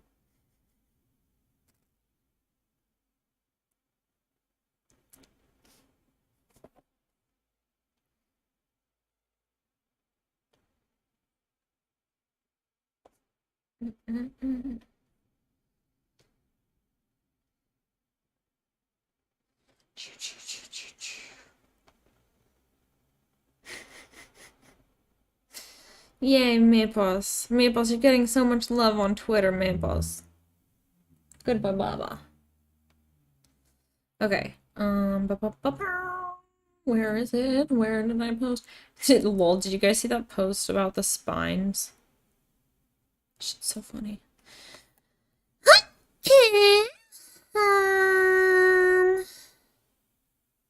Yeah.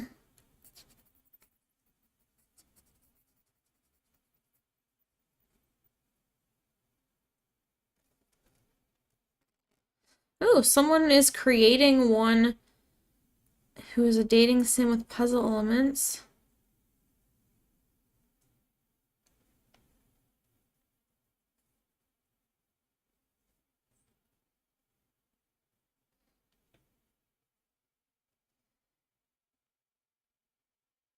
Eh.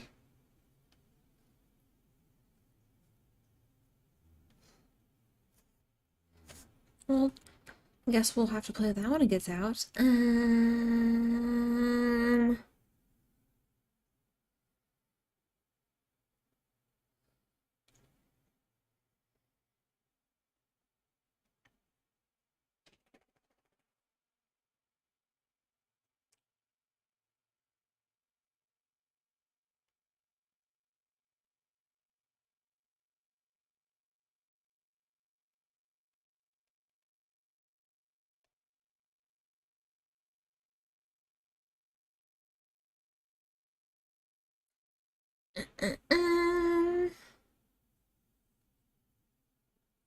Not furry fantasy being a trending category on Steam. Um,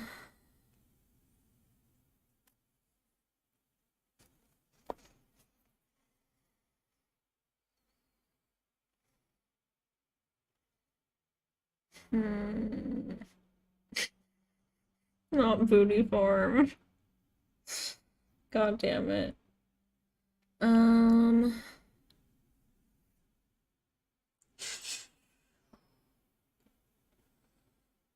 hmm.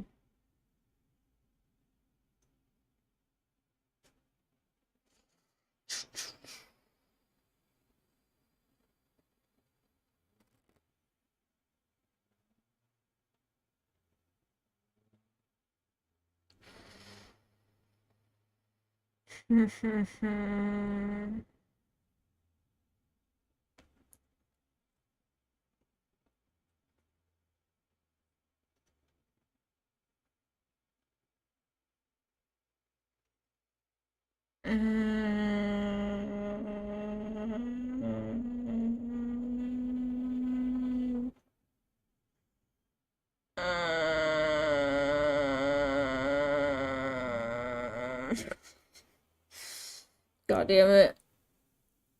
Everyone's suggesting honey pop, it looks like. Um,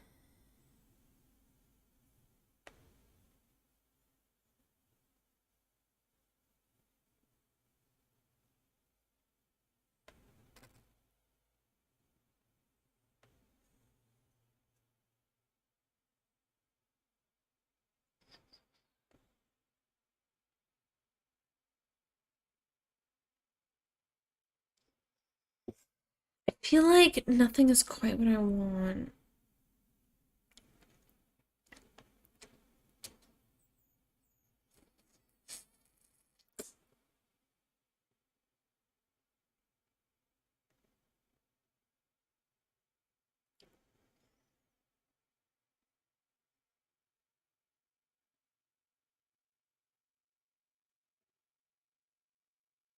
The other one that seems to be suggested a lot is Katawa Shoujo.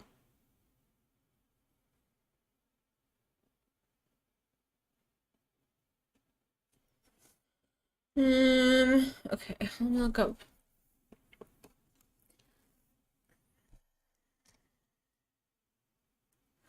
Let me look up here. I'm gonna switch to the YouTube setup really quick. And then, where is my...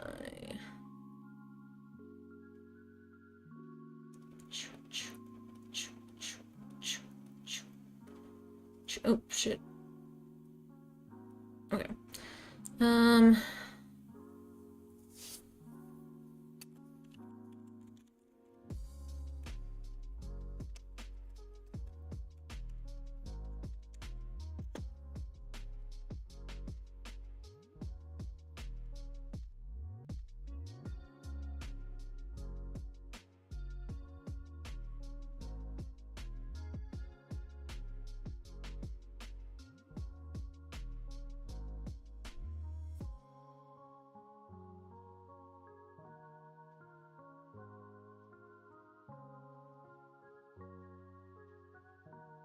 Okay, found their website.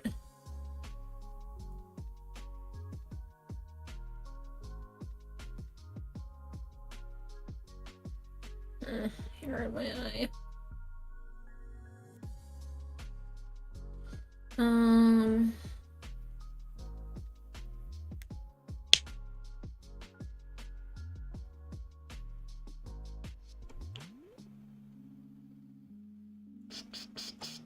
Can I get like a description of a game though? Like,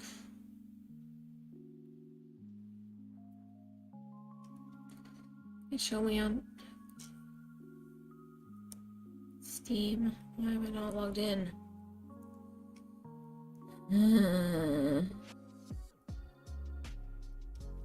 Go to my birthday. Okay.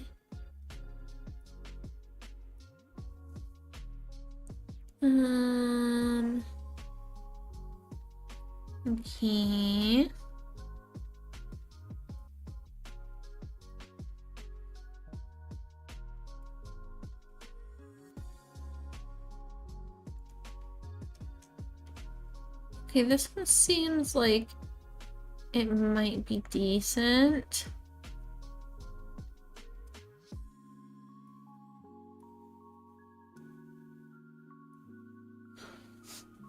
I say that we try this one.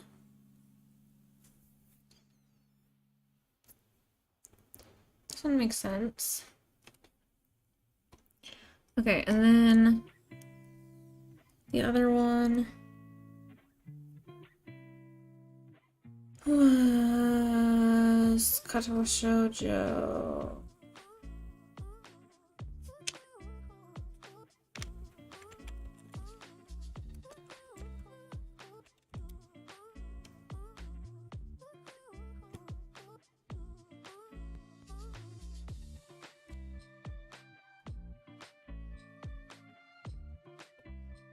Is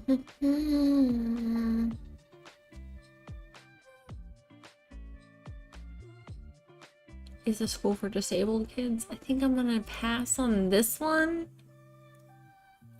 Just cause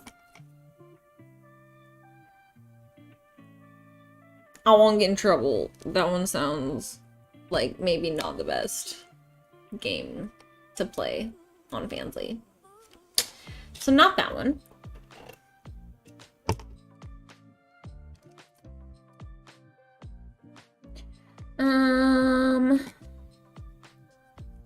Okay. Anything else? This looks like it's said a lot.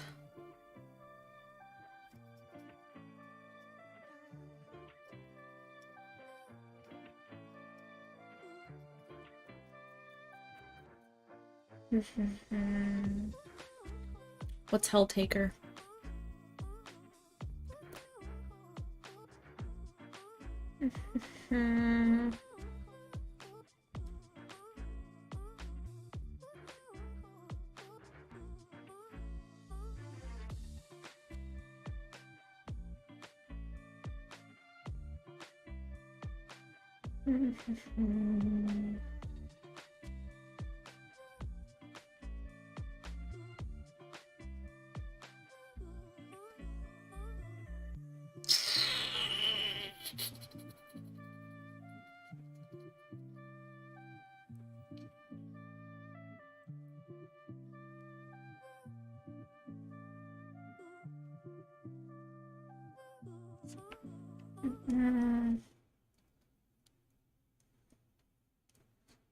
Okay. I feel like you guys are leaning too far into the dating sim element of this and not enough of the hentai element of this.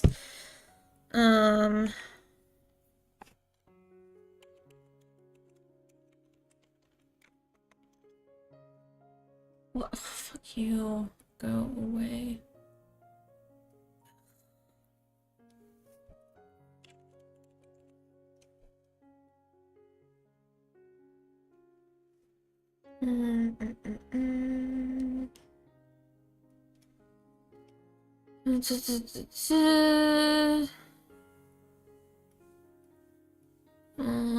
This is just a normal dating sim. Yeah. So, nope. Not that one.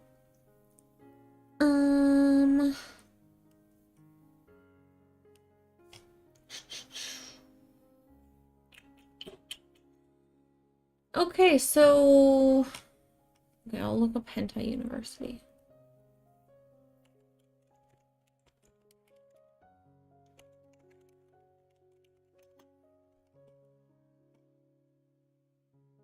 Is it a mobile game?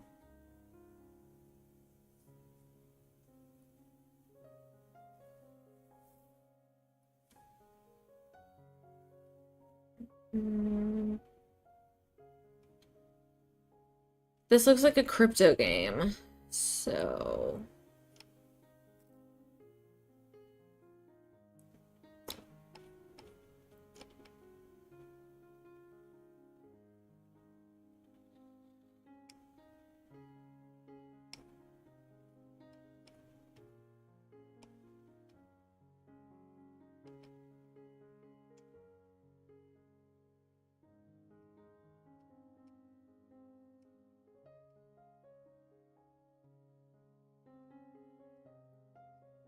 This looks so cheaply made.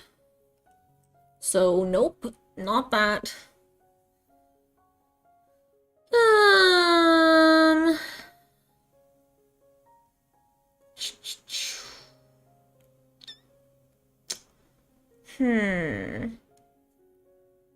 Okay, so we can try out Honey Pop. Well, it just looks like there's some crypto shit involved with it, but mostly it just looks really like it looks like a college project or something. Yeah, my standards are extremely high. I guess either of them would be fine. So I guess we can try doing that one. Let me look up just images for it. How lewd is it? Is it actually lewd?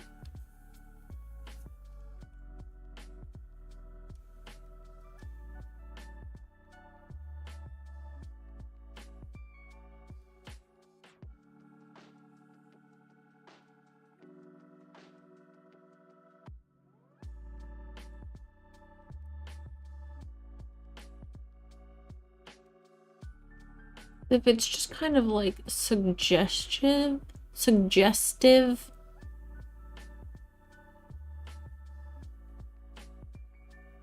I can't tell.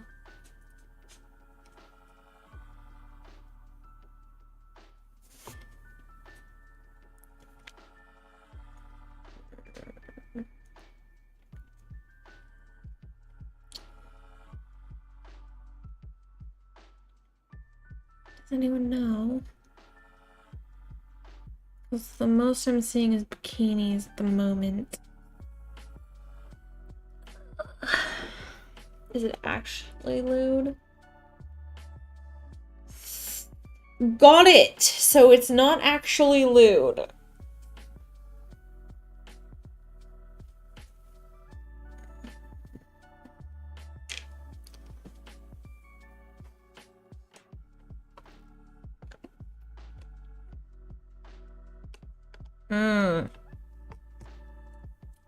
Got it.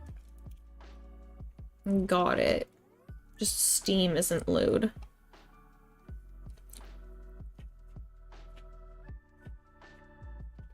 Yes, ma'am.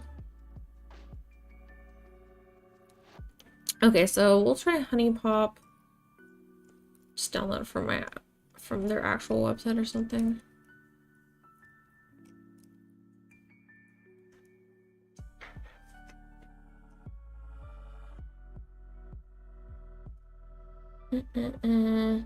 No, I am talking about Honey Pop.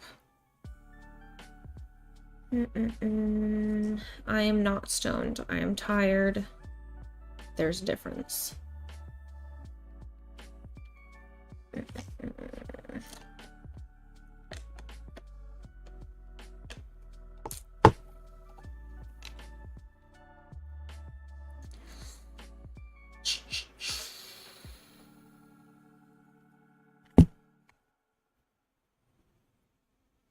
So dumb.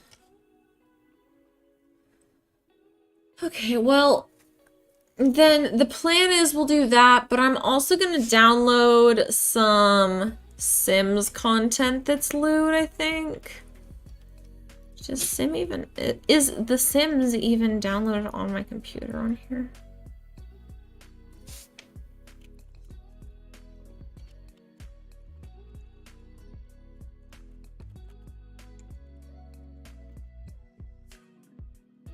Oh my god, no, I did not mean to search.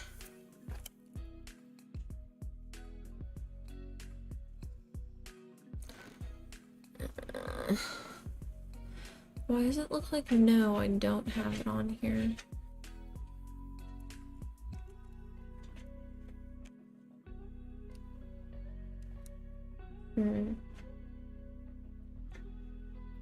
Oh my god.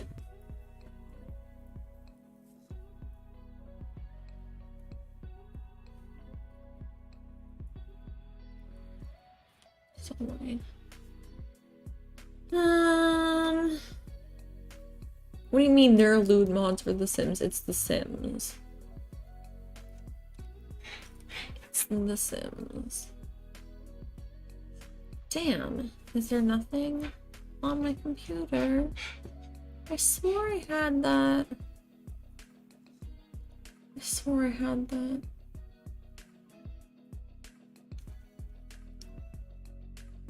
Wicked whims are prepared for high school years. Yep. Can we go for a walk sometimes? No. Do you really think that hitting on me through my stream is gonna work for you? How? How do you think that's gonna play out? You think I'm just gonna give you my address? Just give you a little spot for us to like meet up and just go a little, take a little sexy walk, like. Boy.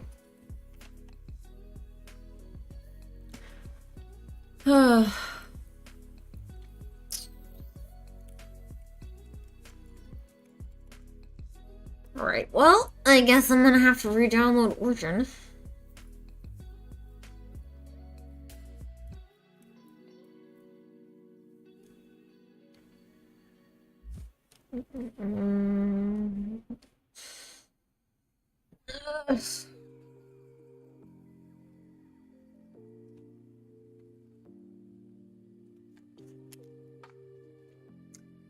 Give me the code.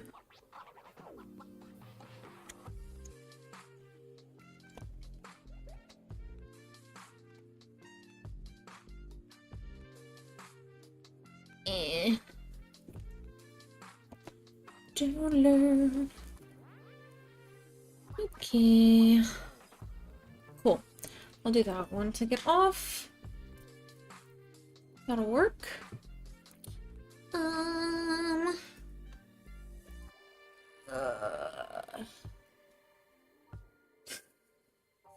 Yeah, shockingly, I am not the type of person to go randomly meet up with some bitch who found me on a live stream. I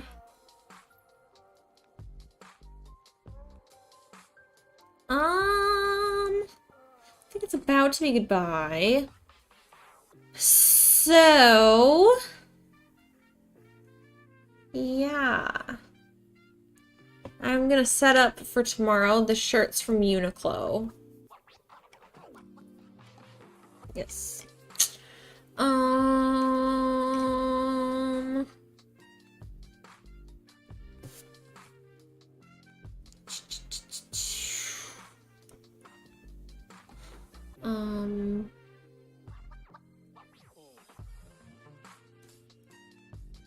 Making sure that I saved my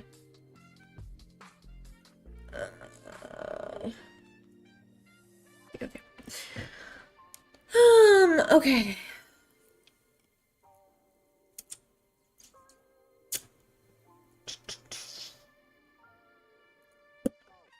Yeah, so tomorrow we're doing Sims. Wednesday I'm hanging out with Shay. And then Thursday we're doing Teddy Chan. Friday, editing, and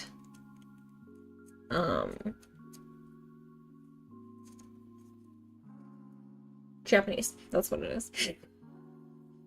Fuck. Okay. Uniqlo has very good basics. I like their stuff. Okay, so I will see you guys tomorrow. And I think that's it. Yes. I am so fucking tired. Alright, I'm gonna go work out. Get some food. I will see you guys tomorrow. I'm also gonna I'm gonna try to download a bunch of Sims stuff beforehand too, so I have that all prepped, because usually that takes forever. Oh. Yeah.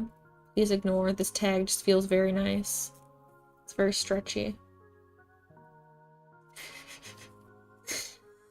Okay. Well, that is all I think that I have to say. So, I will see you guys tomorrow. Thank you if you hung out with me this entire time. Thank you if you helped me with the deep dive. Thank you for coming along with me on this journey. Yes. It is very interesting. I feel bad for the small portion of people in the Twin Flames community that are not, like, delusional and are just like, no, this just describes my relationship. I feel bad for those people, because obviously the rest of them just don't have anything to do with what they're doing. But, yeah. So, I'll have the video out at some point, hopefully within the next month. Hopefully. I have to, like, figure out what exactly I'm planning to say during it, so I need to solidify my thoughts and everything. So we'll see how long that takes. But, yeah. Yeah, okay. Thank you if you hung out. Thank you if you donated. I appreciate it very much. Thank you if you subscribed. Thank you if you joined. Thank you if you helped mod. Thank you if you liked the video. Thank you if you shared the video. Thank you. Wait, did I already say subscribed? I did. Thank you, though. Thanks for hanging out. See you tomorrow on Fansly. Not on here. On Fansly. Okay. I will see you over there. Okay. Goodbye. Have a good rest of your Monday.